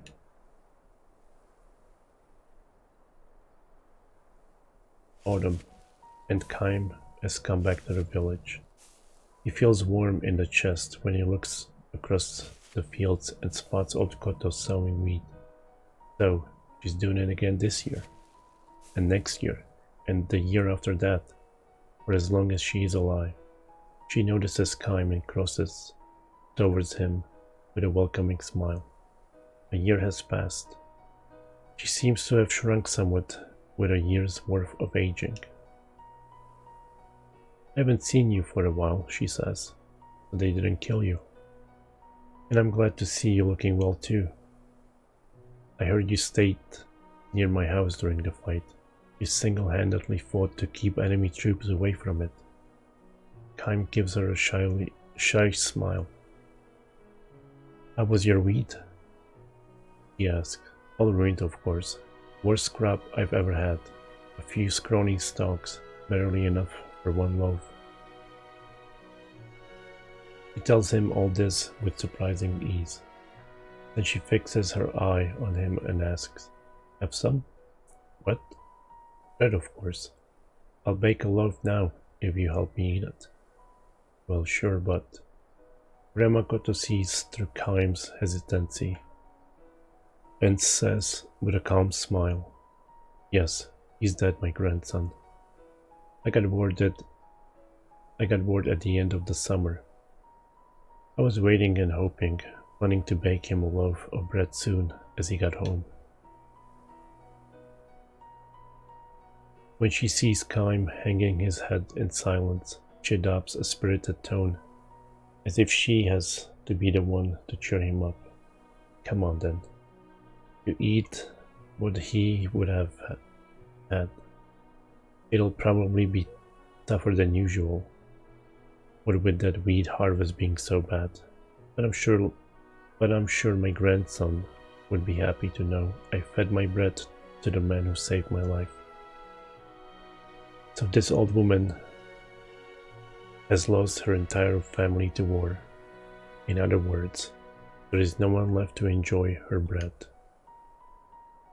Still, she urges Kaim to wait just a minute while I finish this up, sowing the wheat for the next year's harvest. She does it because that is what she has always done, because it is what she's supposed to do. Kaim stops himself from speaking the words, "Let me help," and he stands staring at Old Koto's bent back. In the glow of the setting autumn sun, she is sadly small and sadly beautiful.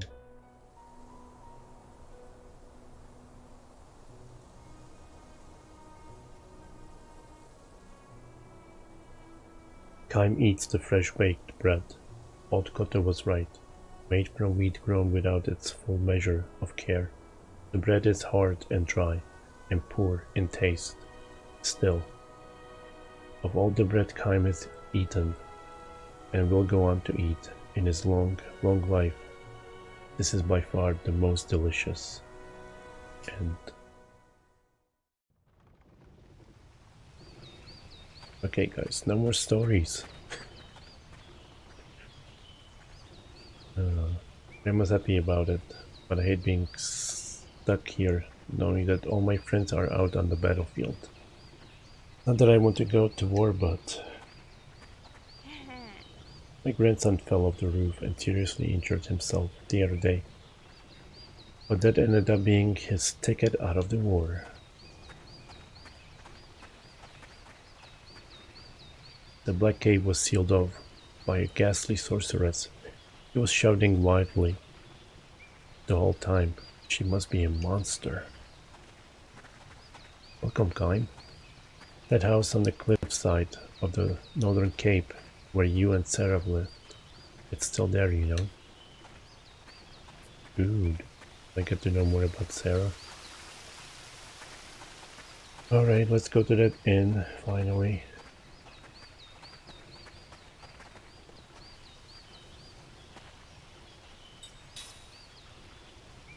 That's fine.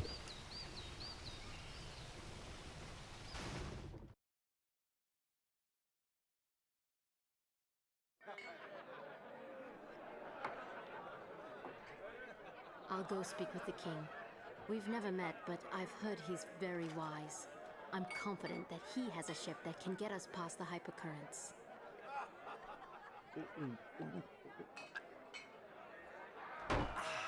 Wow, that hit the spot. You know, I'm finally starting to feel at home.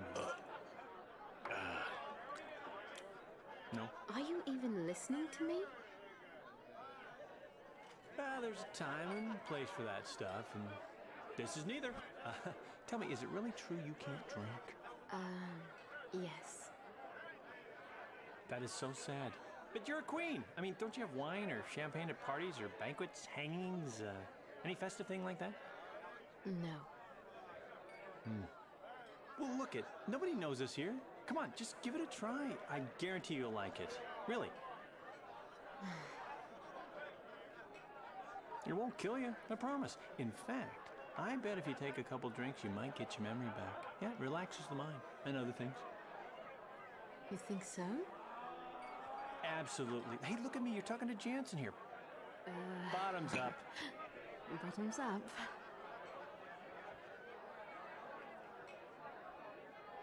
What? You don't like the cheap stuff? No, it's just I've never tasted anything like it before. You don't have to force yourself to drink it. No, I want my memory back. If there's any chance this will help, I'll manage to drink it.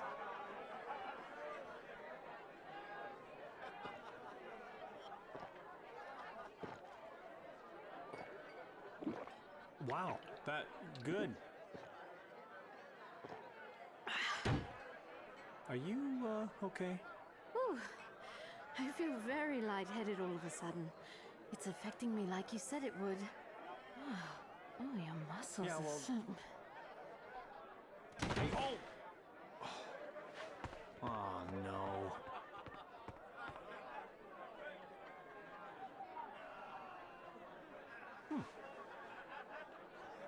You know, you're cute when you're asleep. Jansen! What? Oh! What the hell do you think you're doing? Well, we was having a serious discussion about, you know, what's going to happen next. And planning. Happen next? Yeah. You know, she's going to talk to the king and get us a ship, because yours can't float where the... You know, after all, Goats has got the most advanced technology around. We'd figure we'd get a more seaworthy ship from him. So that, you know... What? All right. I'll give you the benefit of the doubt this time. But don't try any funny business with Ming. Yeah, well, I'm looking out for her too, you know. I mean, look how restful she looks right now.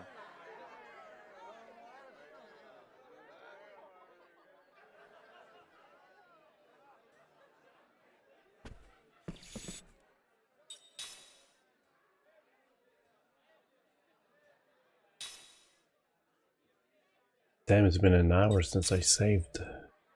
It was like hour of reading.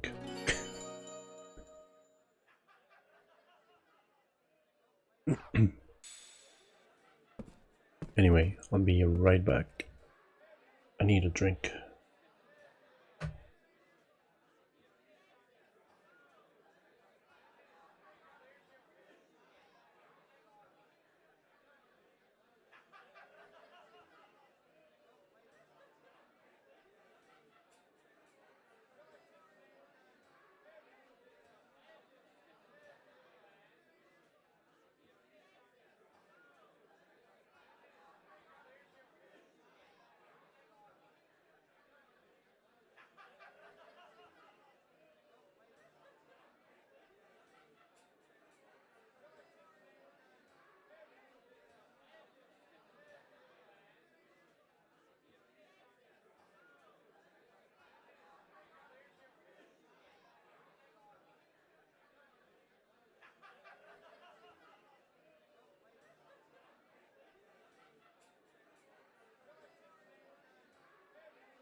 Alright, let's continue.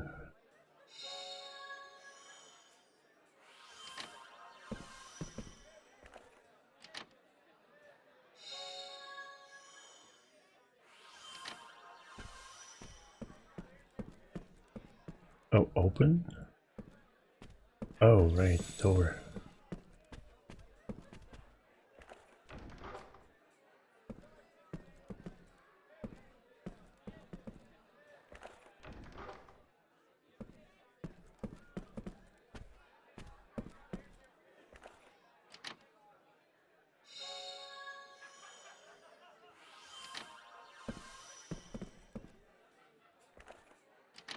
Wasn't there a bunny in this village? Why is he shaking like that?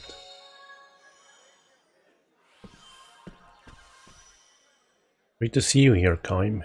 Everyone's just delighted, hmm? Strange. Shouldn't Sarah be with you?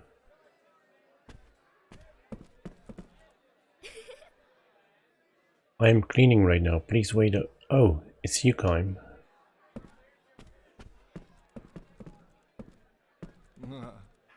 Thank you for coming, Kaim. A toast for the well-being of our village's savior. I have heard a great deal about you from my brother and father. Please, make yourself at home.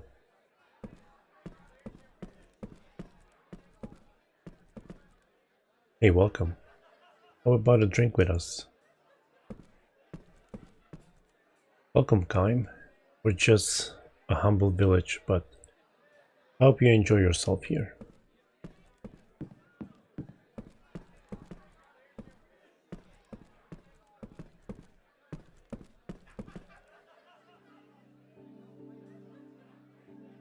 Hey, Kaim!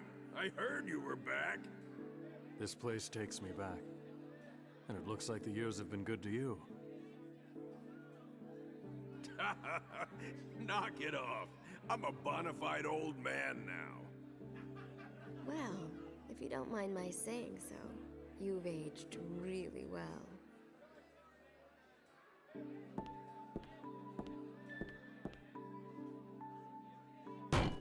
Thanks, honey. Drink up. This is on the house. Well, that is mighty nice. I don't mind if I do. Can I have that big, large mug over there? I was only 7 when you saved the village, but I remember you as if it were yesterday. You were a hero to us kids back then. Yeah?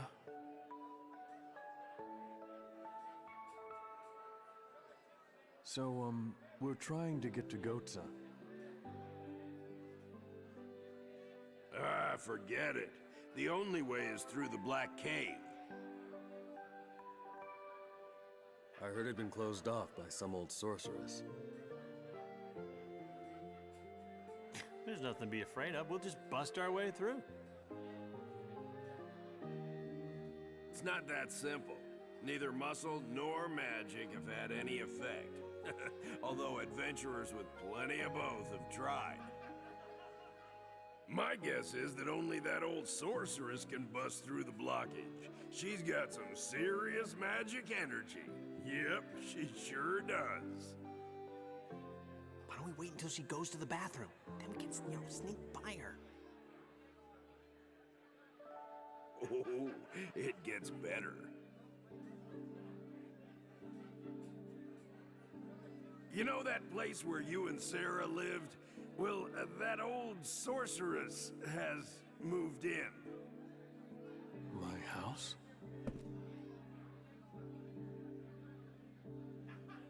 What? Hey, you don't even have a lease agreement? We kept the place up after you and Sarah went away, so it'd be ready if you ever came back. But I'm afraid she's made a mess of it. Sorry. Don't trouble yourself. It saves us the hassle of having to look for her. That's a good point.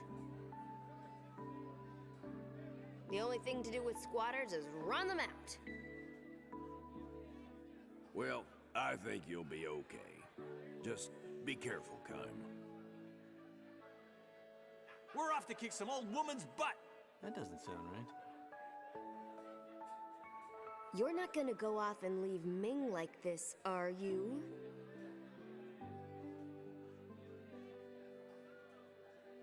We'll head out there tomorrow morning.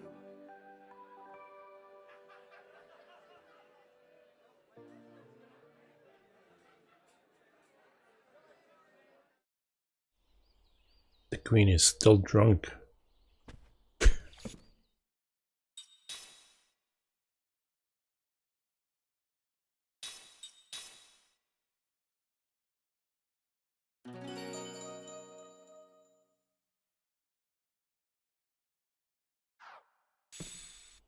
It was an upgrade.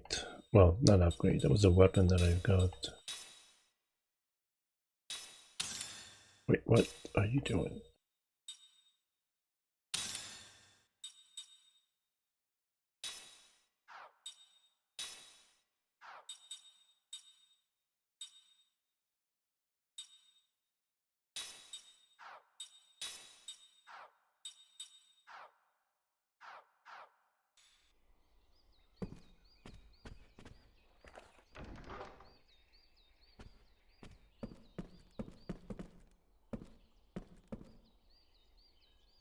Hello travelers, you're familiar with the art of ring assembly, am I right?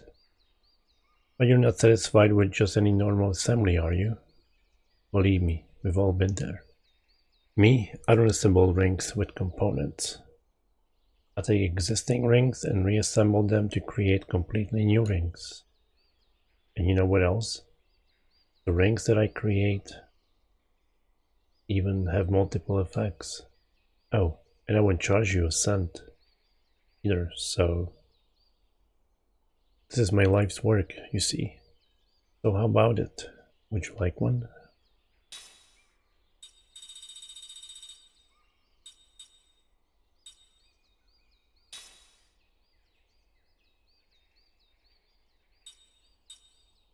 Why not?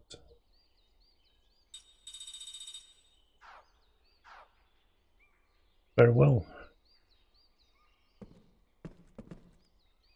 Say, wasn't Sarah with you?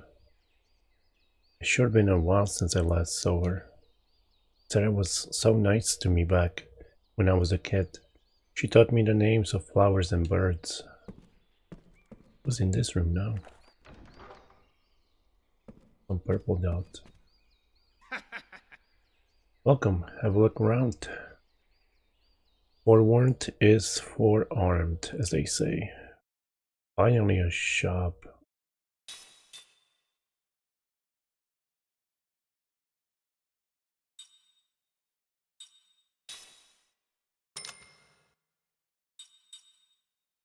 Get to these, I guess.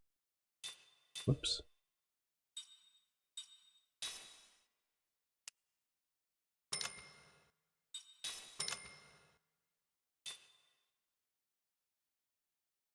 I don't have any of these. Are you sure?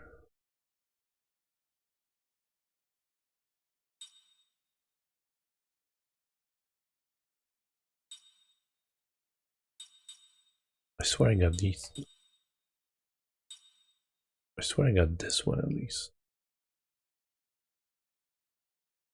Hmm.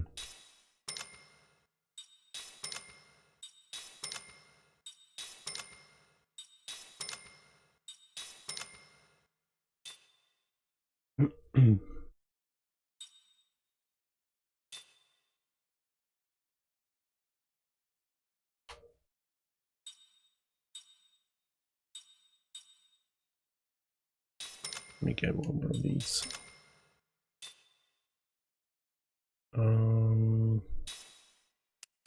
Oops.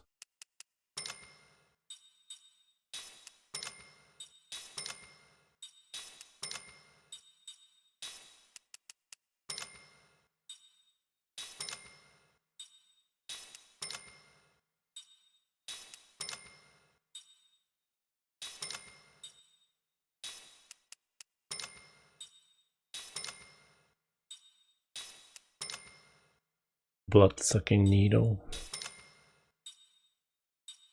Alright.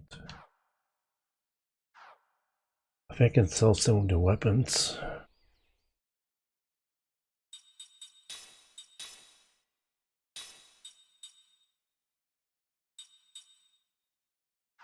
$270 to $286. Better than nothing, I guess.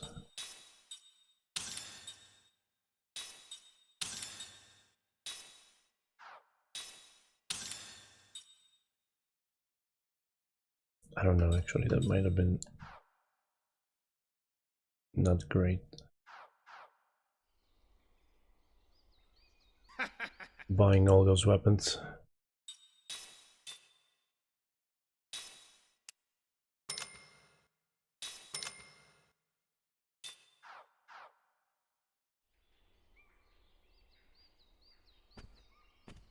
Alright, let's go. Got quiet here. The music is gone.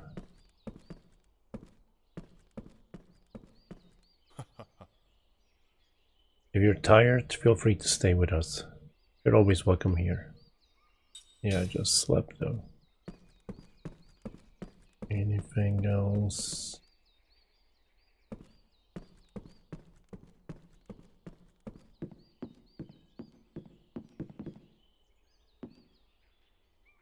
Ah, did you hear me singing? Ooh, how embarrassing.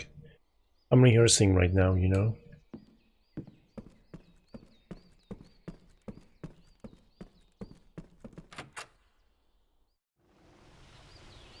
Where is everybody?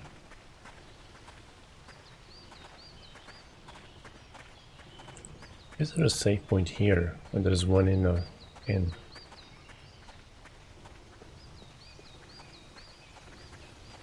Oh, I wanted to...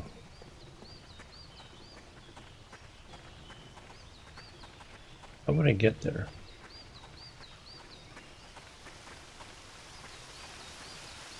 Oh, I see.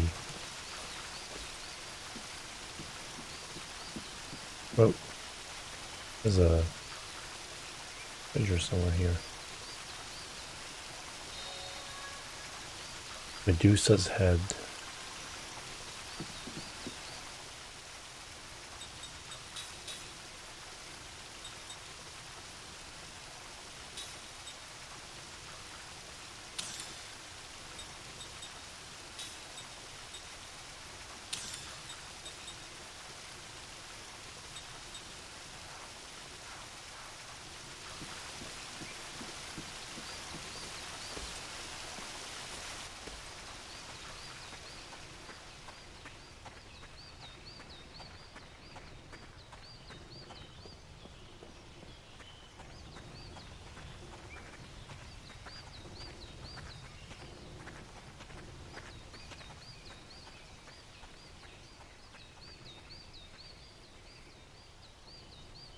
Okay, I'll avoid the road.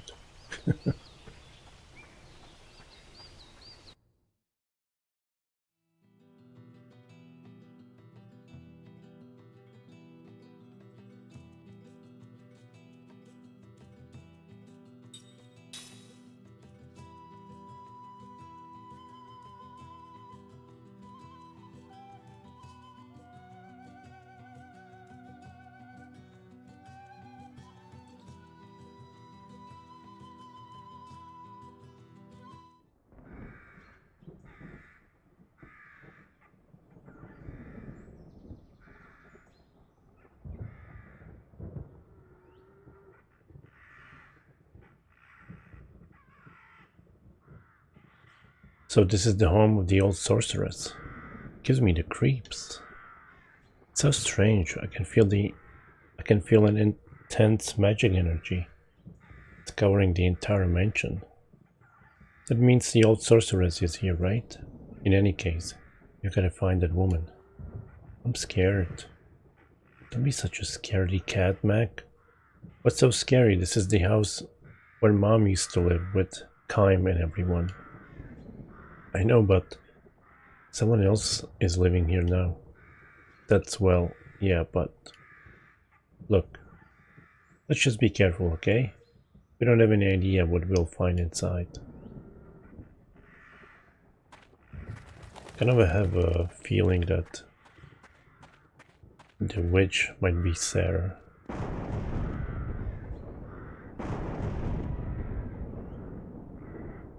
Whoa. Did you just see that? And what am I playing? Change genres all of a sudden.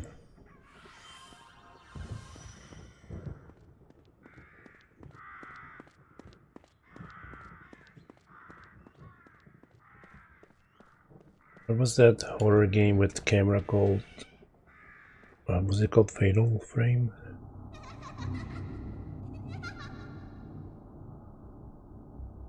Oh dear. What the hell was that?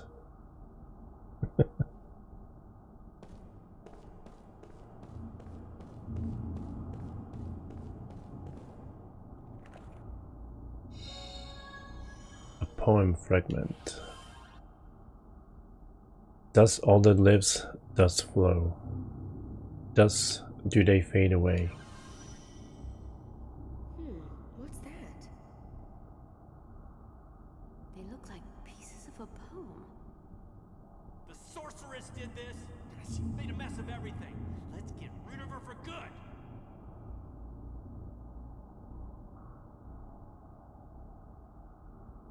Yeah, she writes poems. Let's kill her.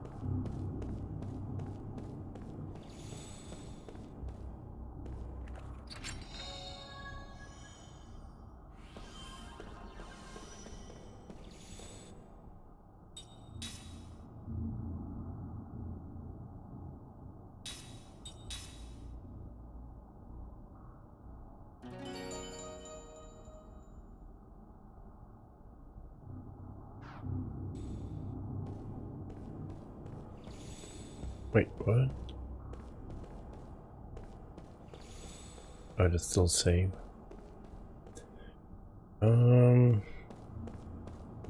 Try going this way. It won't open. It must be locked from the inside. I probably need a spade key or something to open it.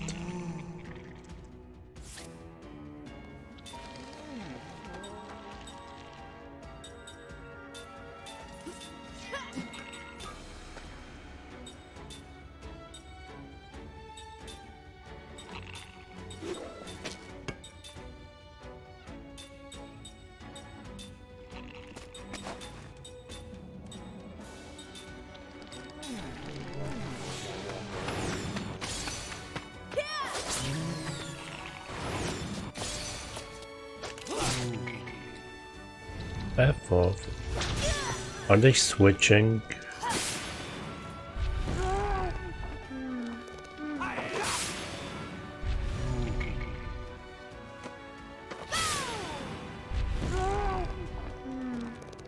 I think so.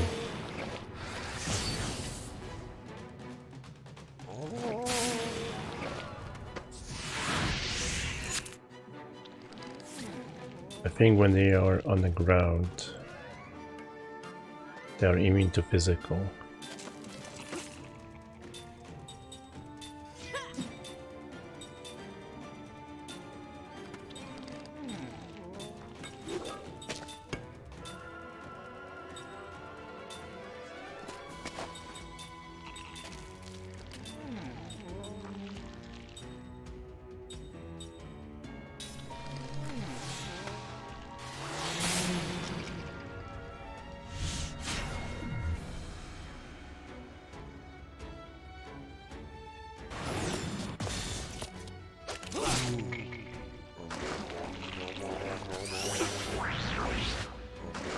Damn.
Oh my god, everybody dead by now.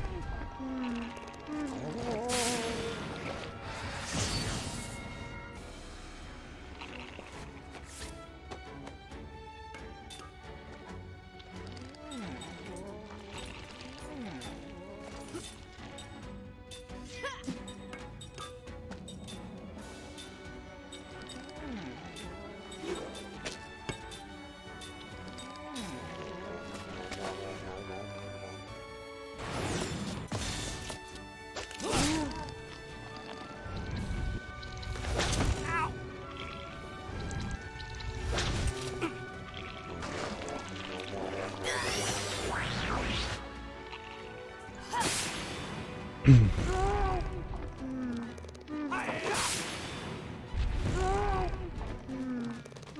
battle is not going well for me.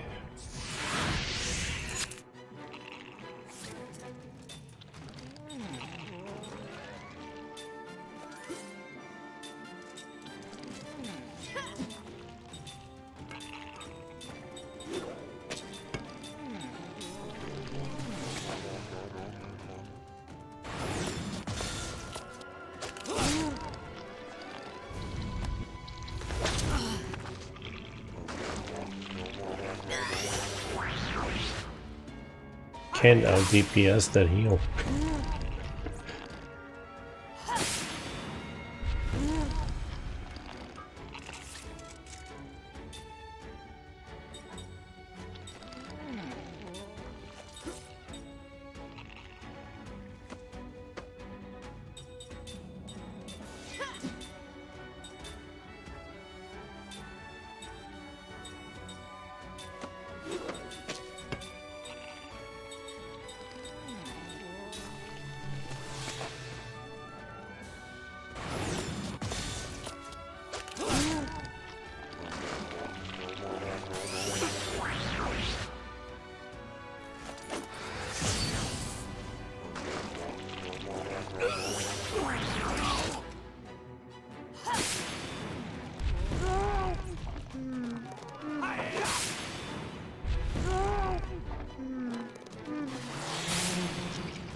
Forgot her name.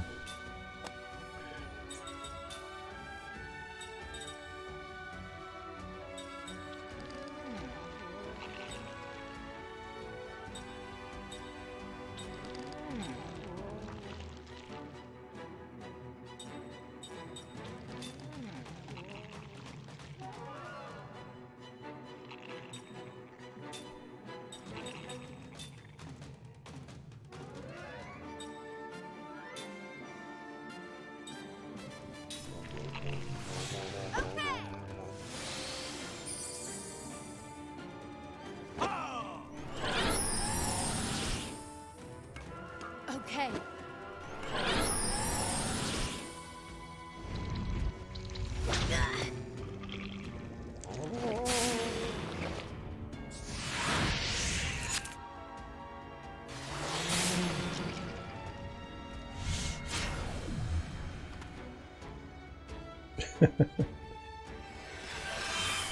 Thanks.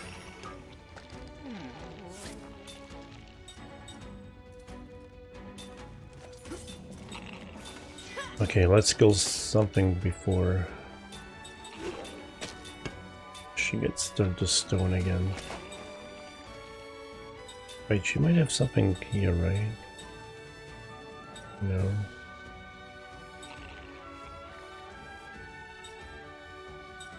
Nope.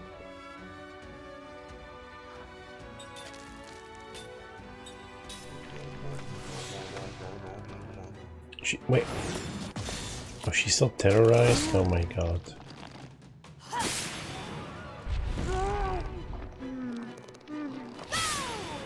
Hello, Dove. How you doing? That was Yakuza.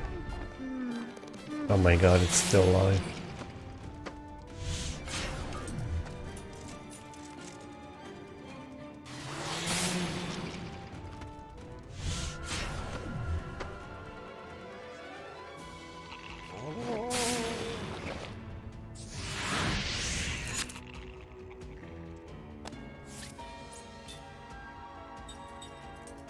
A 7 health? Are you kidding me?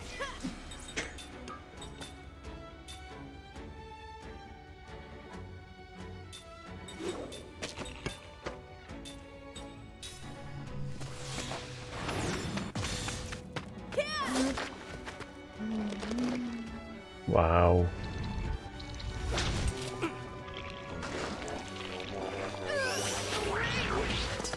Well, I'm hating this battle.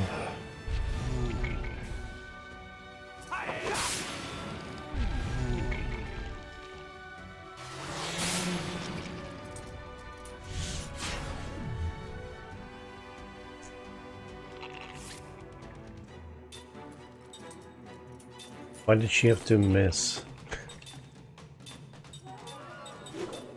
Oh my god.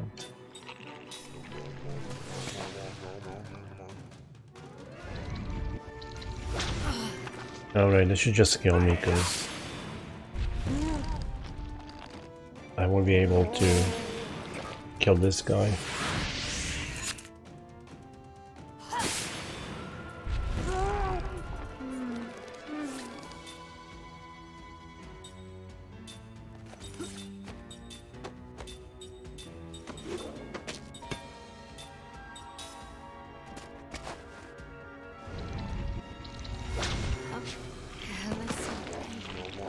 Yeah.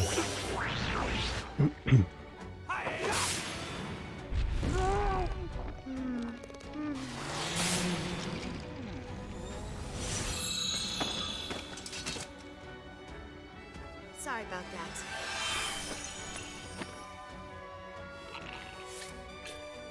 Yeah, my first battle here and I got totally destroyed.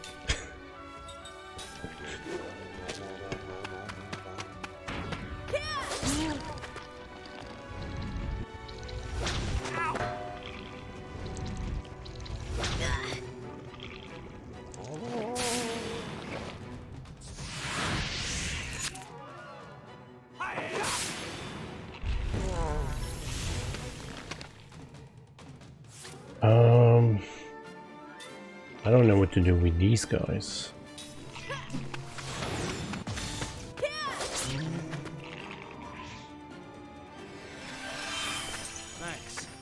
So are they completely immune to magic or what? I'm not done yet. That's what.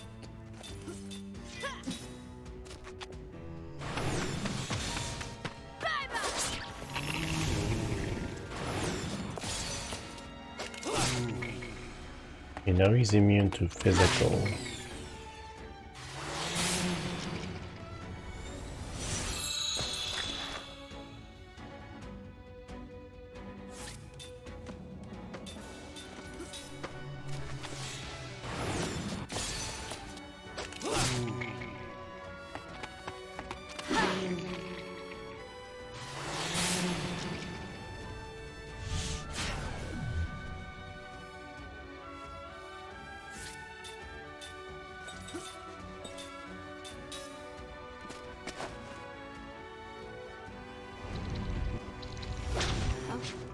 Oh my god.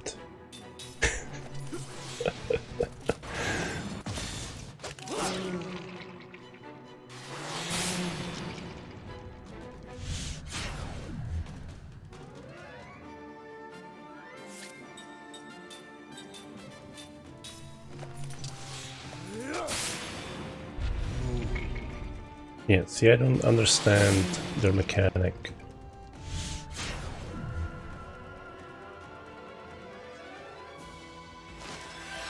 I'm not done yet.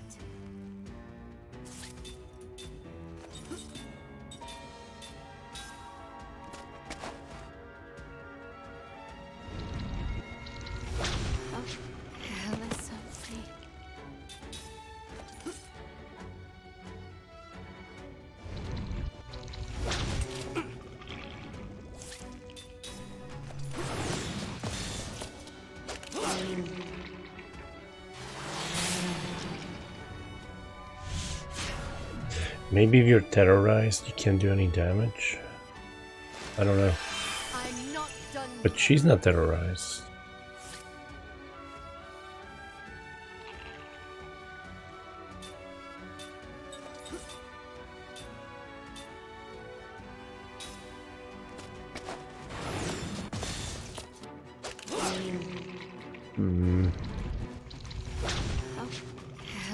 Can you stop attacking her too?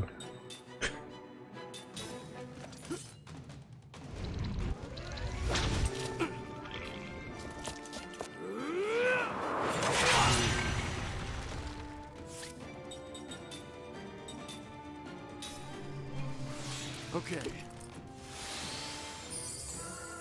What is their name? I'm not done yet.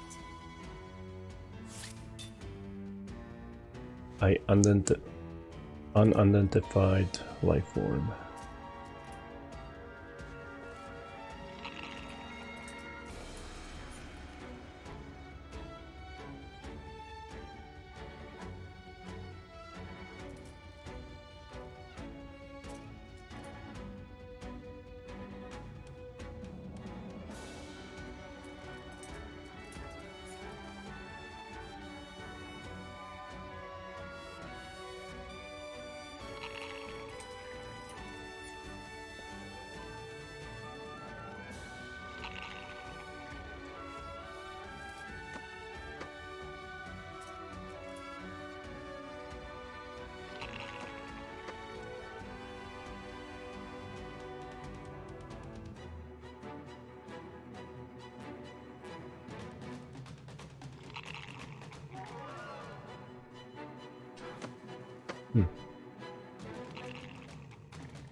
But didn't he? Doesn't make any sense.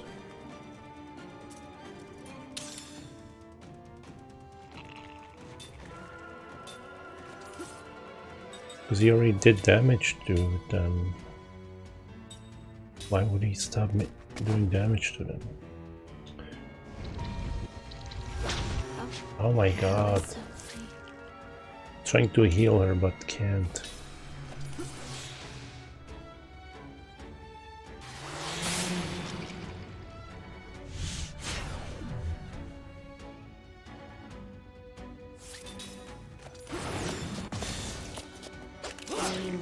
Yeah. I'm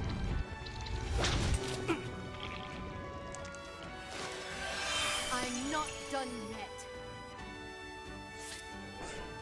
No problem. Thank you for the raid. I'll try to figure out how to kill these.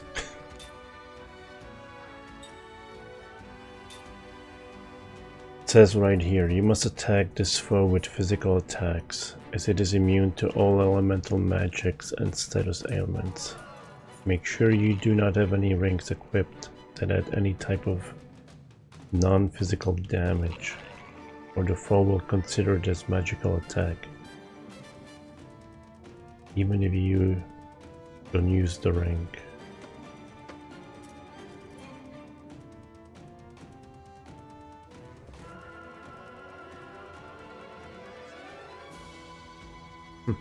Ah, yeah.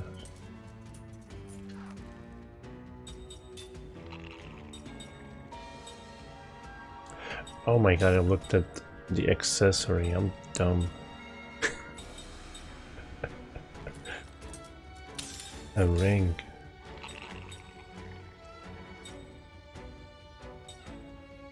How do I remove a ring though? R.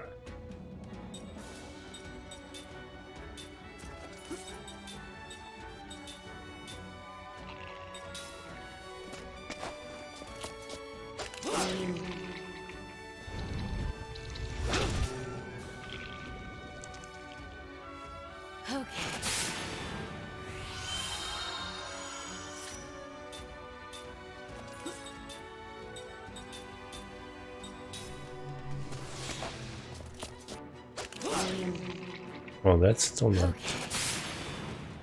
doing anything.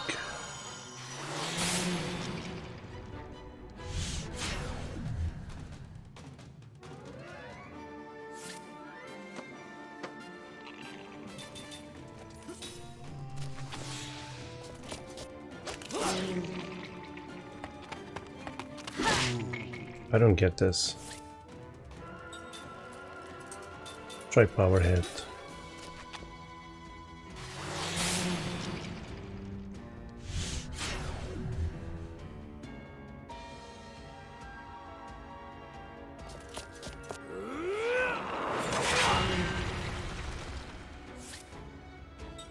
I think he's just blind now. Maybe that's why.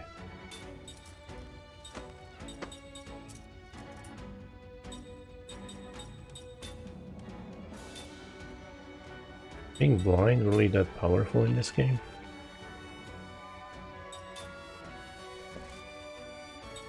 Oh man, I didn't check this out.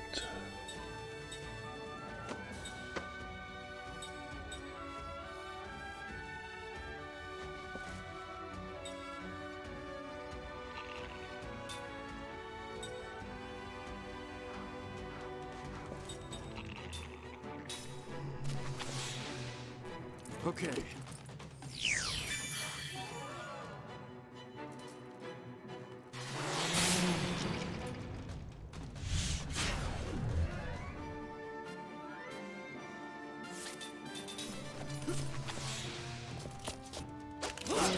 Mm-mm.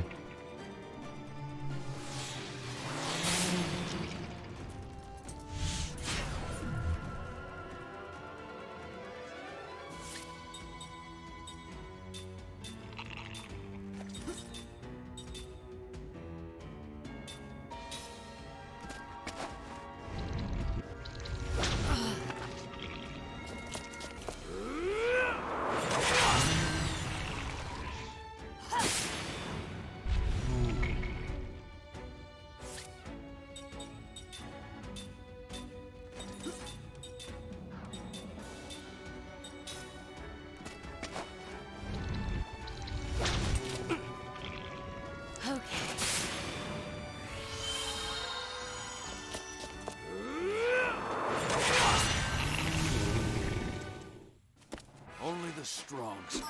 Oh my god, this was horrible.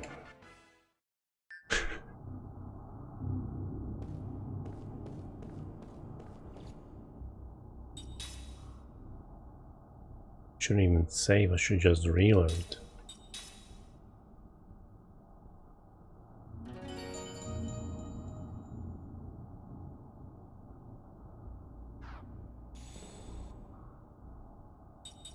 Alright, what the ring does she have?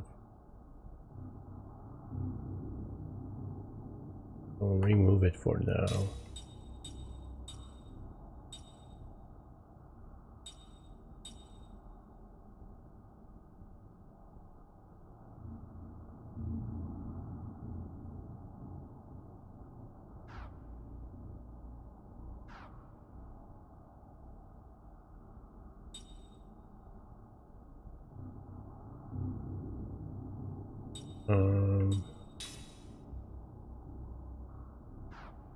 Wait, what am I doing?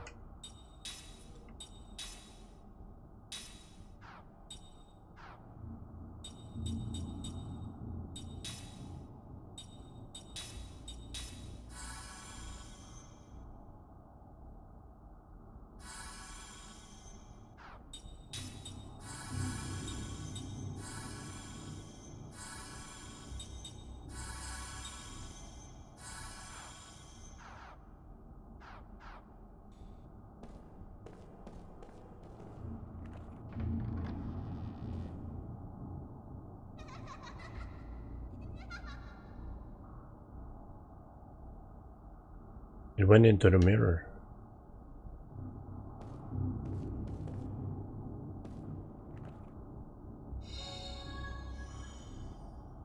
Poem fragment B. Warmth brings no solace. Can't read any more of this. It's all falling apart. Where I get the treasure over there. Is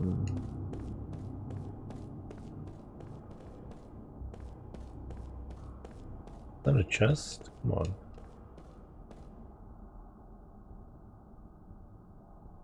It's a bit dirty, but it's just a regular mirror, isn't it? But I swear something went in there just now. It seems like something was broken off from the frame. Right here. I think I remember a jewel of some kind fitted in there as decoration. A jewel? Oh, get off that.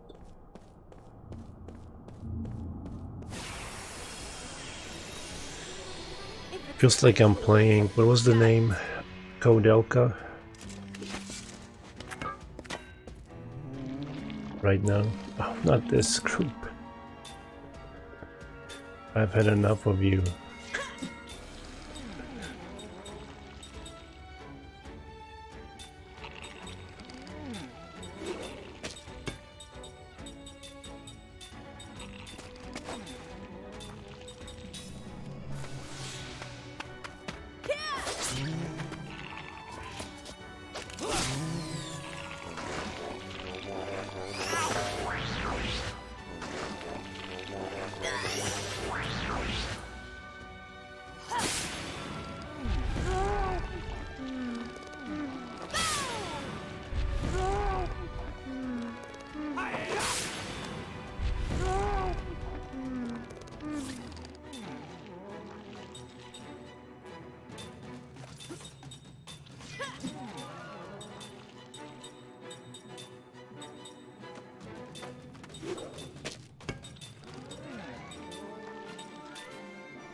Oh my god.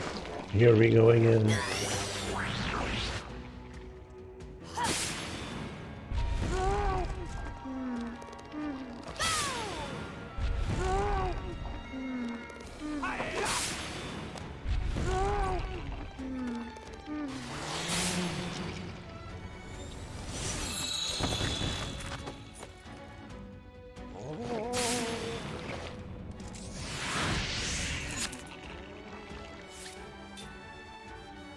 I wanted to go back to town and see if they have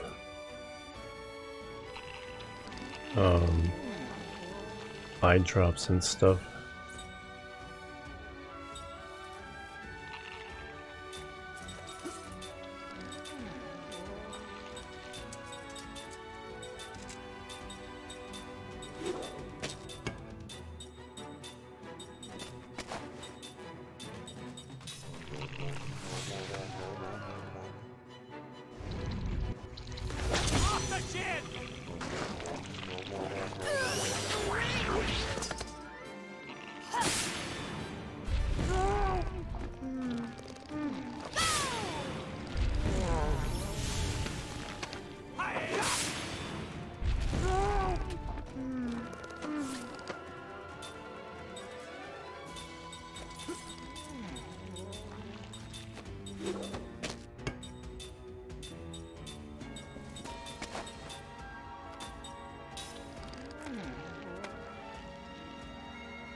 Man, it wasn't enough.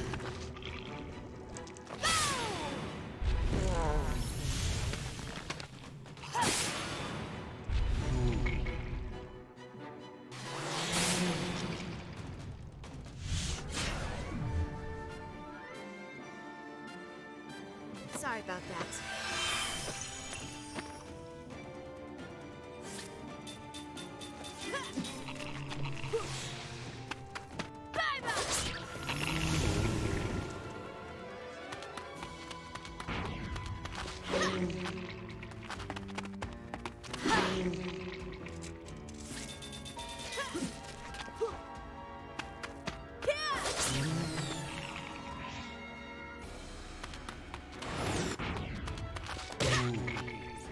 Wasn't there two of them?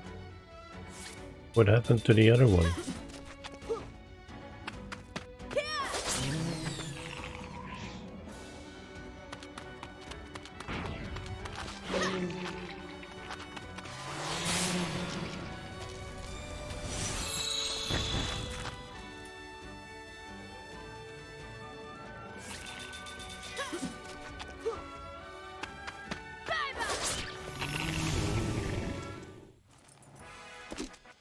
Man, this is gonna be a tough one. How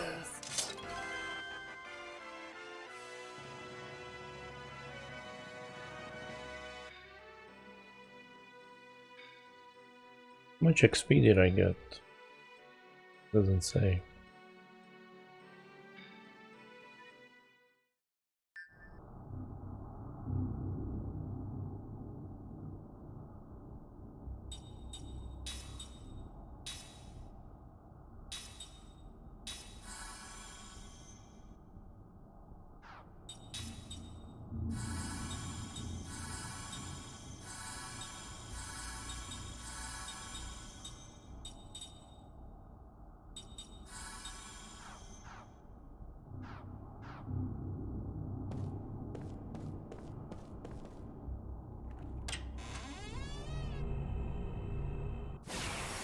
Right.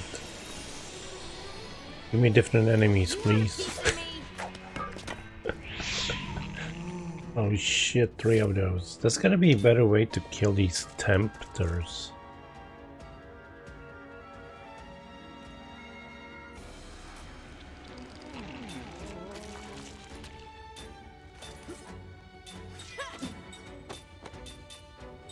Am I really that weak for this place?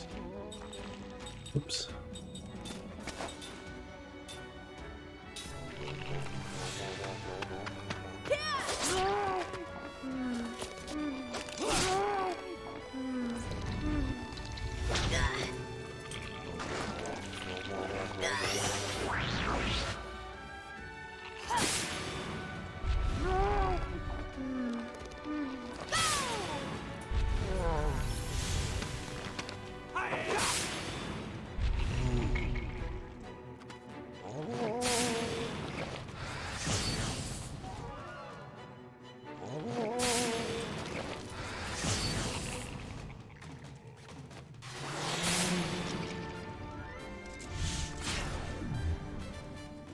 I need like fear resistant rings.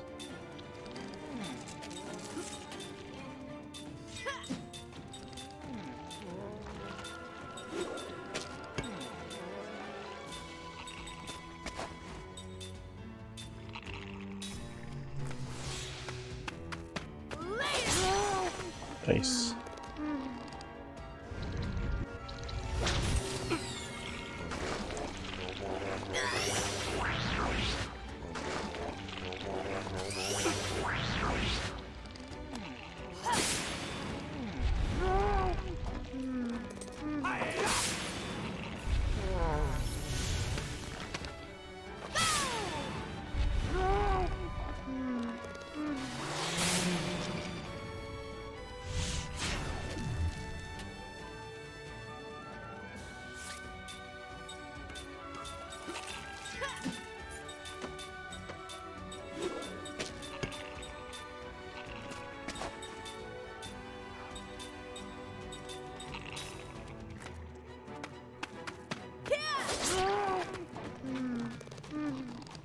Stop being terrorized.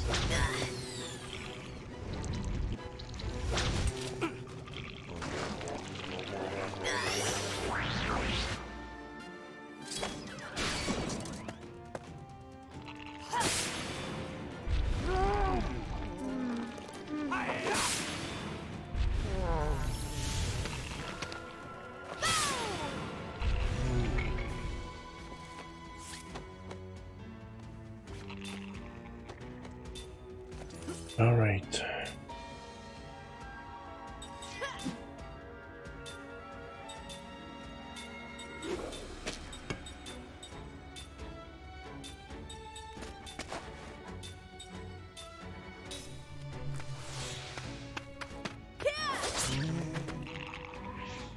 Someone's gonna die. Never mind. Okay.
Okay.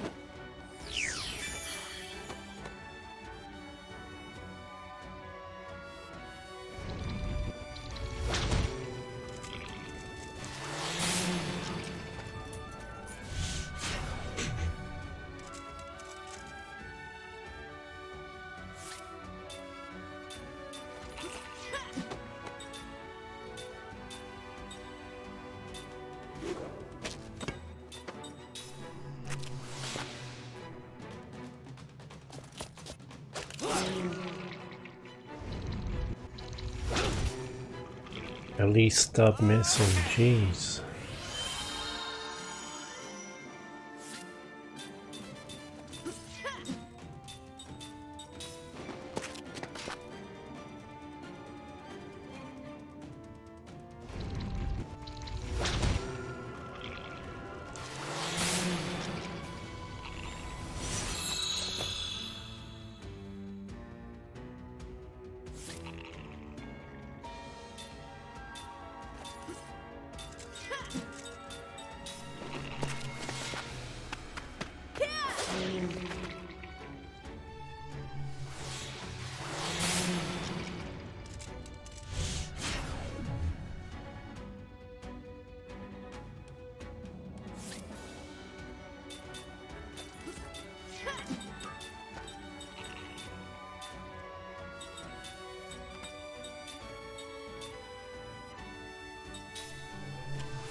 Come on.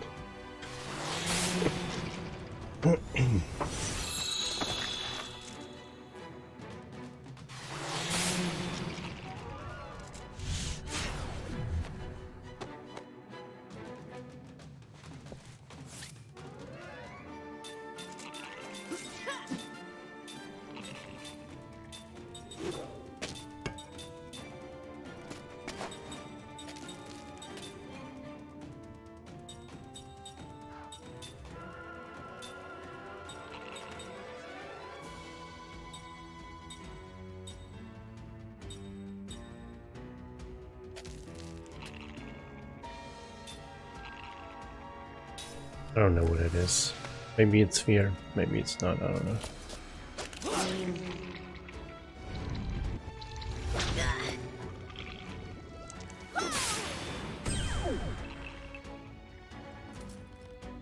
Okay. Yeah, that didn't work.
Thought I had 2 of those blinds.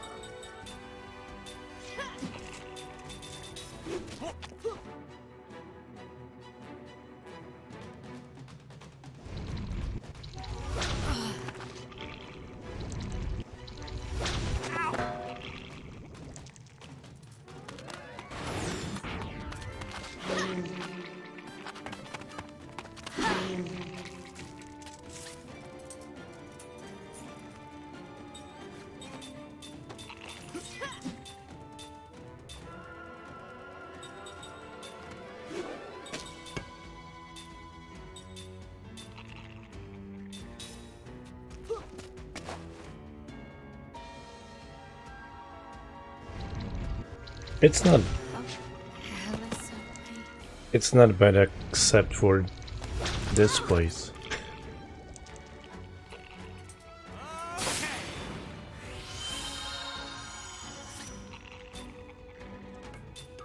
This has been absolute hell so far.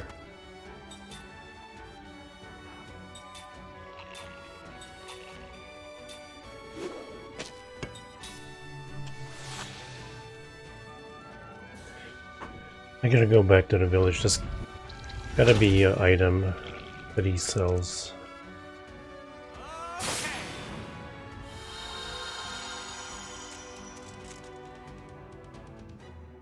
Because this can't be normal.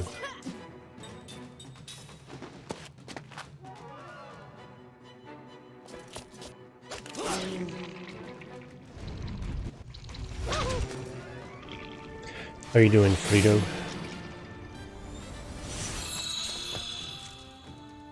It's my first time playing it. I'm not done yet. I ordered it on eBay. If you have Xbox One, you can play it on there. But you said you downloaded it a couple of times, so you must have it already some way.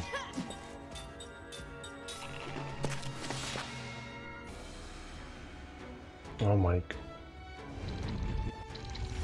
I think I might reset this. I don't know what else to do here.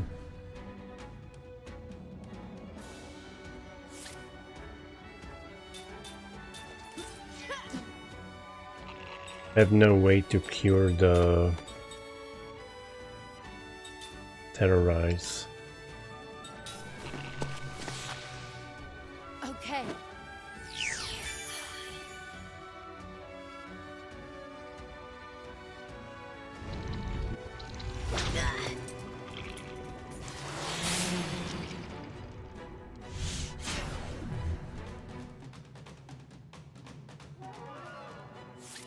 You need a list.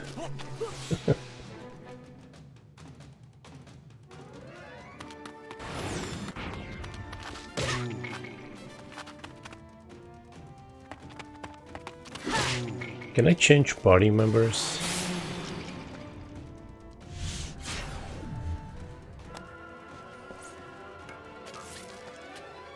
Yes. Wait, I think. No. I can only change the setup.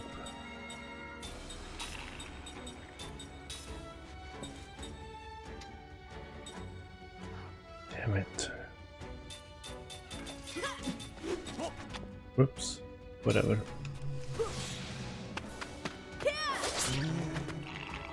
Oh my god, some damage happened.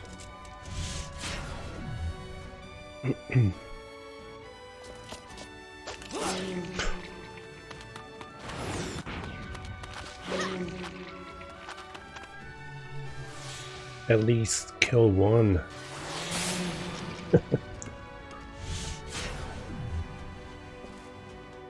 What are you playing, stranger?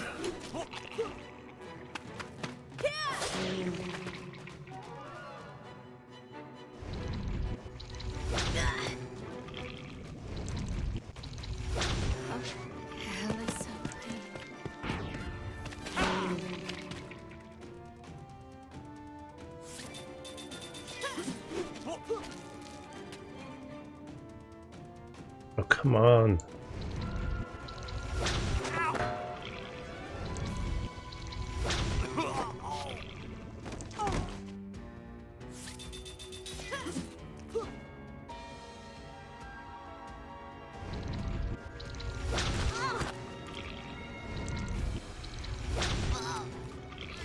History.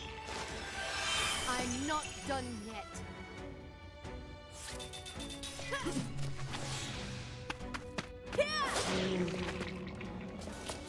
Hit.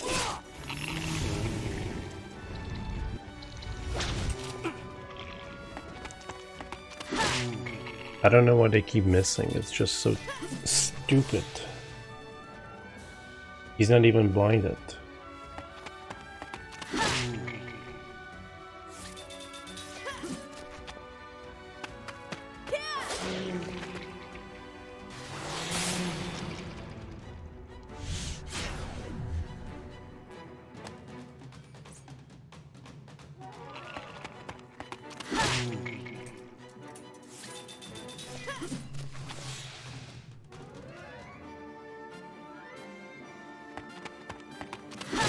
She's gonna kill it 2 damage at a time.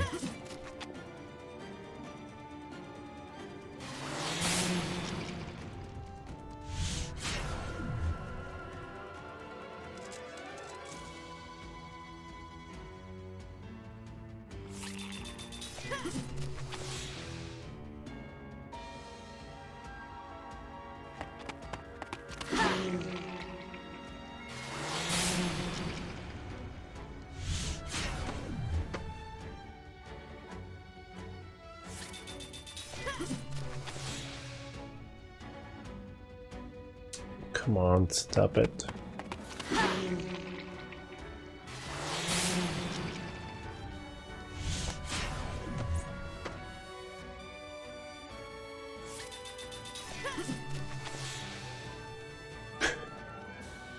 Come on.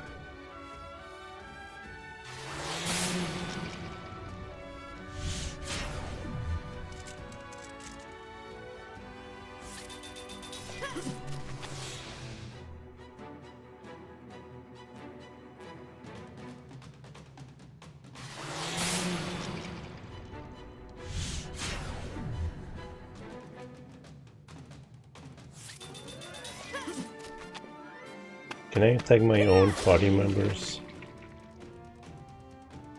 Because I want to attack Kine.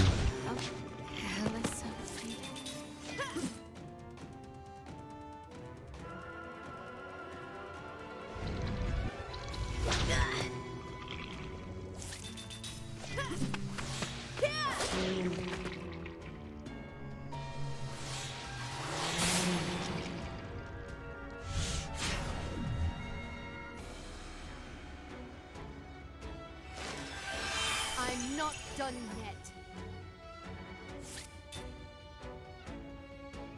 I've done 7 damage to it.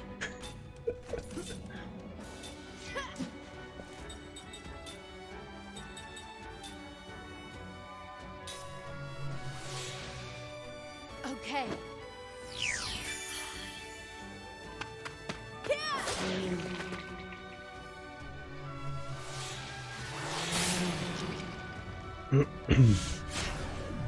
Does it ever run out of mana?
I'm not done yet. Can't even use skills because no mana.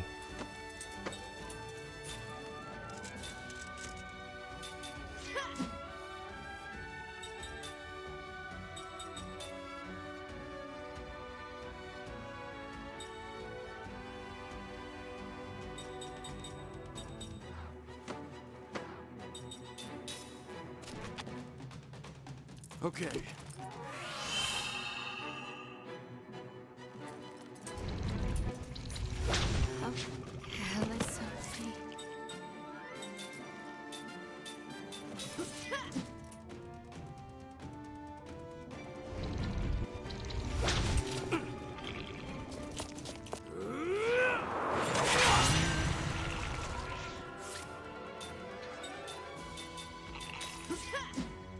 Gonna miss this time. I didn't mean you.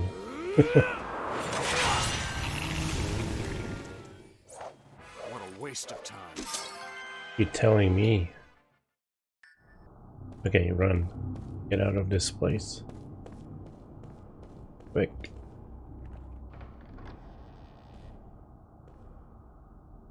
Where is the door? This way. Go, go, go, go, go, go.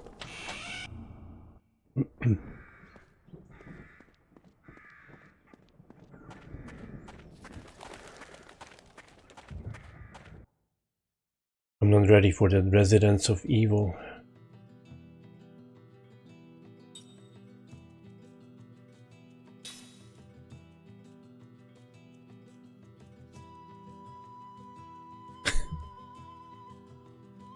That was like a 10-minute battle, if not longer.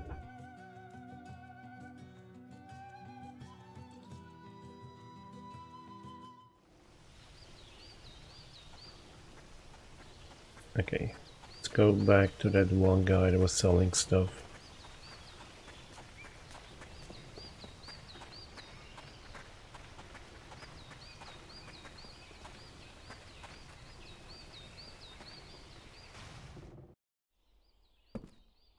Are you selling anything? No.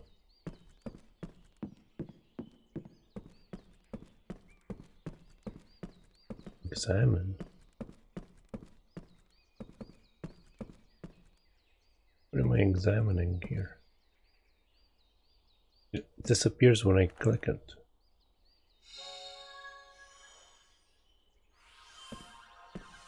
Oh, interesting. No, wait.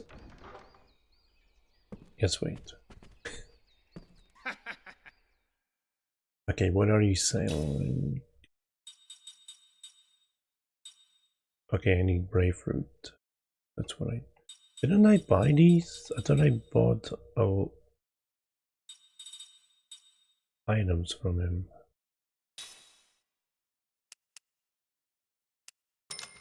Get 20.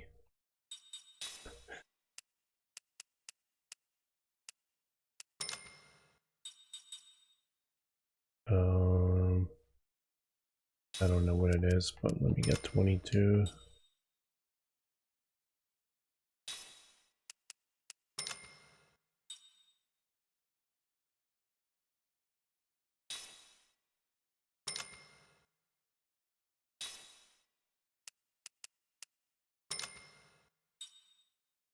Flare bomb. That's a useless in that place, because those guys are immune to magic.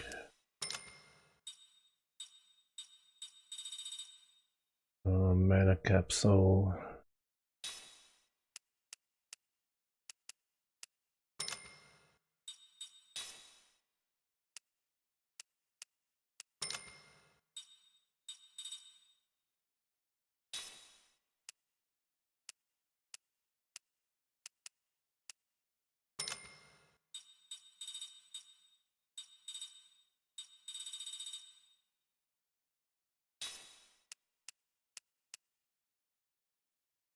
Was it 3? Oh, 4. Okay. I'm broke now.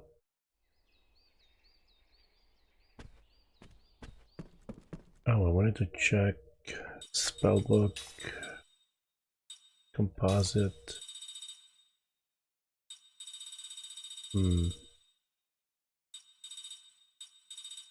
Was hoping she could make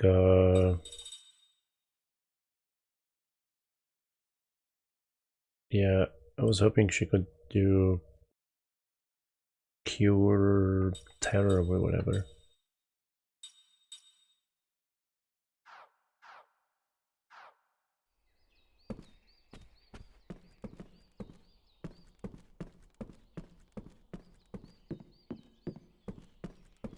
Oh, wait, here.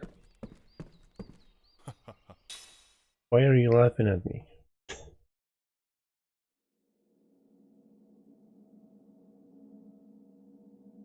No, should I read all them again? Oh my god, there's still so many to read. 1, 4, 5, 6, 7, 8, 9, 10, 11, 12, 13, 14, 15, 16, 17, 18, 19, 21, 21. Let's see if I find all the dreams, but still.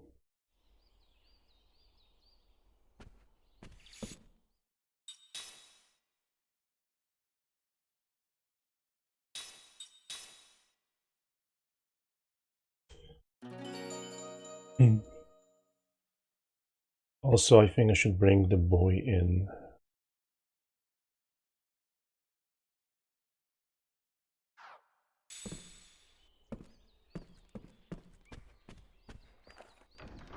For some damage. Oh, hold on. Oh. Keep remembering stuff. I don't have any money anymore. Damn.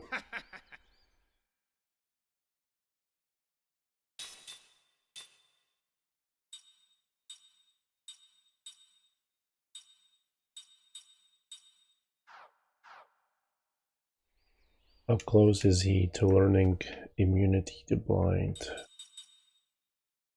But not close at all. I think it's like one more battles, but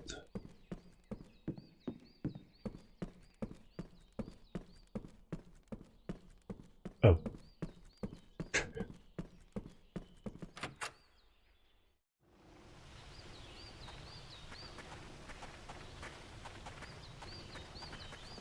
Damn, I just rammed into him.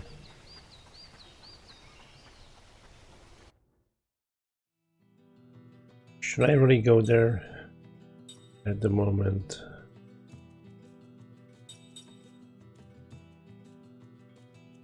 I mean, I know there's an exclamation mark, but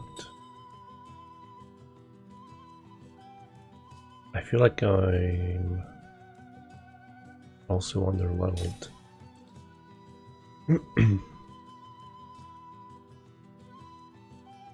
Well, not underleveled. I think it's just because those monsters are a problem. Wait, haven't I been here?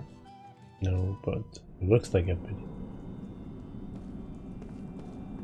They won't let me go through this place. Yeah, an opening. Some powerful forces seems to be keeping it shut. So much for letting me explore.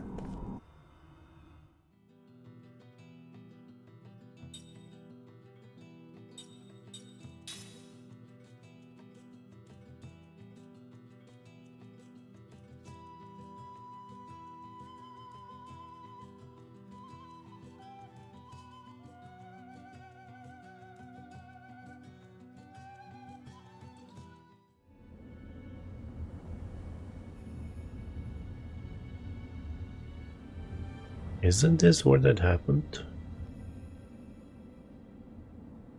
It's flashback.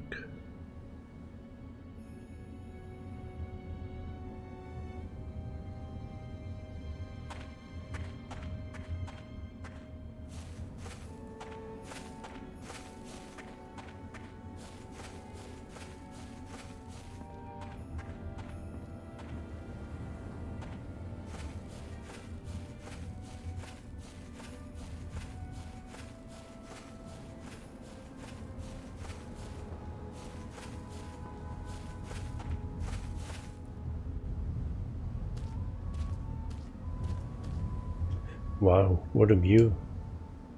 It's pretty, isn't it? Was the wrong time. Liam was here. Mom? Yeah, and that day, from this cliff, I lost the two things I cherished the most in this world. Liam and Sarah. Mom always wanted to meet her own mom and dad. I think getting to see you made her really happy, Kaim. I think so. And now I got to meet you too. I wish I could introduce you to Sarah.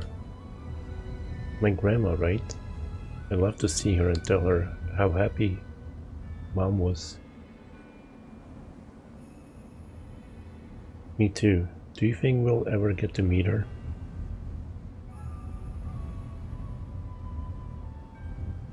Yes, someday. I'll find her, I promise. Sarah.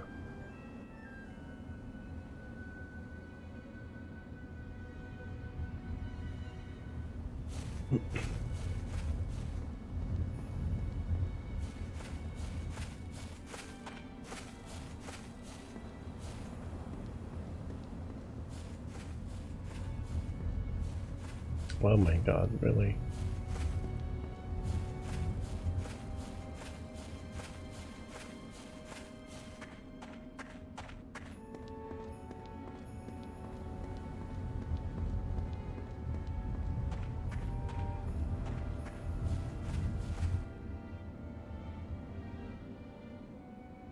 Gongora was here. His magic took Lirim away from us. Gongora.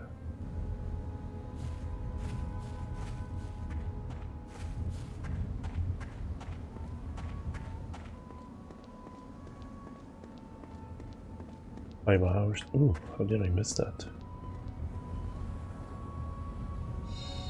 Give me a good weapon. Damn it.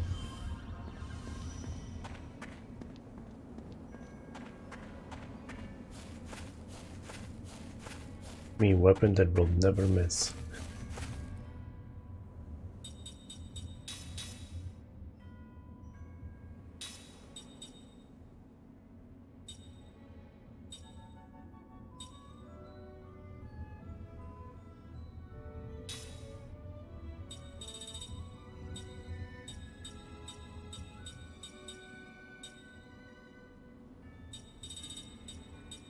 Guess it's not here until he learns it.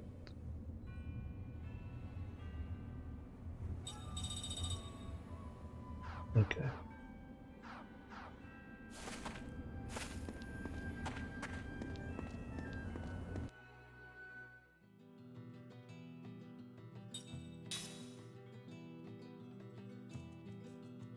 Fine, I'll go back to the House of Horrors.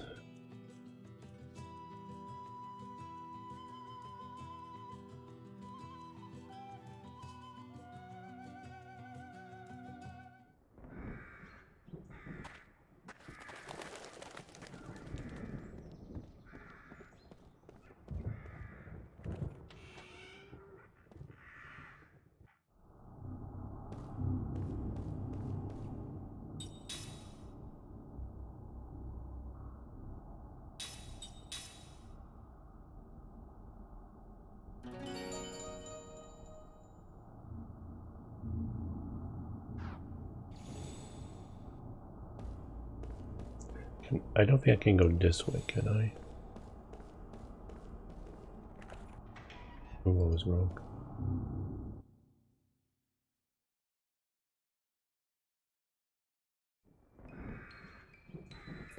Well, this is a garden, alright. But this circular thing on the ground, that fountain, something fishy about all of it. But something's supposed to go in the ground holes.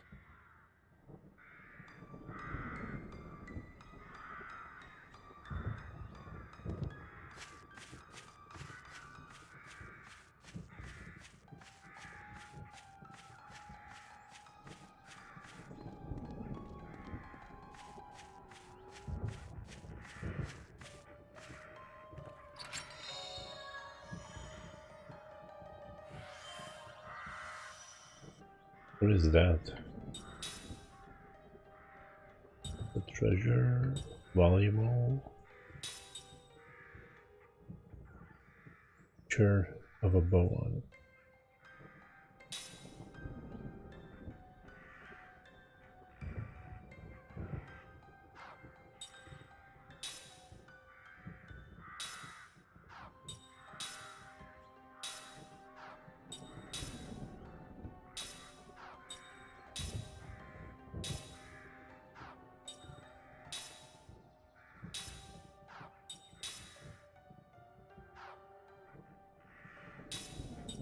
Wait, what?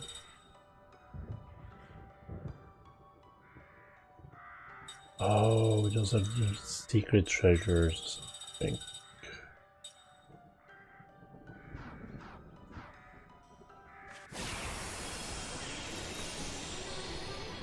Don't let him get away! I forgot to bring in the boy. Yeah. Oh man.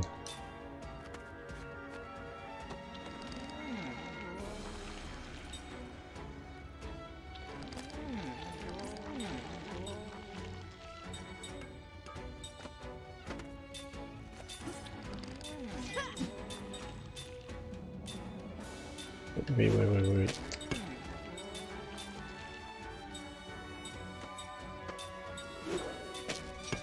No, they are in the back. That's not gonna work right now.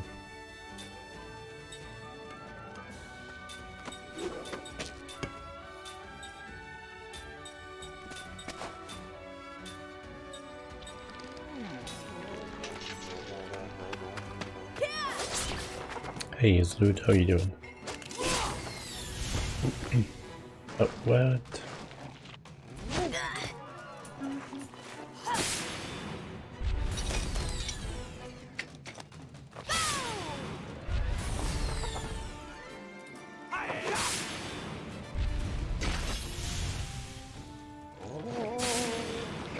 Oh, I wish everything was so easy.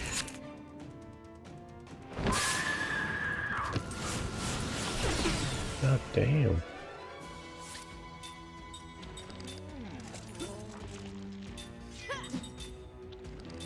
Wait.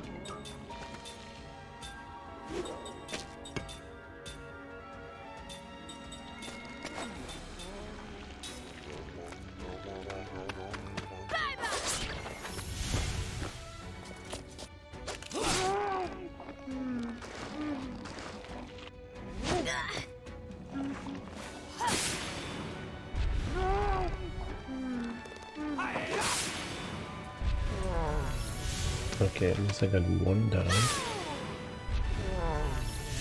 What? Two? Nice. You're no match for me.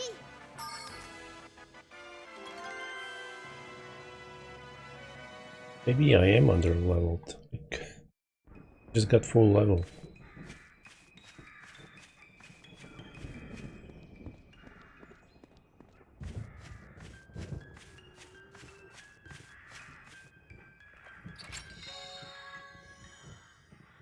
Cure all.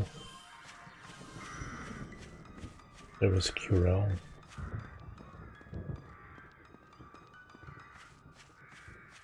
Okay, I don't think I can get to the middle yet. I don't know how many licks it takes to get there.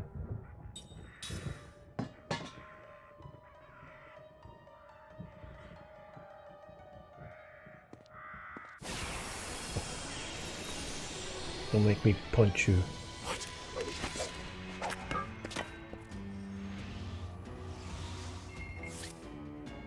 Okay, go after the ageless ones, because they do shitload of damage.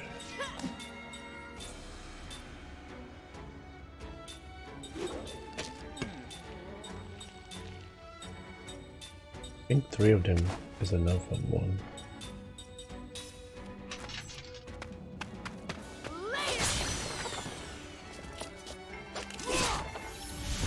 Okay.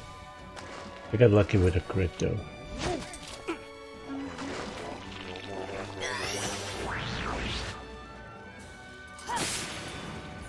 Can I put those guys to sleep?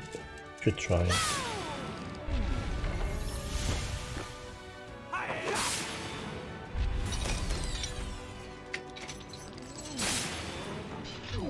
Mind your own business. Soul armor.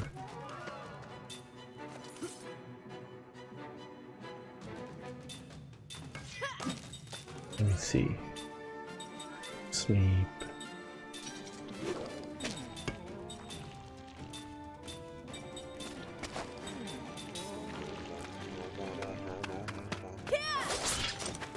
What?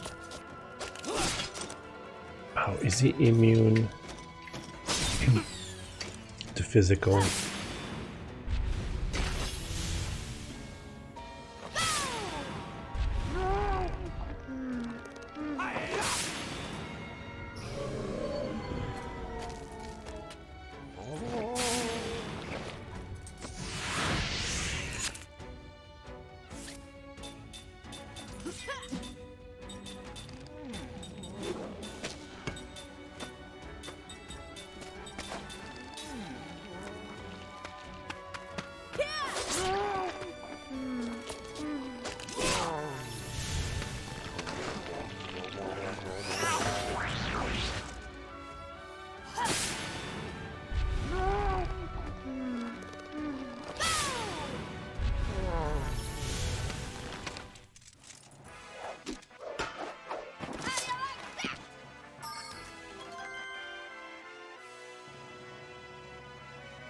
All these levels up.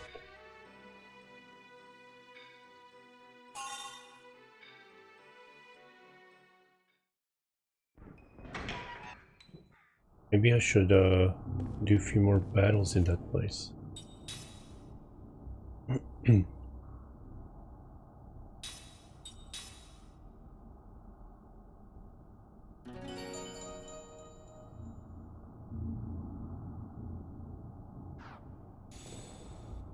There was something I wanted to do. I know she learned something, but there was still something else. Oh, the boy.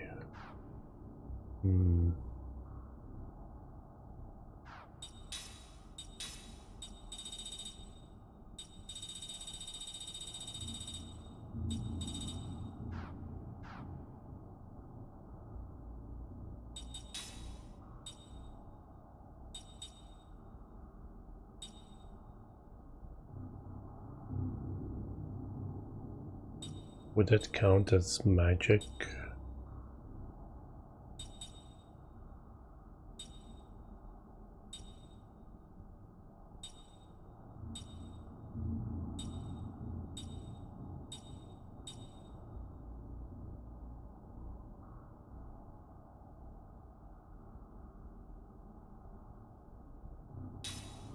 Maybe that's what I need here.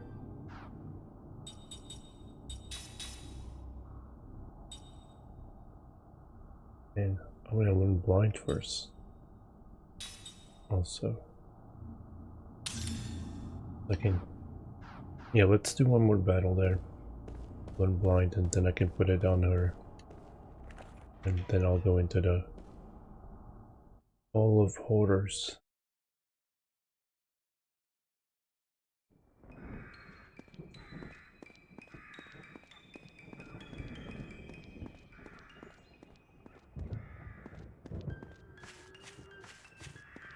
Come on.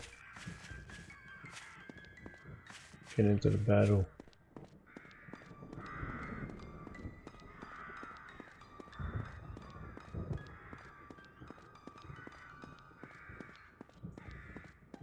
Come on, I need one battle. There we go. I hope it's gonna be one.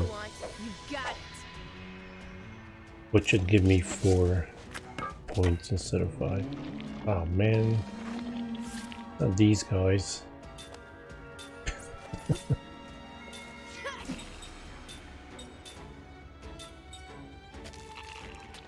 Oh, I didn't even see the age of this one.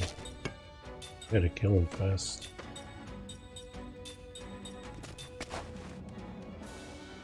I think 2 might be enough.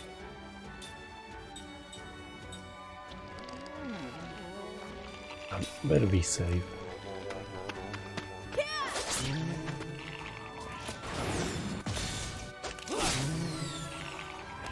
Still not dead though.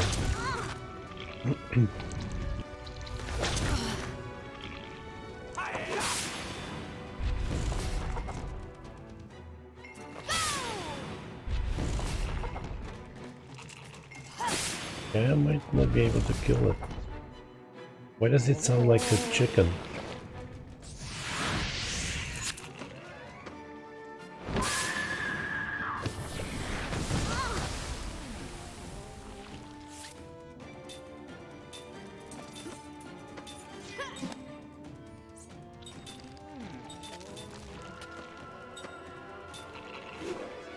The ageless chicken.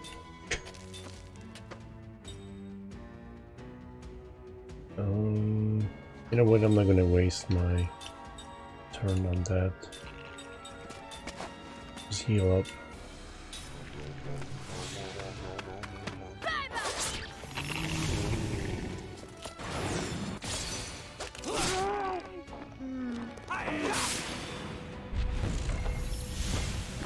Where was that 257 last time?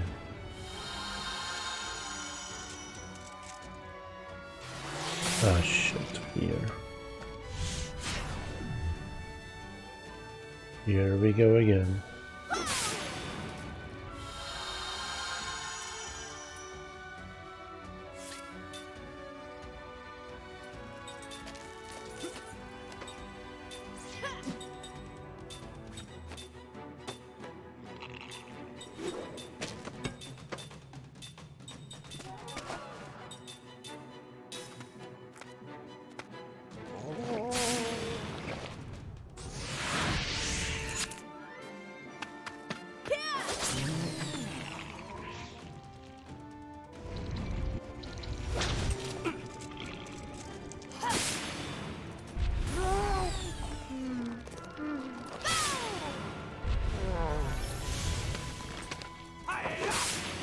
Hero.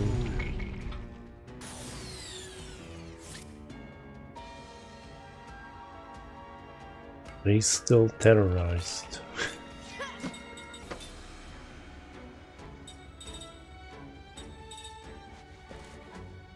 I don't think I can help him.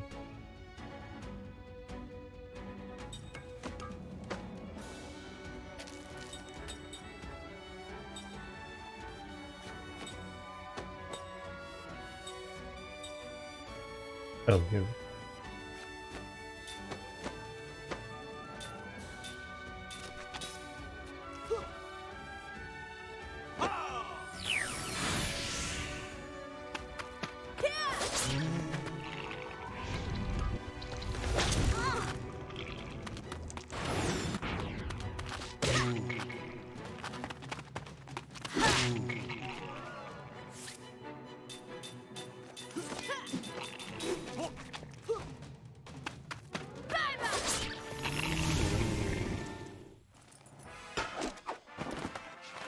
It's not in my nature to lose. Okay, you should learn. Oh, god damn it! It really did give me 4 SP instead of 5. Oh man.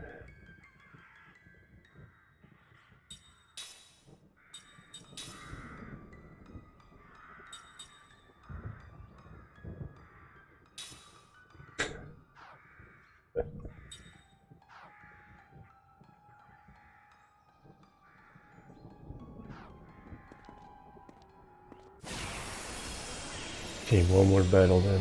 Don't let him get away!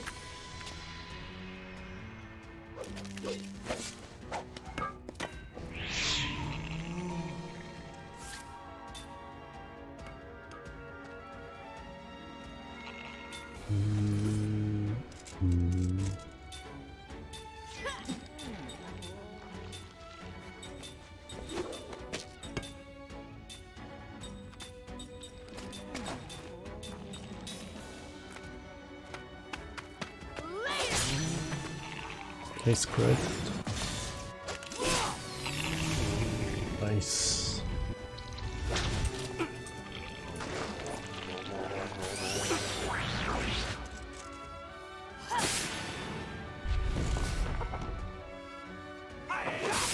Yeah, why is he taking so little damage, like first turn, but then he takes almost double the next one?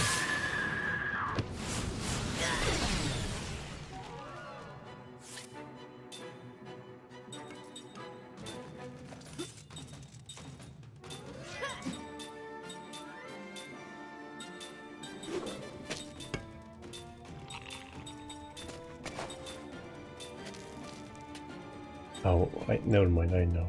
I asked myself a stupid question. I think he moved to the front last time, maybe.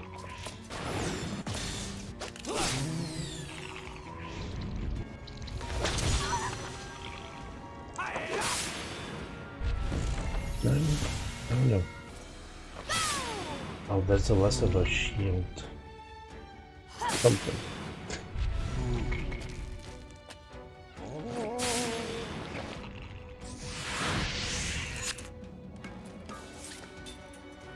Alright, kill that.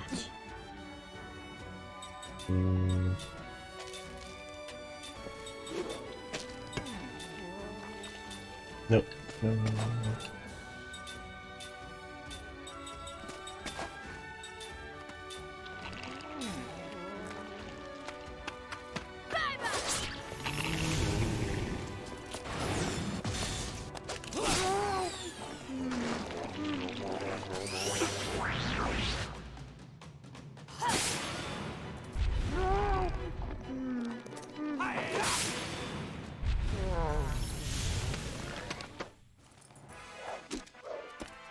Well, have you fallen for me yet?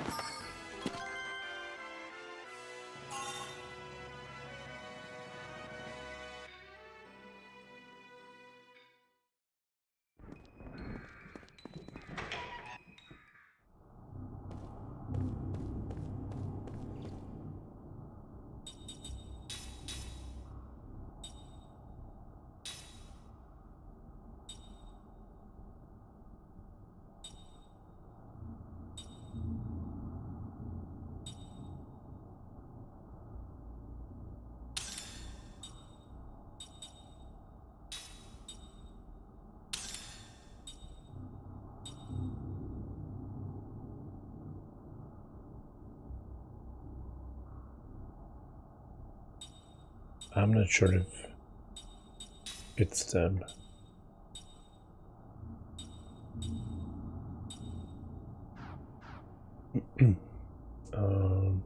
Let's go.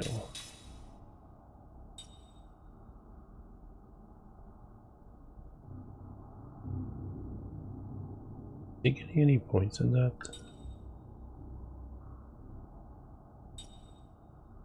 I think I need that boy in the group. I don't think he's getting any. I think he might be getting XP, but he's not getting any SP.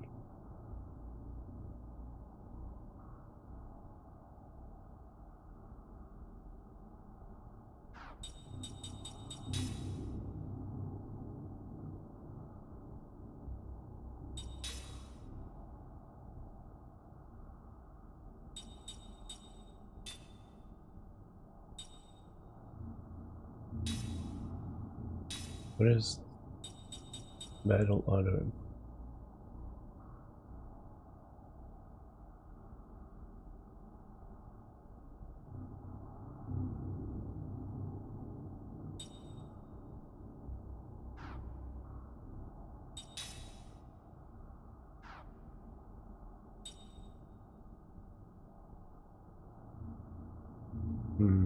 I need Jensen here though.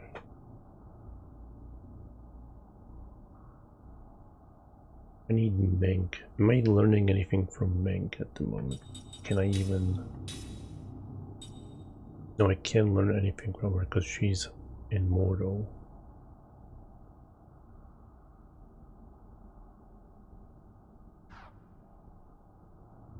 But I need her magic. I'll do it somewhere else when...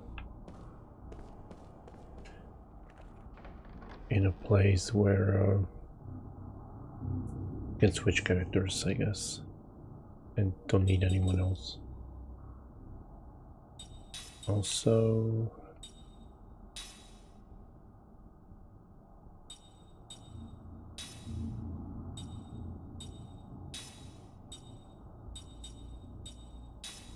can't learn anything from him. Let's learn from them.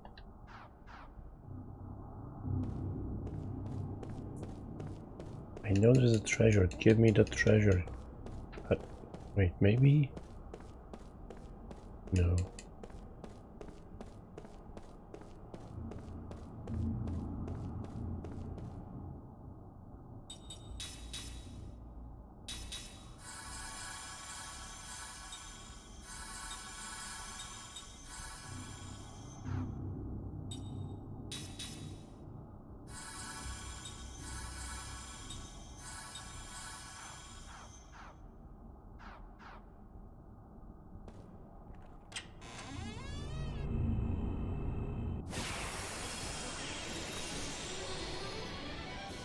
I'm always ready.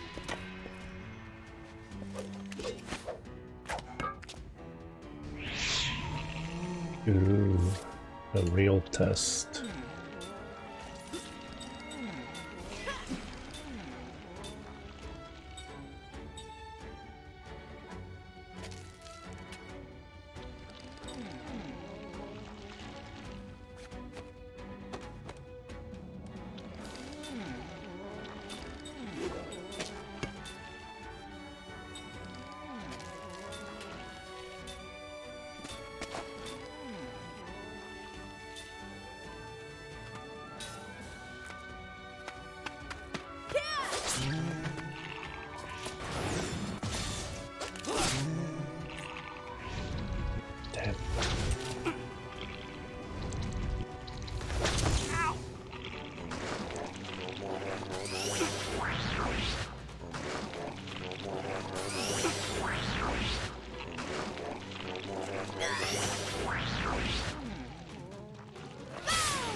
Alright, it's going better all of a sudden.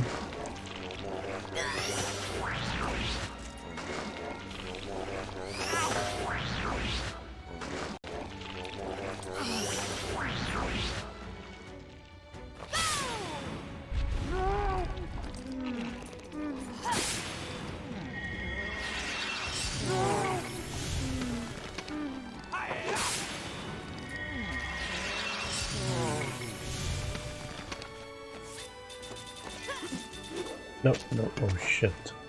That might not be a good idea.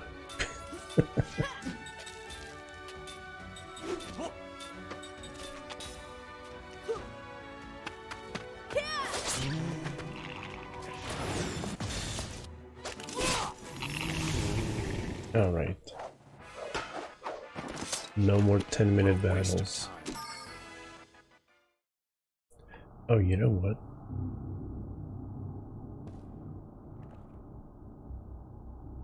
What's this? Some kind of a gem? Hey, wouldn't that be part of that weird mirror?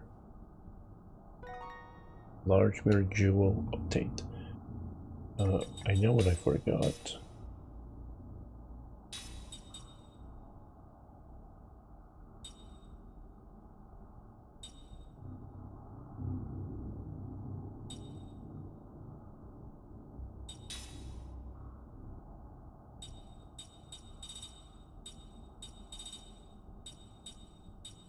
Anti-blind.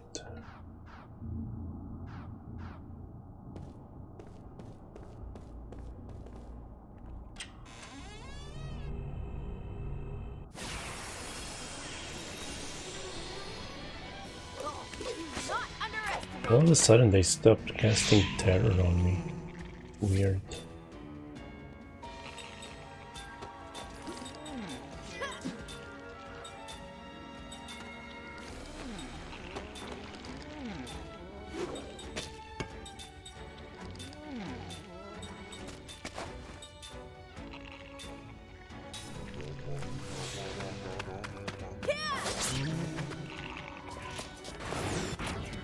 Yeah, I forgot about that. It was my bad.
What a dork.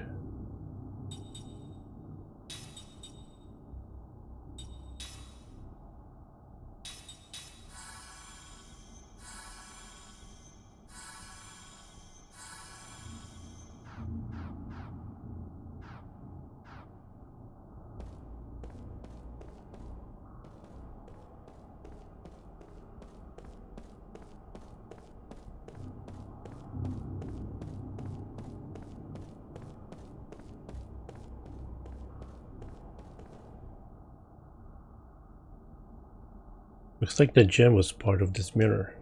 Let's try putting it back. This large mirror jewel. Ah, up there. What's the light? This mirror looks kind of different from before. Somehow. You're right, I feel magic power beyond the mirror. It's as if there's another world inside of it. The other side of the mirror. Hey. Should we try going in? Sounds exciting. Wow, what about we go save first?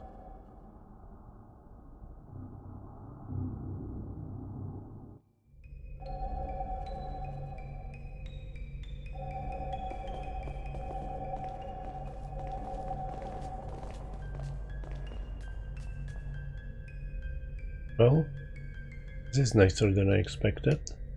It looks like the same room as before, but it almost seems like someone was living here until just a moment ago.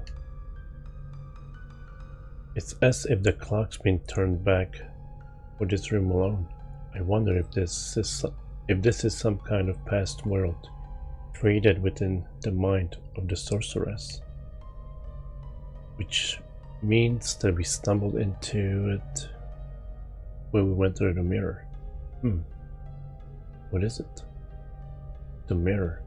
The light from the mirror is gone. Ah, are you serious? So that means we can't go back? Now what are we gonna do? Calm down, you guys. Especially you, Jensen. The sorceress shows up at the village every once in a while, doesn't she? There must be some way back to the regular world. Surely we can find it somewhere in this mansion. Might even find Chris's blood.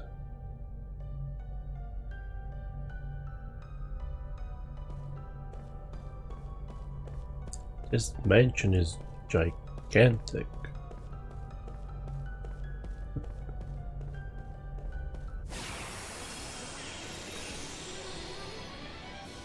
Looks like we got a good chance.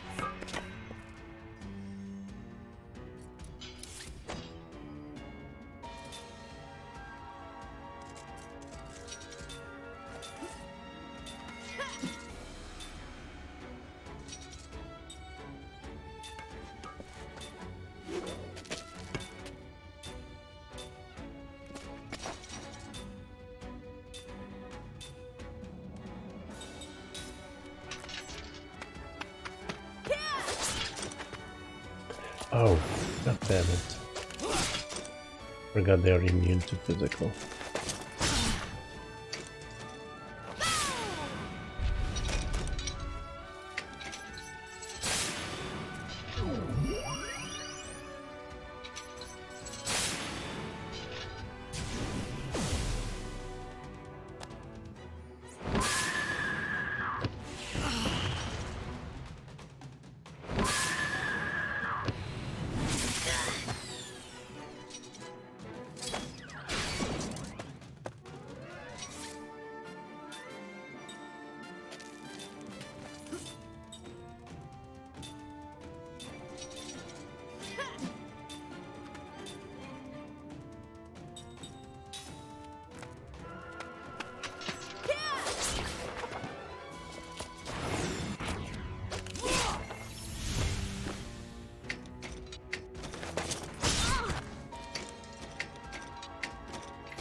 Okay, one prism is enough.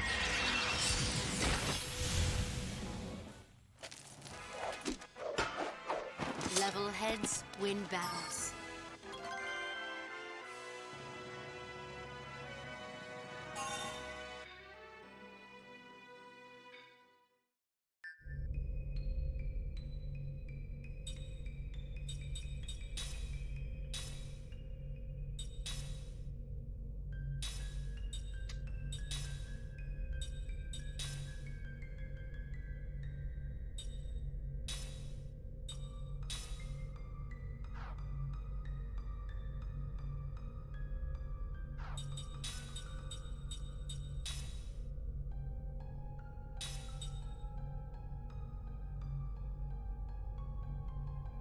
All of it?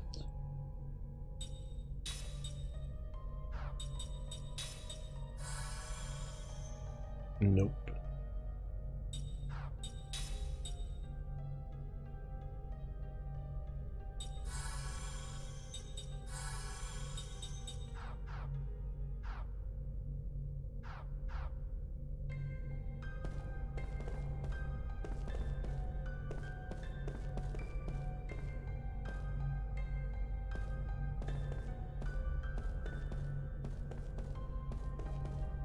I am.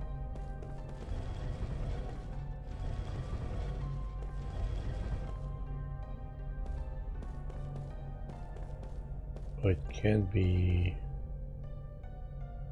Can I?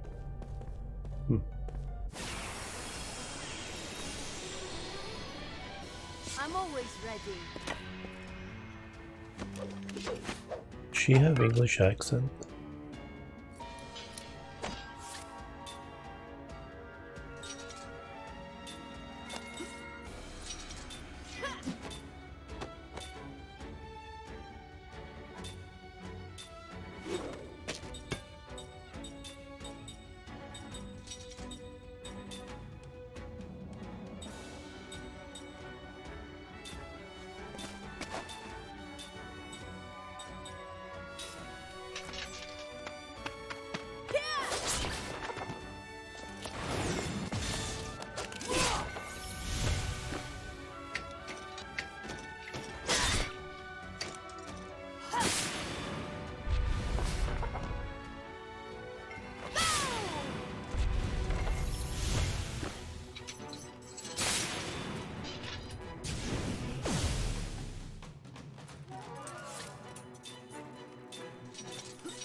Oh man, I forgot again.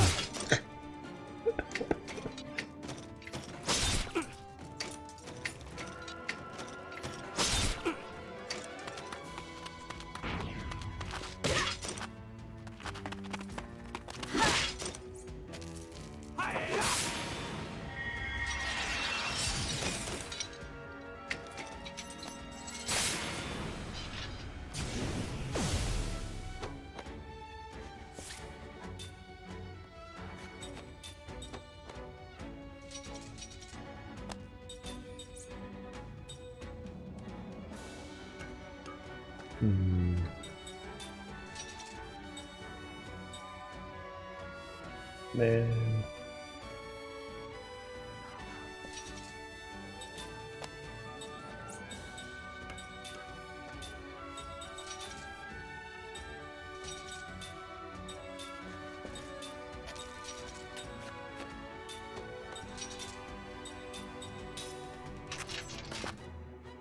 Okay.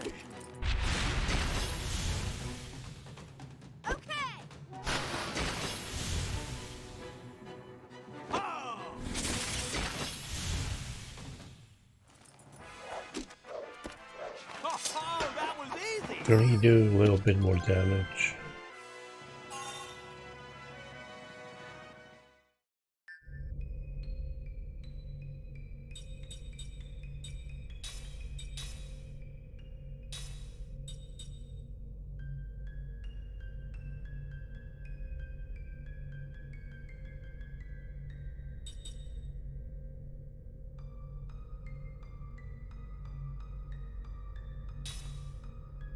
Actually, we have to keep level 1 magic. It's the level 2 that might not be worth it.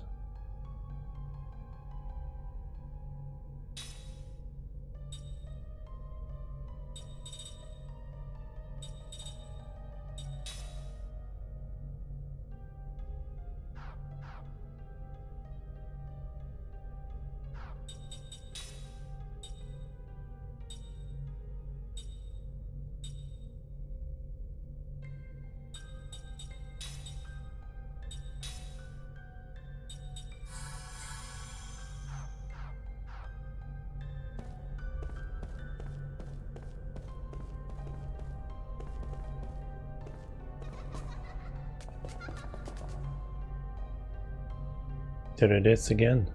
It went into the mirror. Maybe it's trying to guide us somewhere.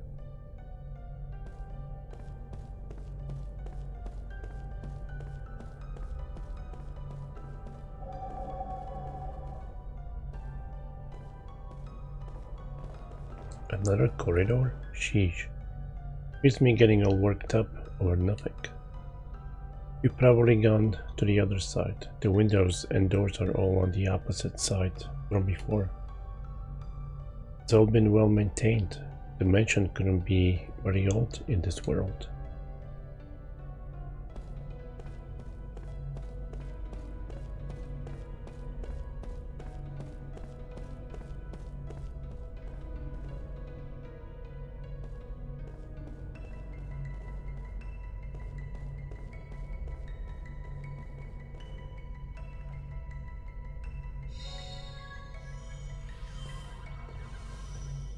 Window bomb.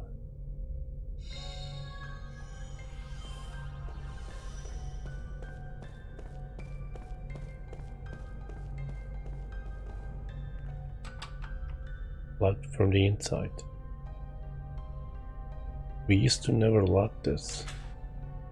There. Well, oh, they might even open it in the present.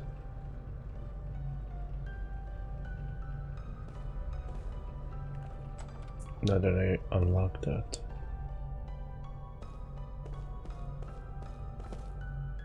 Look, the mirror. What kind of strange light is coming from the top? So this mirror has been the way back to the regular world all this time. And it's sitting right at the opposite side of that first mirror. Okay, so that's way out, I guess.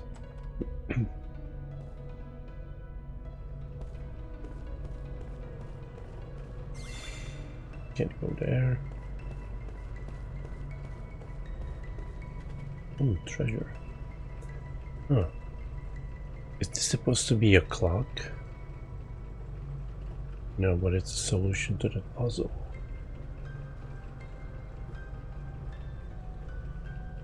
It just has strange symbols all over it, and no numbers at all. I think we can move the clock hand.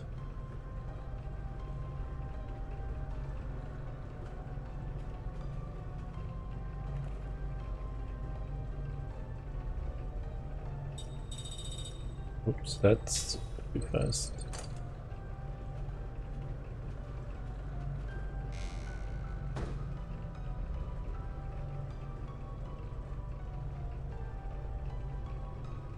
Okay.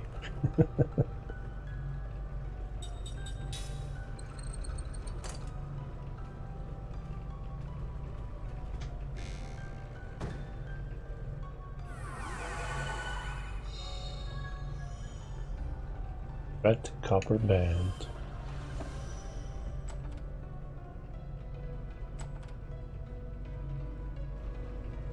Look, the door. Weird. There must have been some kind of mechanism. But it was stupid.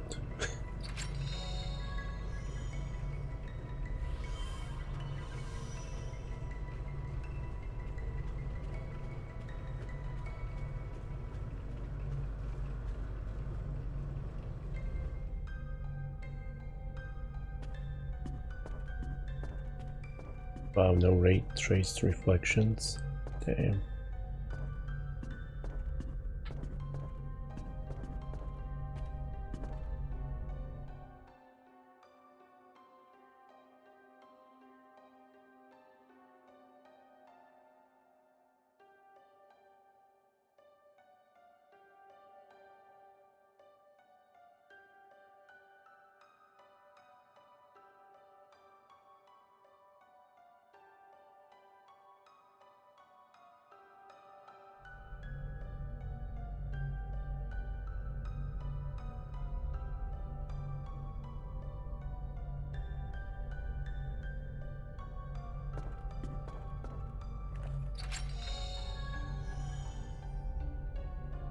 Okay.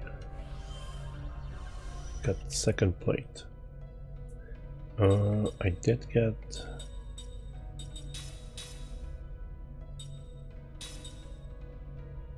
Abel's use of spirit magic up to level 3. Man, I don't really care about that.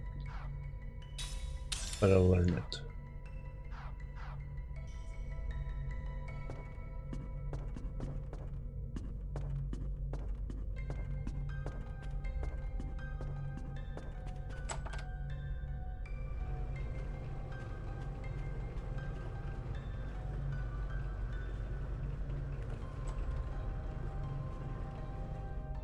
Wait a minute.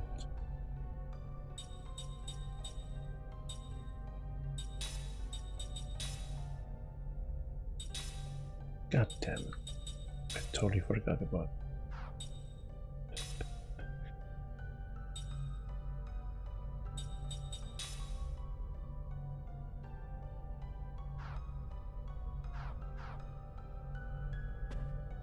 Forgot she was one of them. Just realized that.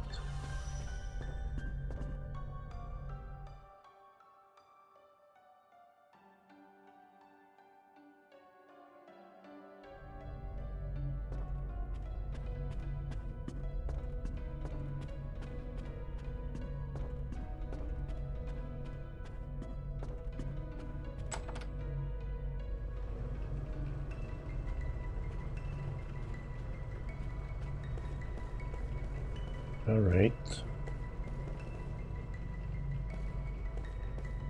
Gonna go this way. This should unlock now, right?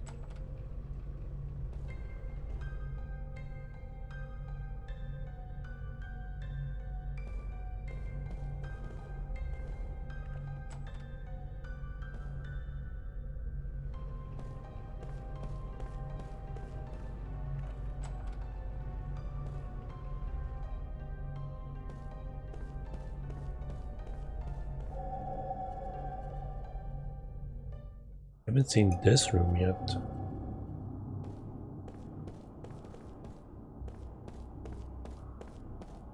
There's a treasure here. Still need one more plate. It might be in that other room.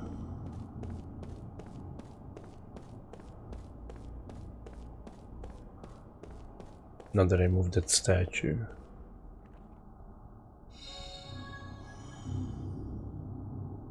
Fragment C. Nestled within the sadness. That's all I can read. The rest is too blurred to make out.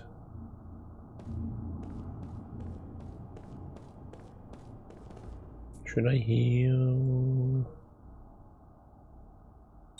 Maybe once.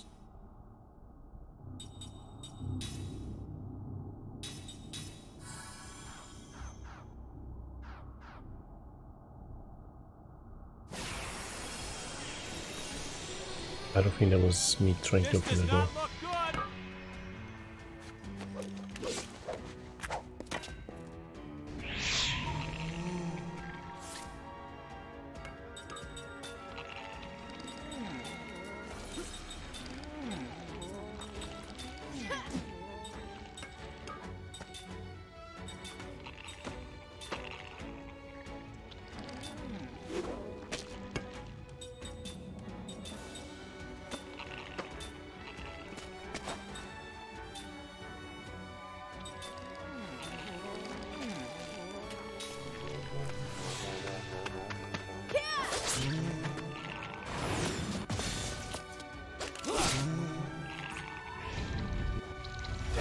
It would be nice if I could two-shot them.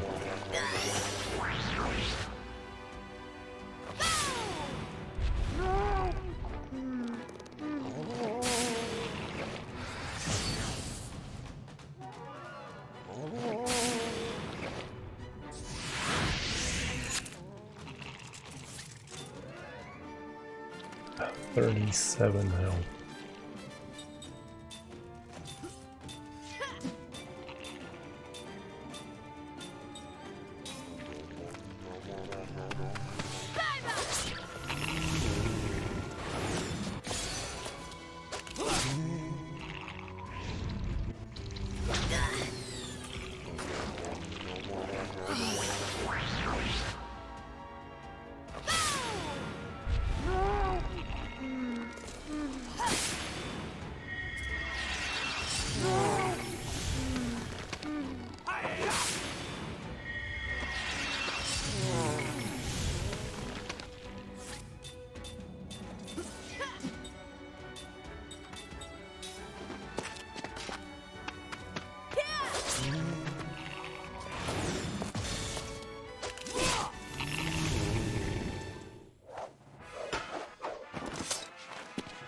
waste of time.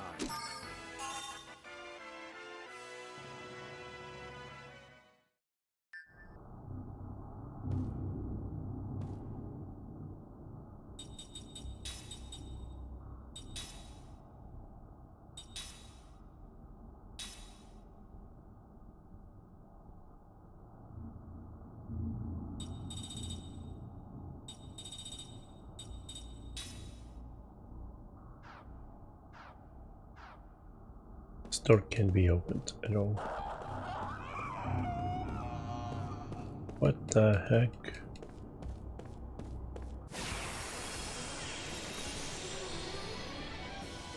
Don't let him get away!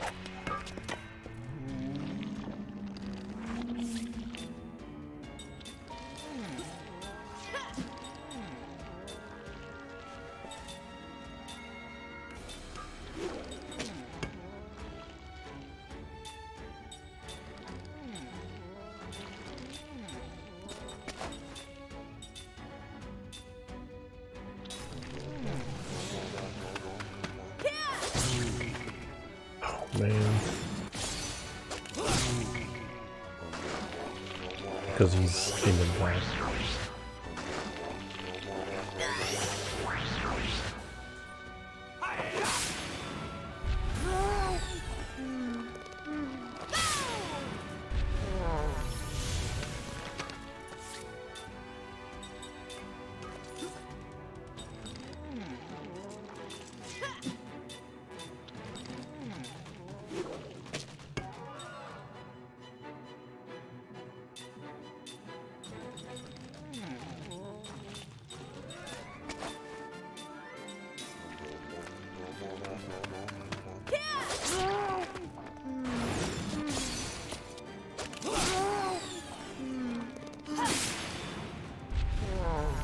They get faster than them too.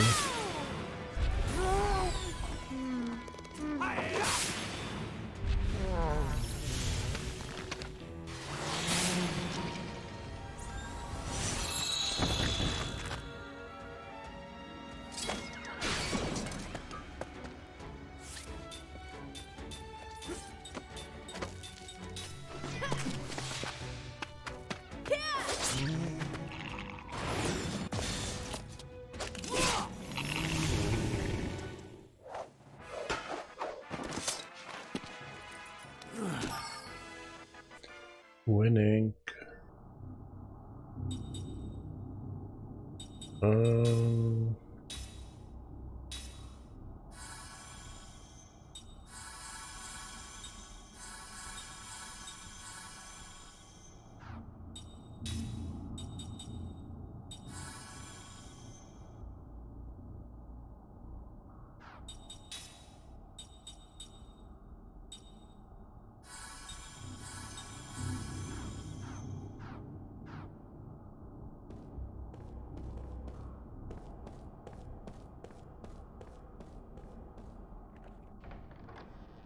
I'm gonna save first.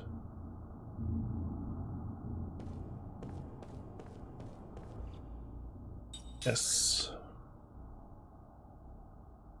Almost 19 hours. Still on disc 2.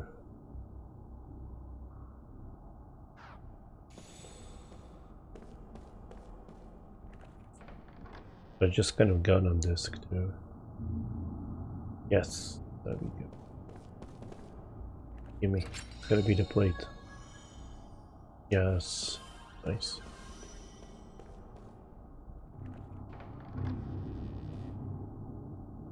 Could have been anything else. I mean, it could have, but...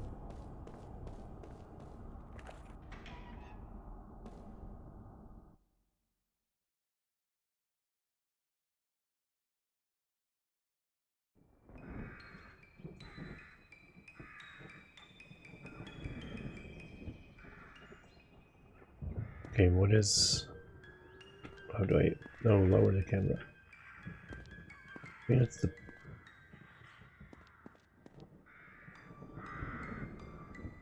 Won't open. You could try putting all the plates into the floor and see what happens. I mean, it's the picture.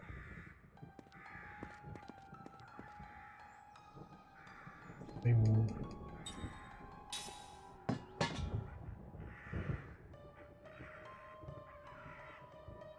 Oh, the bow should be here then. And the celestial thing.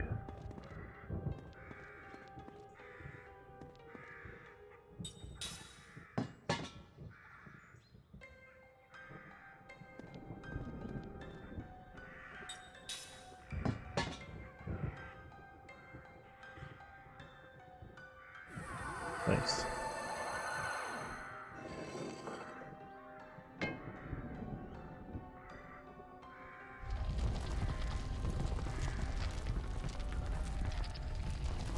Ooh.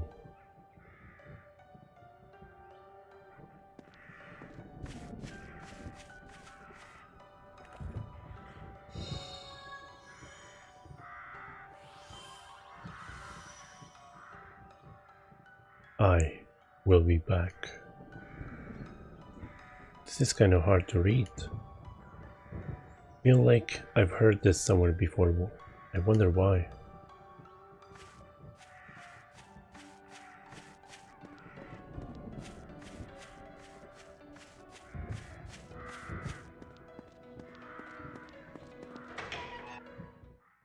I'm gonna save so I don't have to do that again.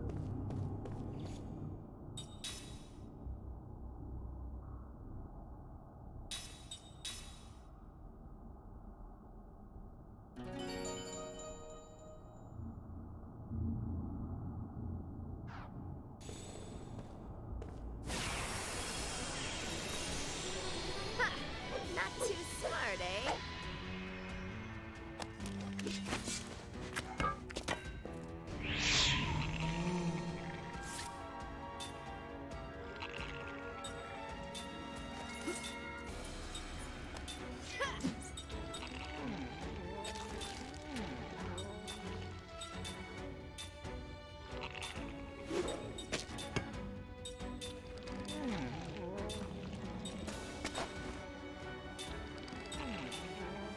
Wait, no.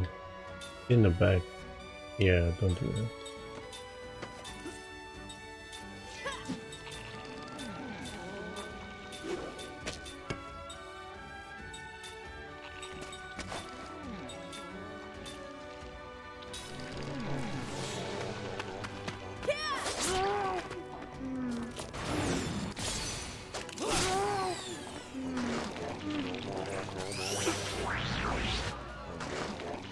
Hey Diamond Son, how you doing?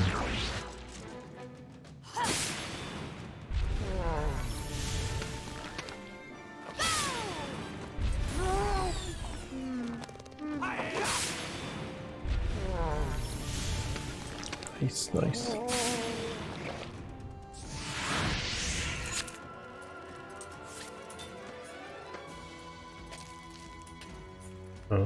Well, they're gonna go first, so.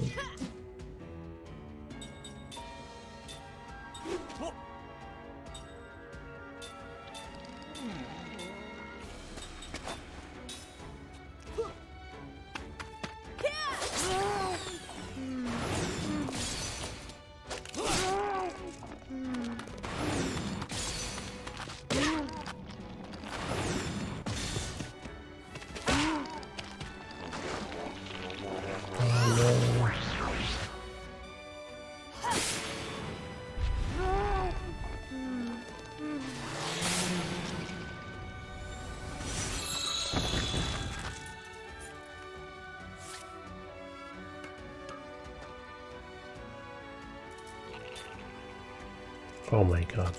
Dude. Oh wait. Oh. Whatever. Oh.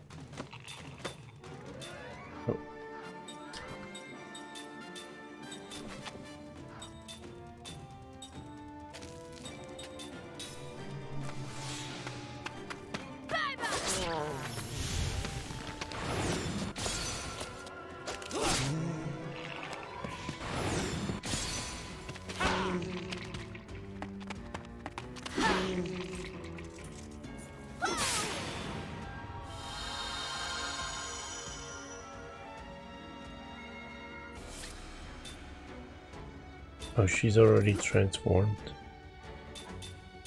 Damn.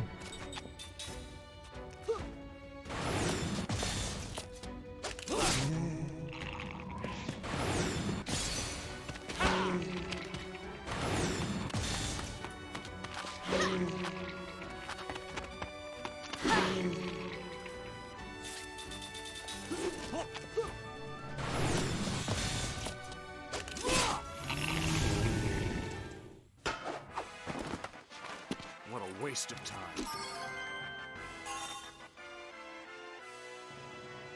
Time has learned a lot of stuff. Ideally, he learns both black magic and spirit magic.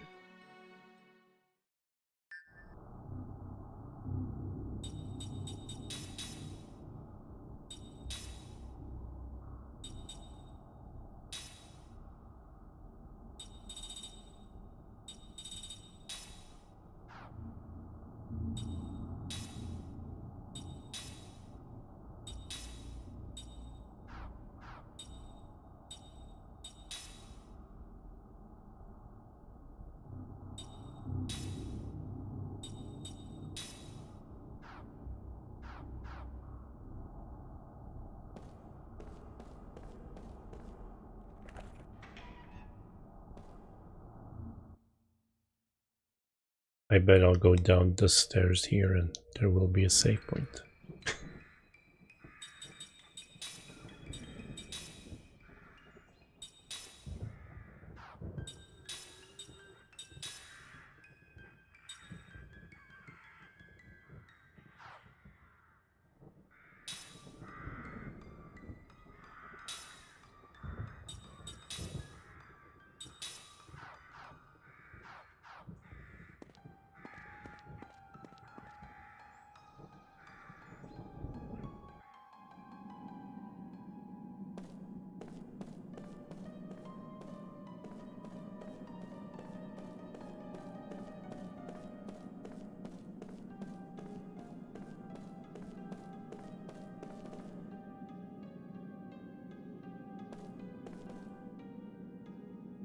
I am one in search of solitude.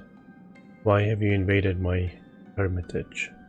If you have nothing to ask, then you should leave immediately. Though you may see my door with your eyes, my quest for solitude ensures it will remain untouched. However, if you still insist on meeting me, you will find the key. Excuse me. However, if you still insist on meeting me, you will find the key at your feet. Follow the symbols of light and proceed with order. What the heck? I don't get a single word of that. Where's the old sorceress anyway? Beyond that door, I think. But this stone tablet says we're not allowed to touch it. It says the key is at our feet.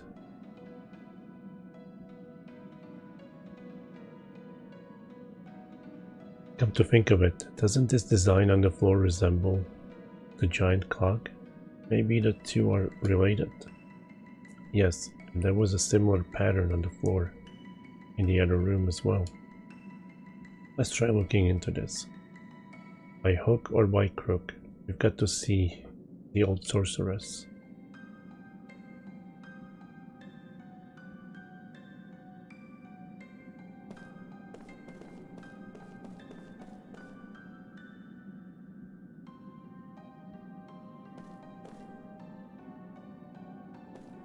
The Celestial.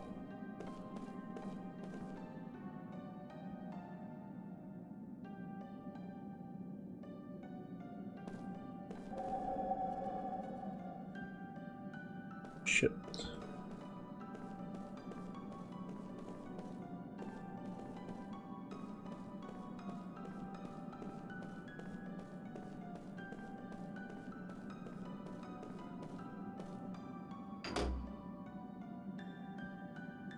This light's got something to do with it. I'm sure of it. Yes, I feel faint magical vibrations in the air too.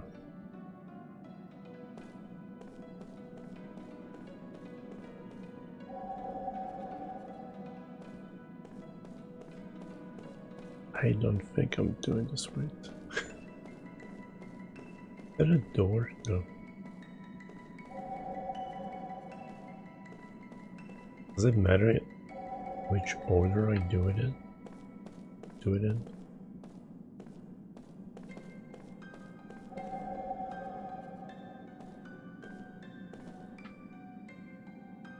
This is not right.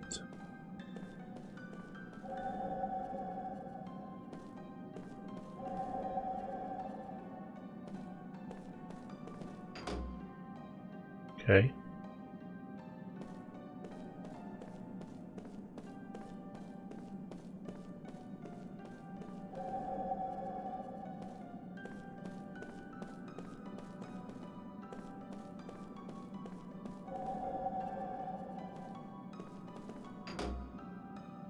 This is a stupid puzzle.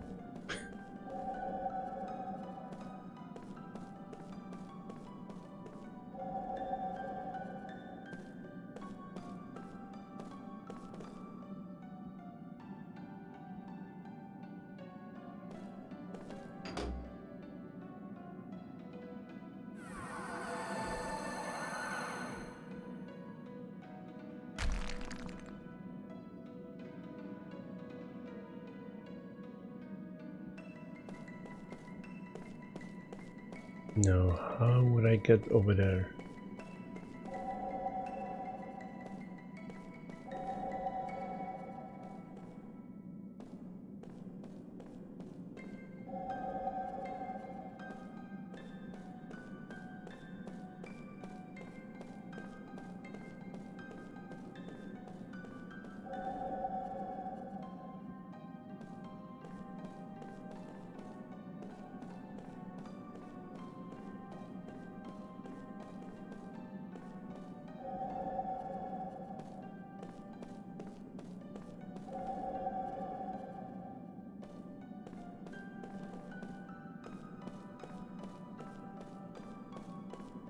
Oh.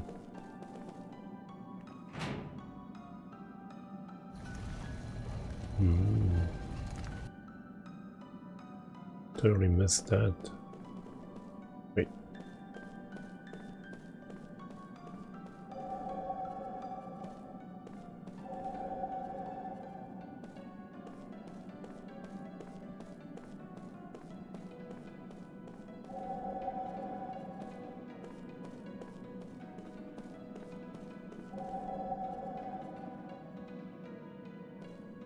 Good thing there are no random battles here.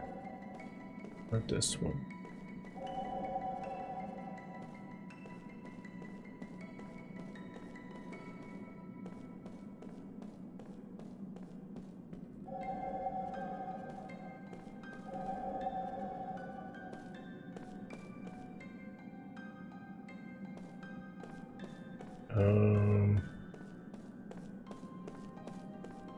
Still missing something.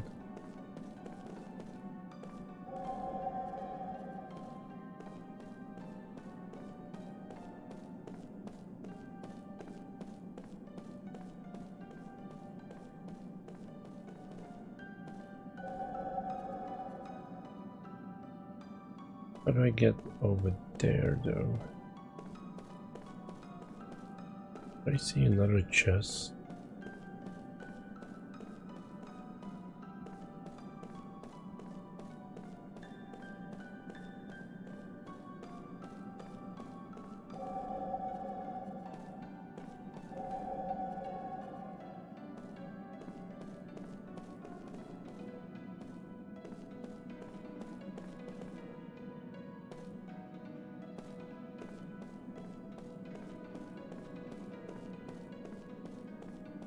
Maybe I have to proceed.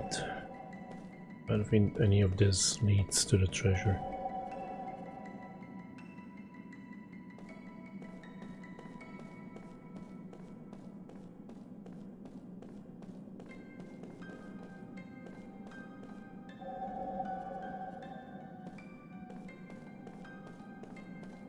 Oh, never mind.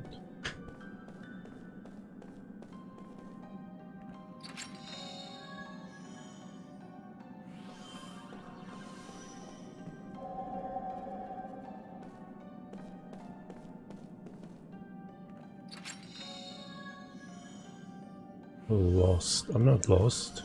I'm exploring.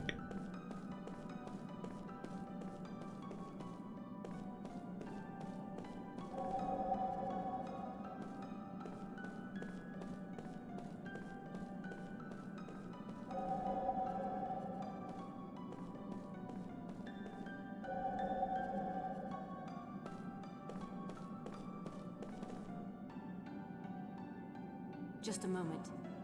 The magic energy is strongest here, on the other side of this door. She's here.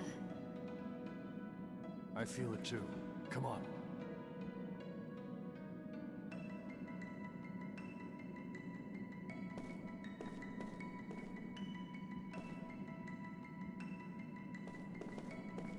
I should go save.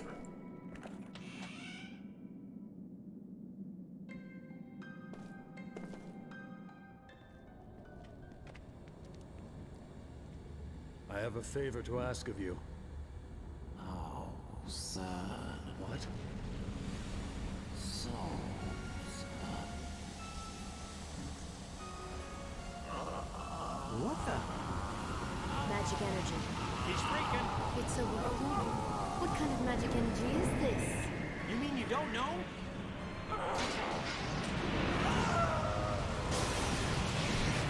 Oh, here it comes!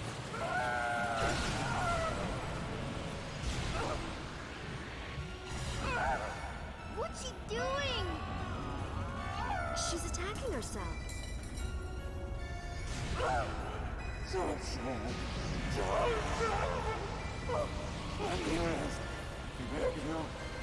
Why is she doing this? She's crazy, that's why. Hey, if she wants to rest, let her. No. She'll die if she continues. If she dies, who will break the seal of the Black Cave? Oh, right, yeah, good point. Stop her! Oh, me? How about Seth? You heard me! No, I didn't.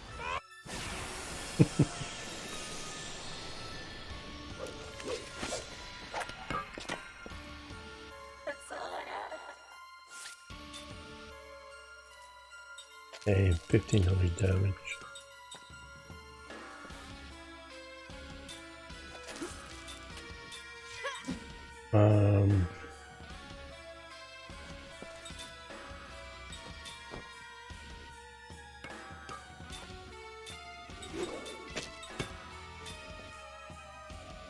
Wait, Earth Element, hold on, go back.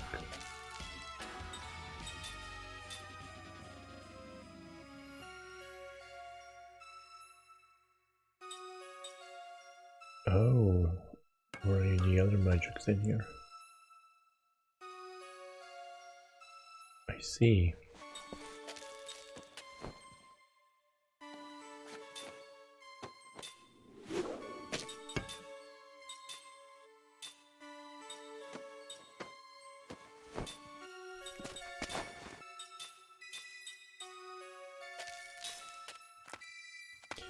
Let's see how this will go.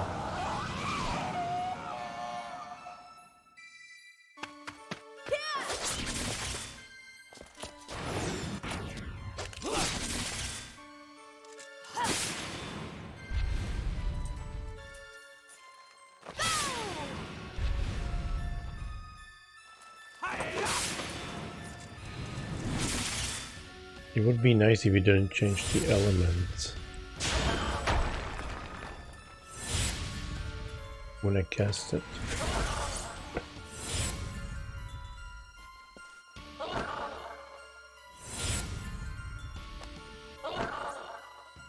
How much health does she has? She doesn't have much. I haven't done any damage. Whatever damage I've done, it's been healed. I'll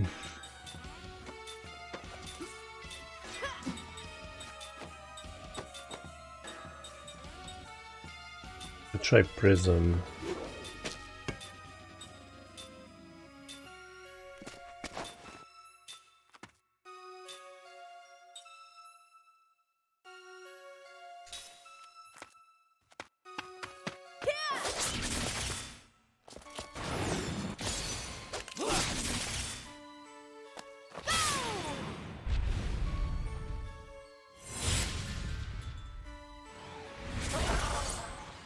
Can I heal her?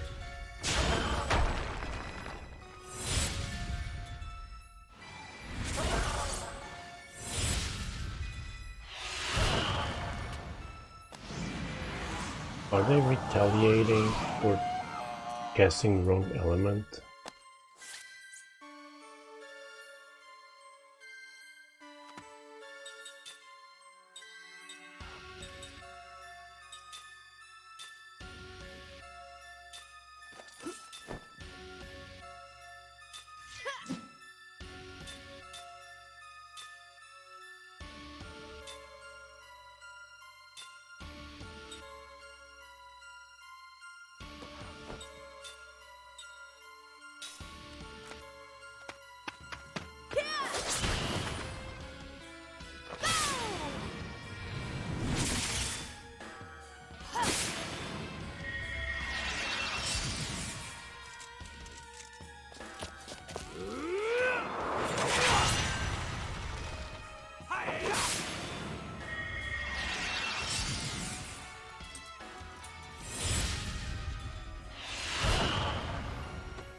Well, she's gonna die the first try. That's for sure.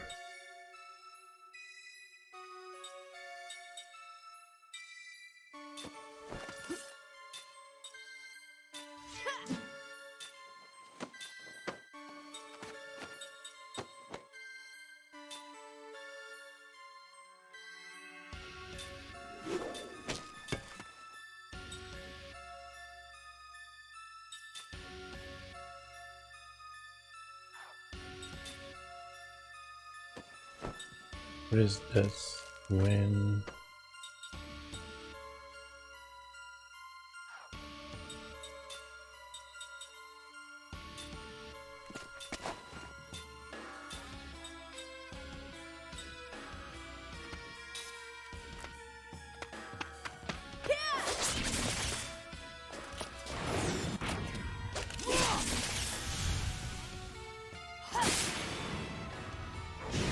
I mean, if I manage to... What? How did I get it wrong? Oh, man. Oh. Oh my god, I might still... still do it. Maybe not.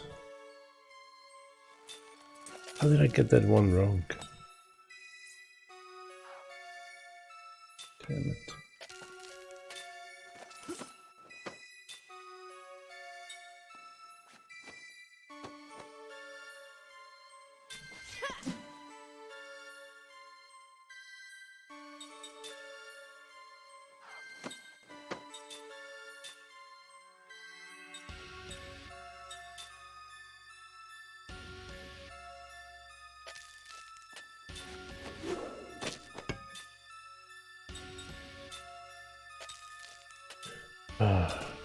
Still gonna die, pretty sure.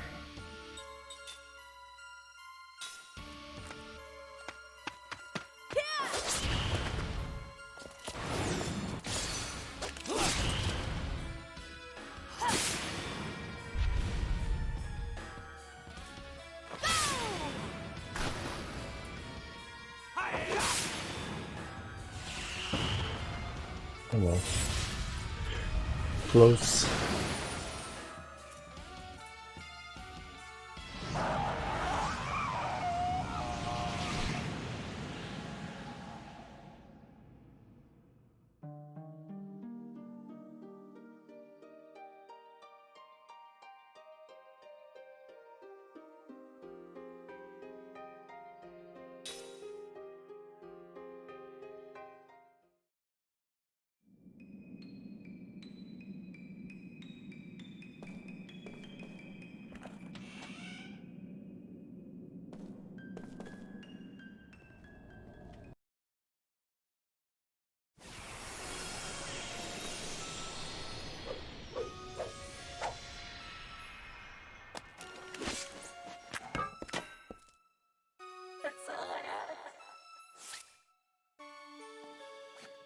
Gonna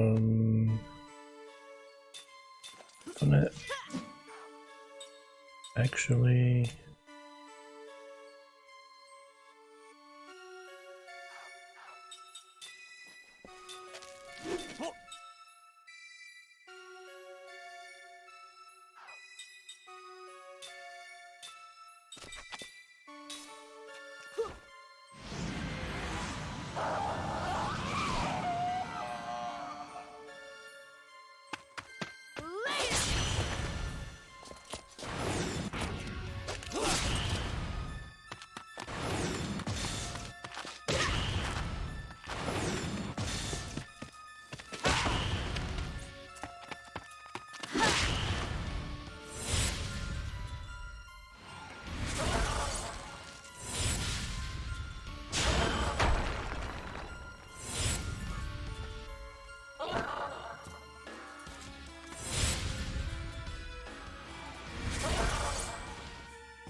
Alright, one down.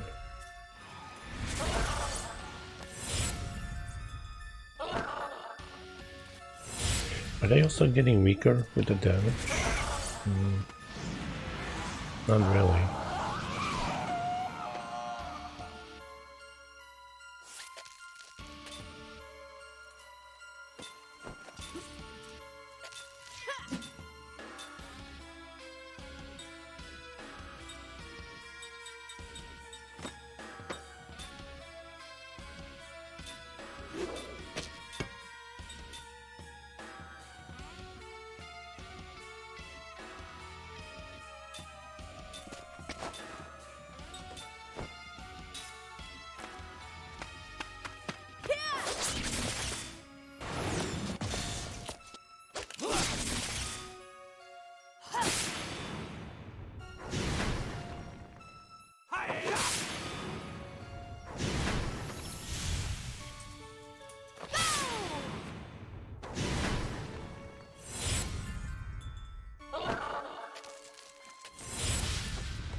Nice.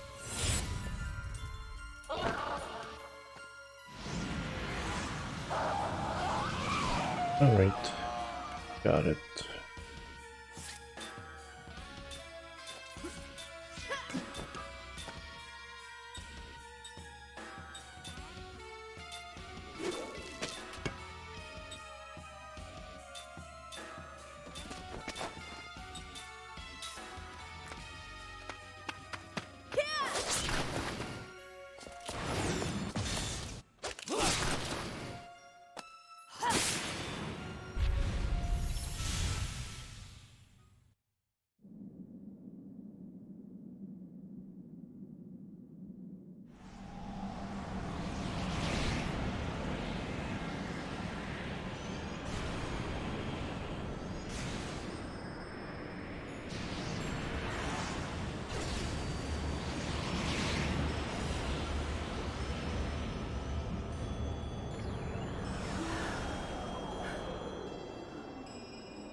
And I knew Sarah! it. What? This is Sarah? This is our grandma? Our grandma?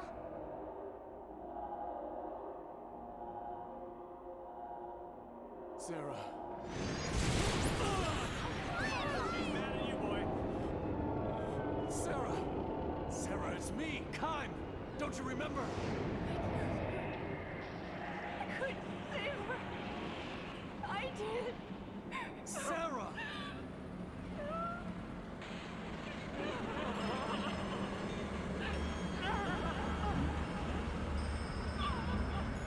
It's not working. Gongora's trapped her the same way he did me. She's punishing herself because she's convinced she killed Lirum. She's put up a strong barrier around herself.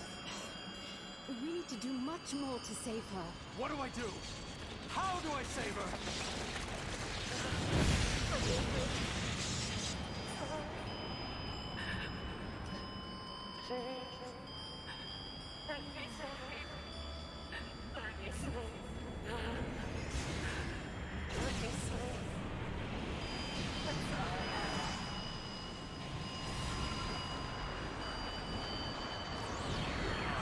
Oh, she's getting ugly. Oh.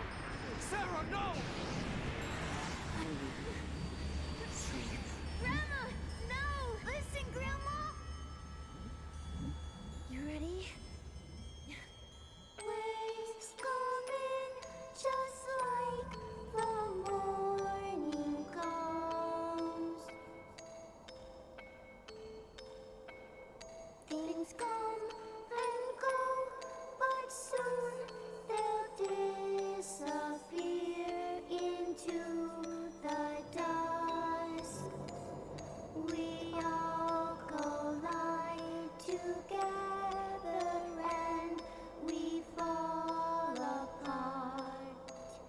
Then it all goes away.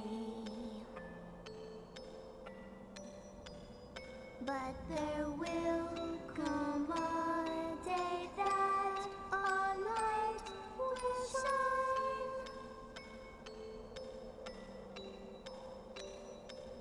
From the darkness and sorrow that we knew, there will be a light that reaches us inside. To a new world full of love that sees us through. I know it, I feel it, you're heading straight home back to me now. I know it, I feel it, you're heading straight home back to me now.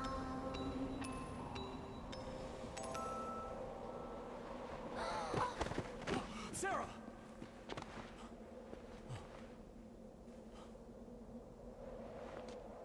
Sarah, it's me, Kime. Wake up.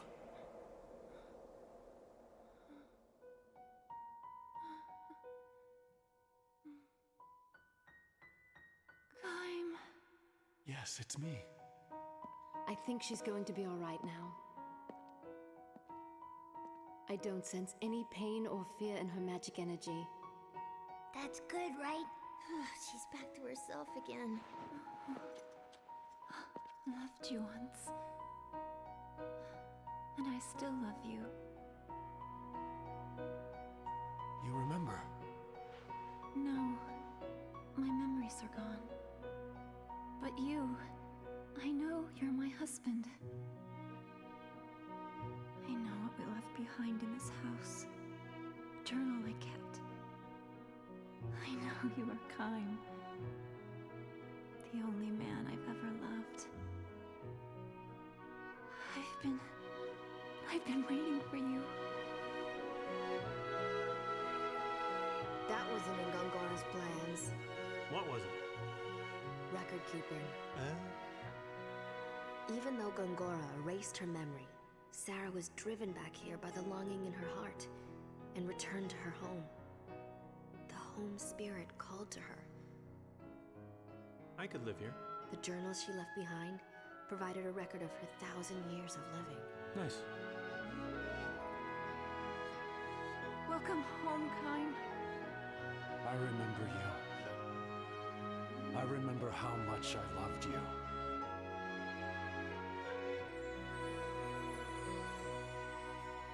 Part of me knew that I loved someone with all of my heart, even though I had no memory of just who it was.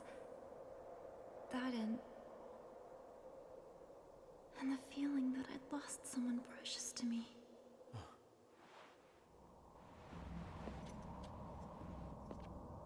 That would be Liram. Liram, our daughter. Liram is no longer with us.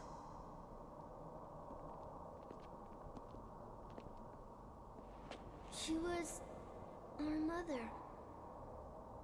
Our mother was always singing us that lullaby. And so, we sang it for you, Grandma. I'm Cook. I'm Mac.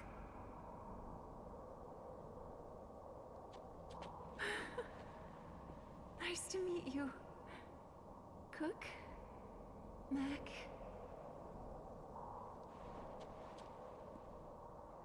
My journal kept me living in the past.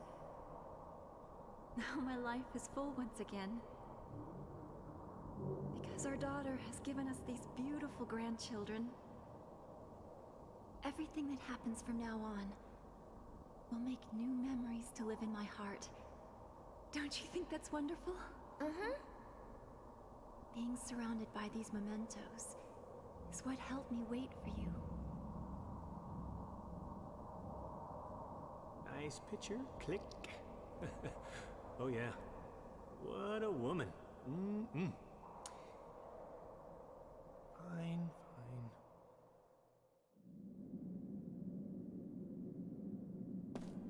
What? I guess that's the singing you meant. Are you not streaming tonight? Alright, nothing here.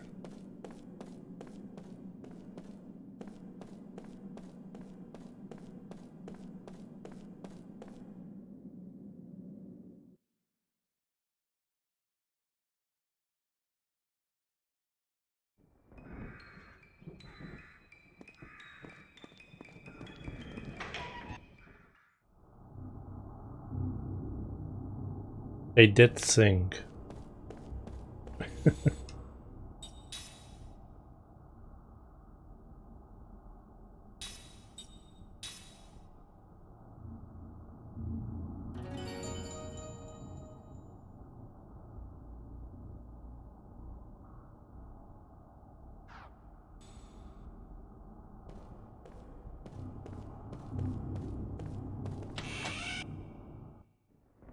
Alright, I don't know why this. Sarah, we need to get to the Goatson capital. We'd like you to unseal the Black Cave. That seal was set to prevent an invasion by Goatsa, so that Tosca wouldn't be caught up in a war. Yeah, but just, you know, your head was screwed on wrong then. Even with your memory gone, you acted to protect others. The longer we leave Gongora to his own devices, the more children like ours will come to harm. Help us, Sarah.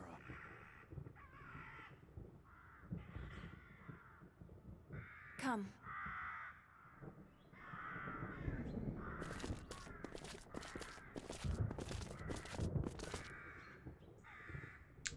Yeah, I don't know why the mention was kicking my ass in the beginning.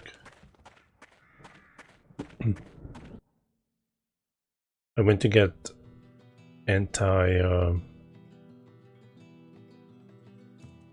fear items and I didn't even get to use them.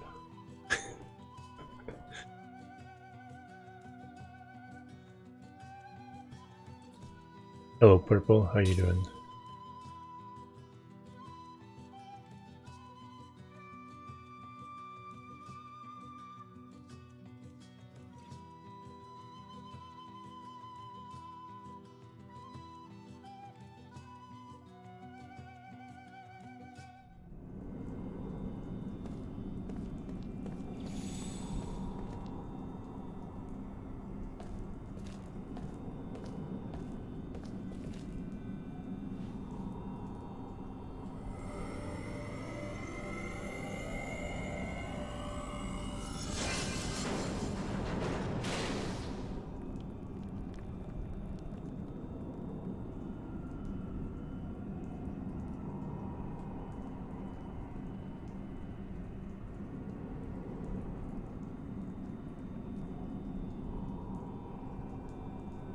Man, this looks like a long dungeon.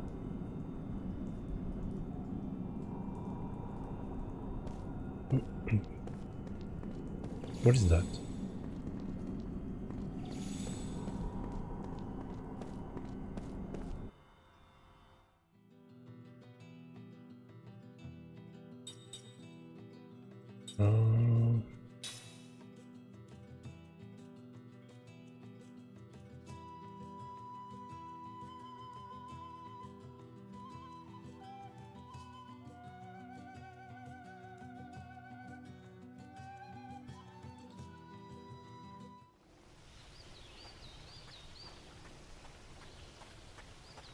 Reminds me of Dragon Age Origins, where you just had to teleport to places.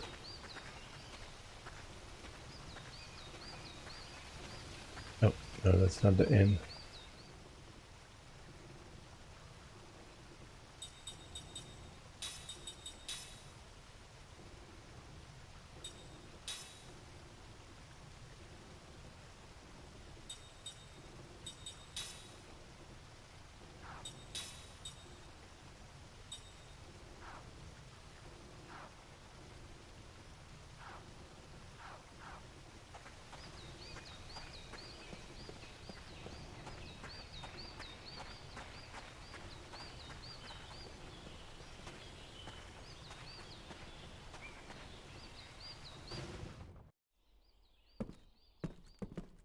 Yeah, I thought she would be the witch.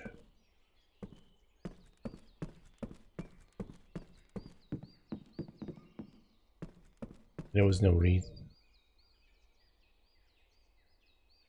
Sure, everyone likes the idea of peace, but I'm sick of the same boring routine day after day. Gotta get out of this village. Not this again. Yeah, not this again.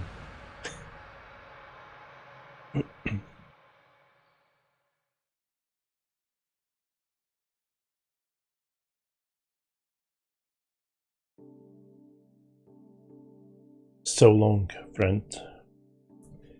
Even when he is trying to look detached, his true feelings show through.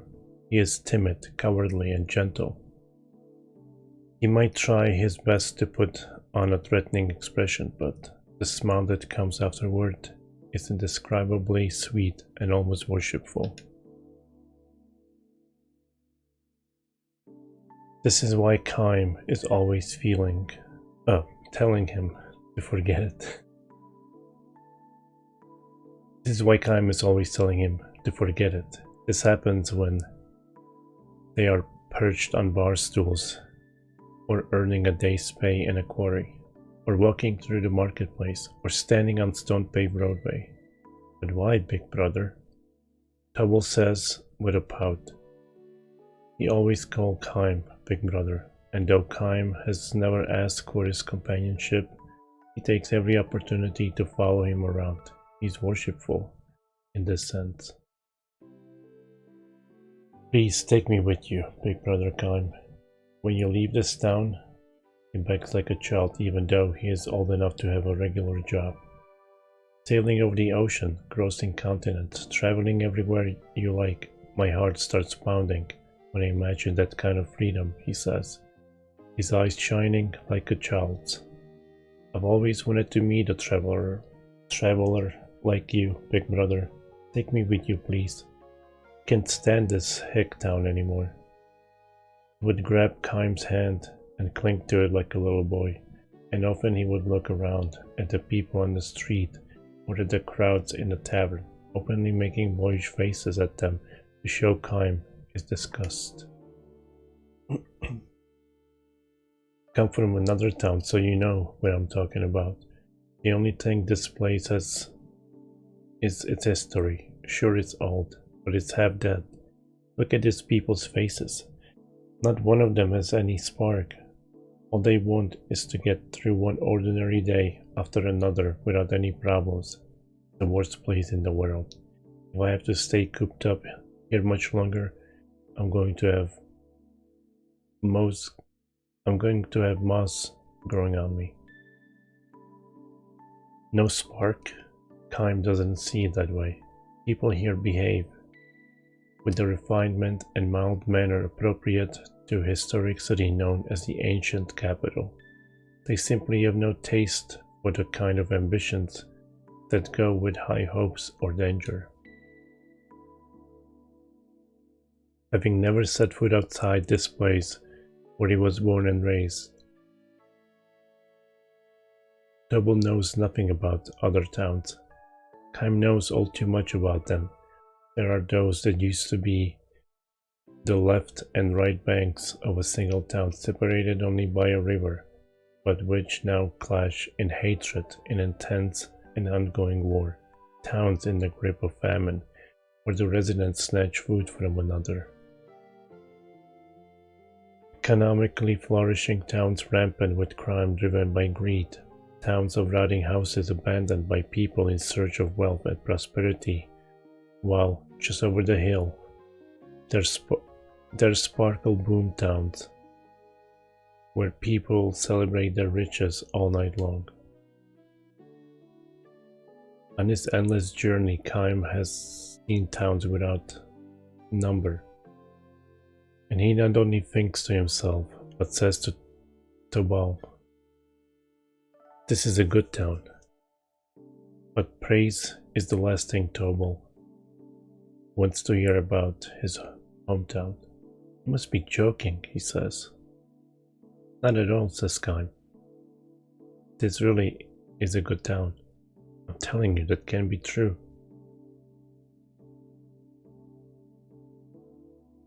No place is perfect, of course. I'm not talking about perfection. You've only been here 6 months or so. You don't know. I've been stuck in this hick town since the day I was born. You can't know how I feel. I'm bored out of my mind. I'm sick of the place. I can't stand it anymore. Kaim is not unaware of what Tobal is trying to tell him. Still, but no. Kaim shakes his head and gives Tobal a sour smile. "You know," he says, "there are some people in this world who would give anything to get a taste of what it's like to have enough peaceful days to make you bored. Well, that may be so. I think you are lucky to have been born in a town like this, where people are so happy. When you sleep in an inn in this town, you don't have to keep your ear cocked all night for threatening sounds in the hallway. Young women can walk the streets at night without a dagger for protection. The children have plenty of plain but nourishing food, and they can play outdoors still until the sun goes down. Life on the road teaches you these things. The more towns you see, the more deeply the lessons leaves its mark on you. The kinds of things that Tobal takes for granted are in fact indispensable keys to happiness." "I'm not so sure, big brother. Isn't happiness making your dreams come true? If all you need to do is to go on living..." Excuse me. "If all you need to do is to go on living in peace and security, what's the point of living at all?" Tobal is not just being perverse and arguing for the sake of arguing. Eyes locked on Kaim's, he's asking these questions in all seriousness and sincerity.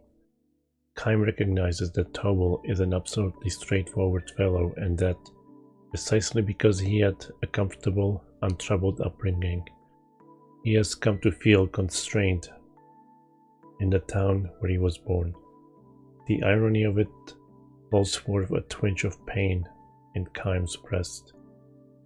This in turn provokes him to challenge Tobal. So tell me, what is your dream? My dream? That's obvious, isn't it? To get the hell out of this place as soon as possible. And go where? Anywhere. Anywhere but here.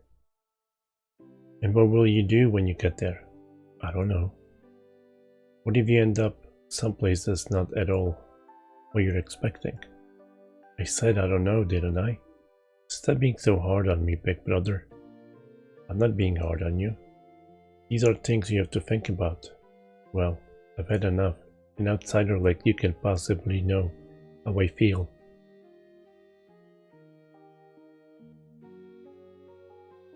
Though he stalks away in anger, Tobal will be back in the morning as worshipful as ever of his big brother.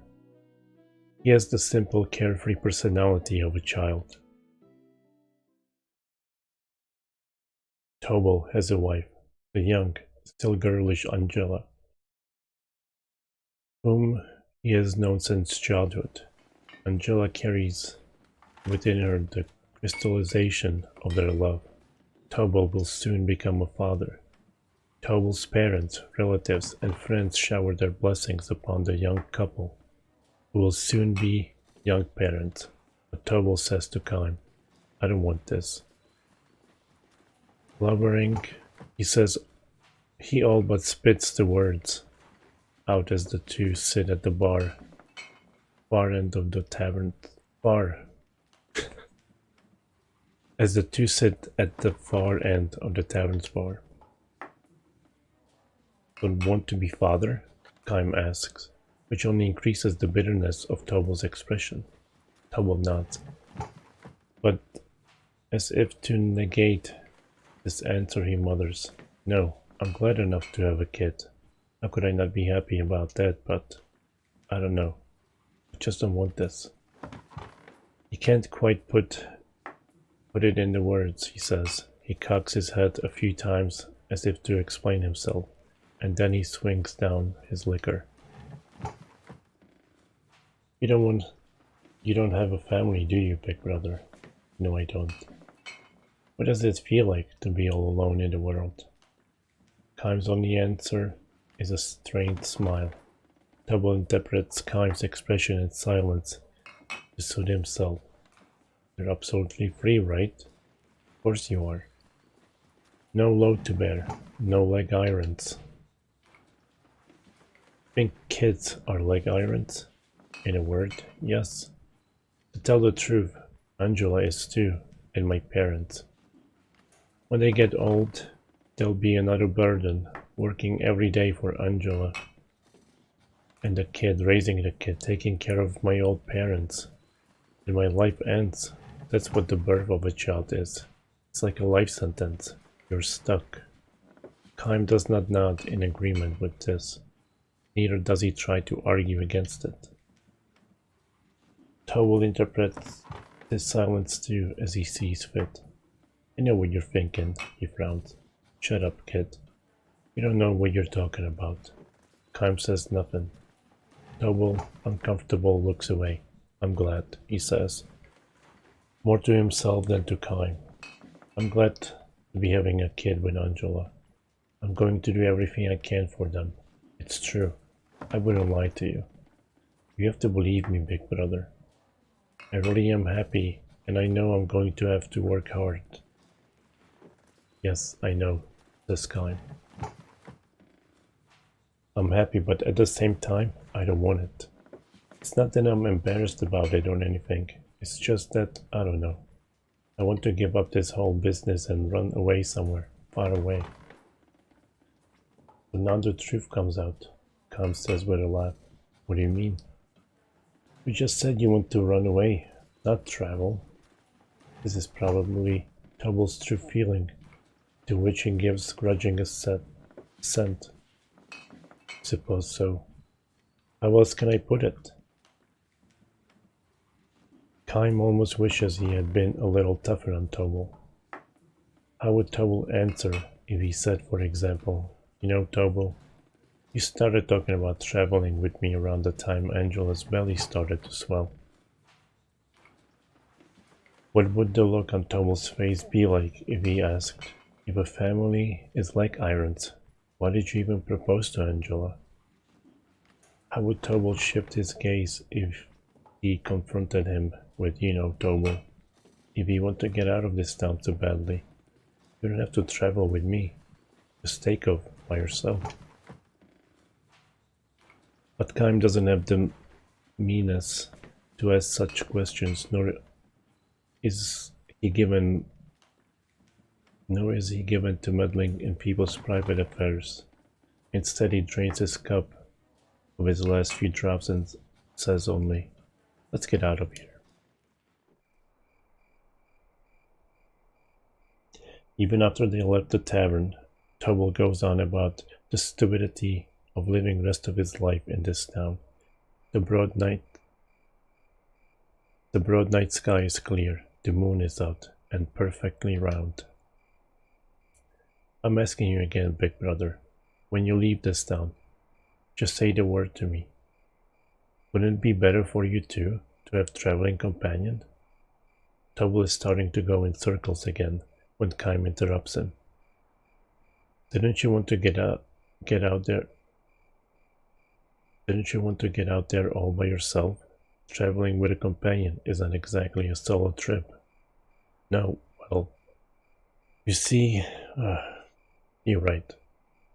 I just go part ways with you. You can let me tag along a little while, and then I'll take off on my own. You just slow me down. I know that. Traveling is hard, sure, and my life might even be in danger sometimes. I know that. But that's what makes it so thrilling. Risking your life is no game. Look, if I turn out to be drag on you, you can just leave me behind. That's it. I wouldn't mind that. I mean, look, I'm ready to leave my parents and my wife and kid behind. This is never going to end. Kaim nods, and with a sigh says, "All right. You'll take me with you?" Double face lights up. Been in this town too long, says Kaim. It's about time for me to get out of there walking with the wind in my face. Yeah, that's it. Walk with the wind in your face. Life on the road. When do we leave? It's getting pretty late in the year. You don't want to be on the road in the winter, do you? Say, how about after the snow in the pass has melted? Kaim points to the moon hanging in the night sky. Huh? Devil seems puzzled as he looks up. This moon is perfectly round again after it's waned and waxed. Meaning, exactly 1 month from tonight. Double's face starts to move, as if he wants to say something. Probably wants to say, "That's too soon." His face betrays a look of hesitation and confusion that was absent when he was engaged in his usual endless chatter. A month from now? It's the middle of winter, big brother. I know that. Wouldn't it be hard getting through the pass? You don't want to go? No, that's not it. If you don't like it, you don't have to come with me. I'm leaving the night of the next full moon. That's all there is to it. Okay then, big brother, I'll go. I'm definitely in. The night of the next full moon. Angela would be having her baby right about then.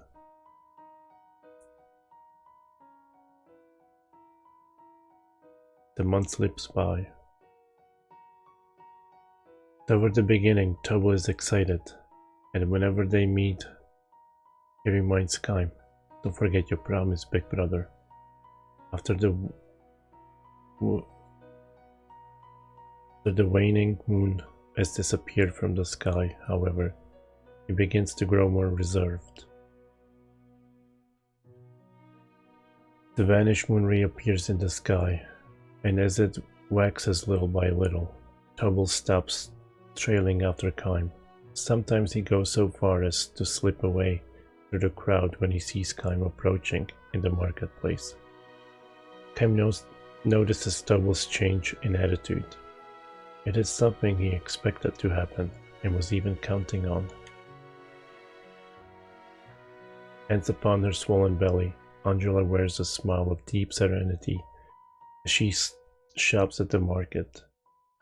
Not just Tobal, but everyone who encounters that smile of hers must surely come to realize this: the dreams of the young, to be sure, involve doing what you want to do. But that is not the only kind of dream there is. When people grow up, they see that there is another kind of dream, and that is to wish for the smile of the one you love and who loves you in return. To long for it, always and forever. That is not a kind of dream that people come to understand when they grow up.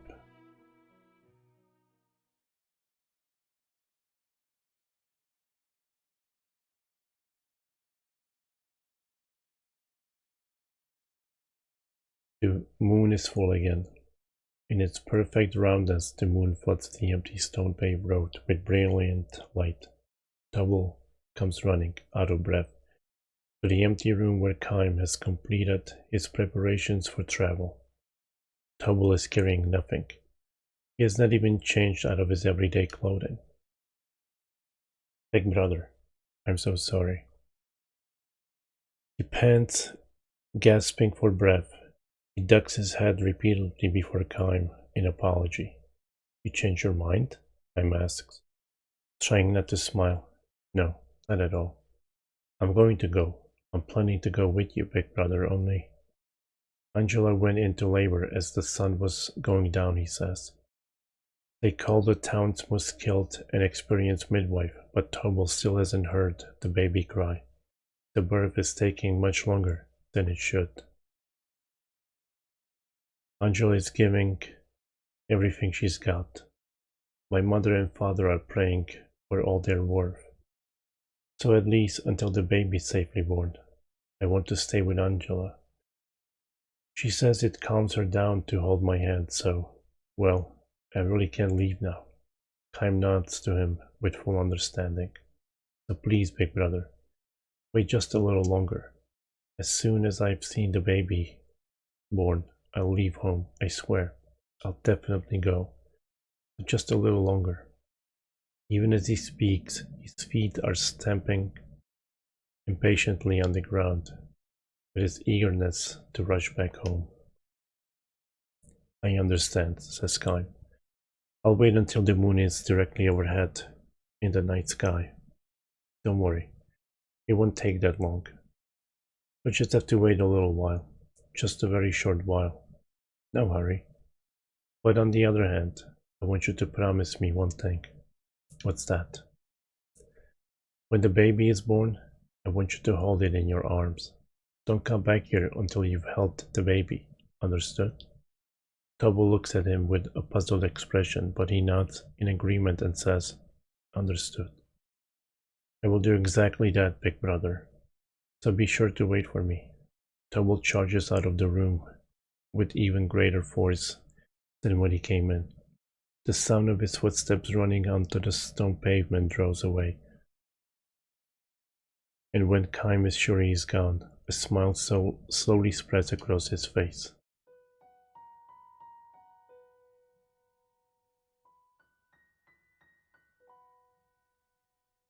Tobal never comes back.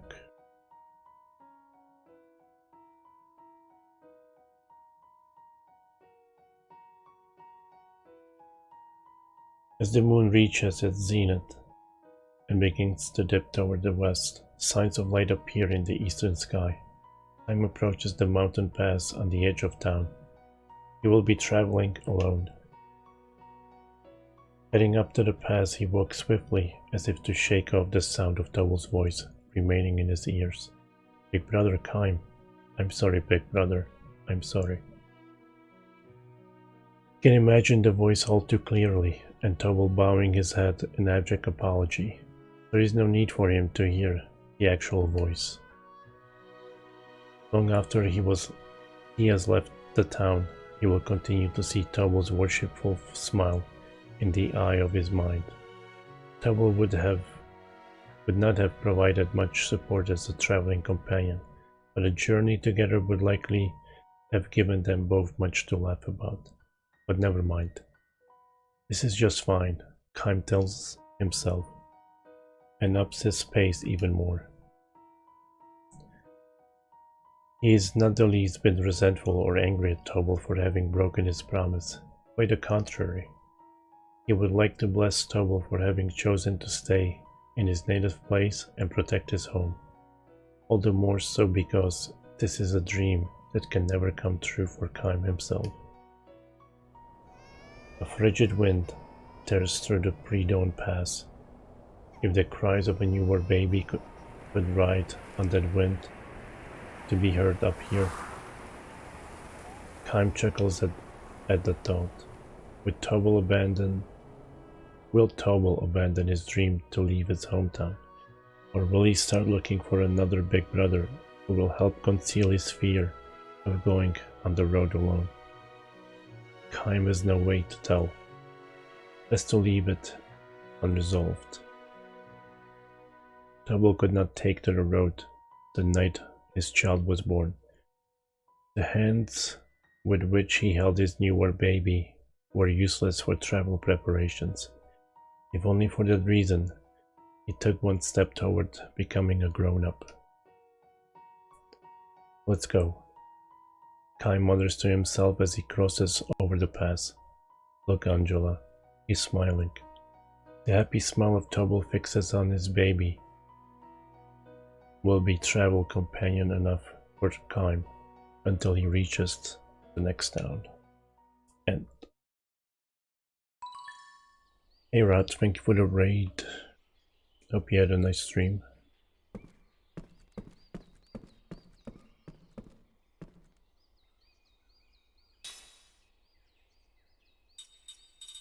Can't make anything, alright. Did you play Exile?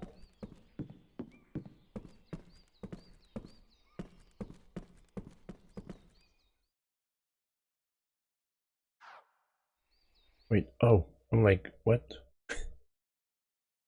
I totally forgot that I gained another party member.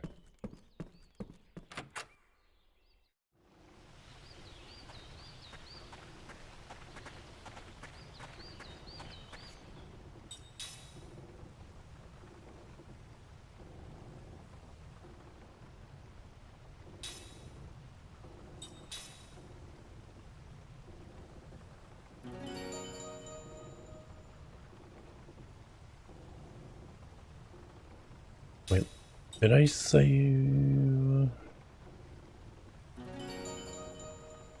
I guess I saved now. 20 hours? I feel like 17 hours was reading. Nah.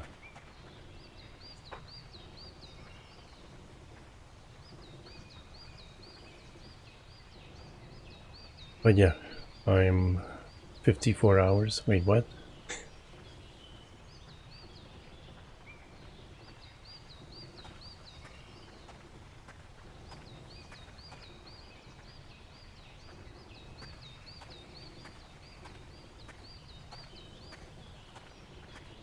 But yeah, I'll be ending myself too. I guess the bot is down again. I'm gonna have to turn it on. But yeah, I appreciate your rate.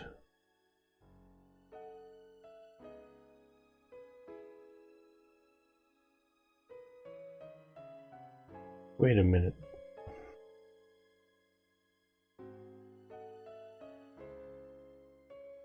I wonder if the stream is ending. Oh, maybe not. I think she went AFK.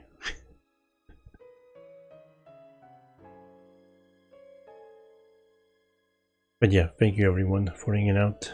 I did have fun except for the few first battles in the mansion. They were hard. Well, not hard really, but I was hit by stupid ailments that I couldn't do anything about.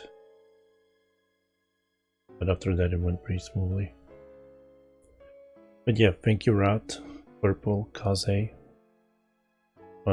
Subversive, Dive and Sun, Duff, thank you for the raid, Rito B, Bunnyco, Hyrule,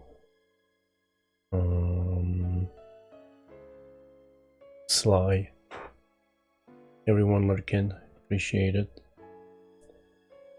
I'll be back tomorrow with more Lost Odyssey. I got a new party member today, which is, well, 2 actually. But yeah, I'm gonna raid Sick White Tiger. She's playing original Resident Evil. No, she's doing the remake, never mind. But yeah, you guys have a good one. Enjoy your Tuesday. Take care and goodbye.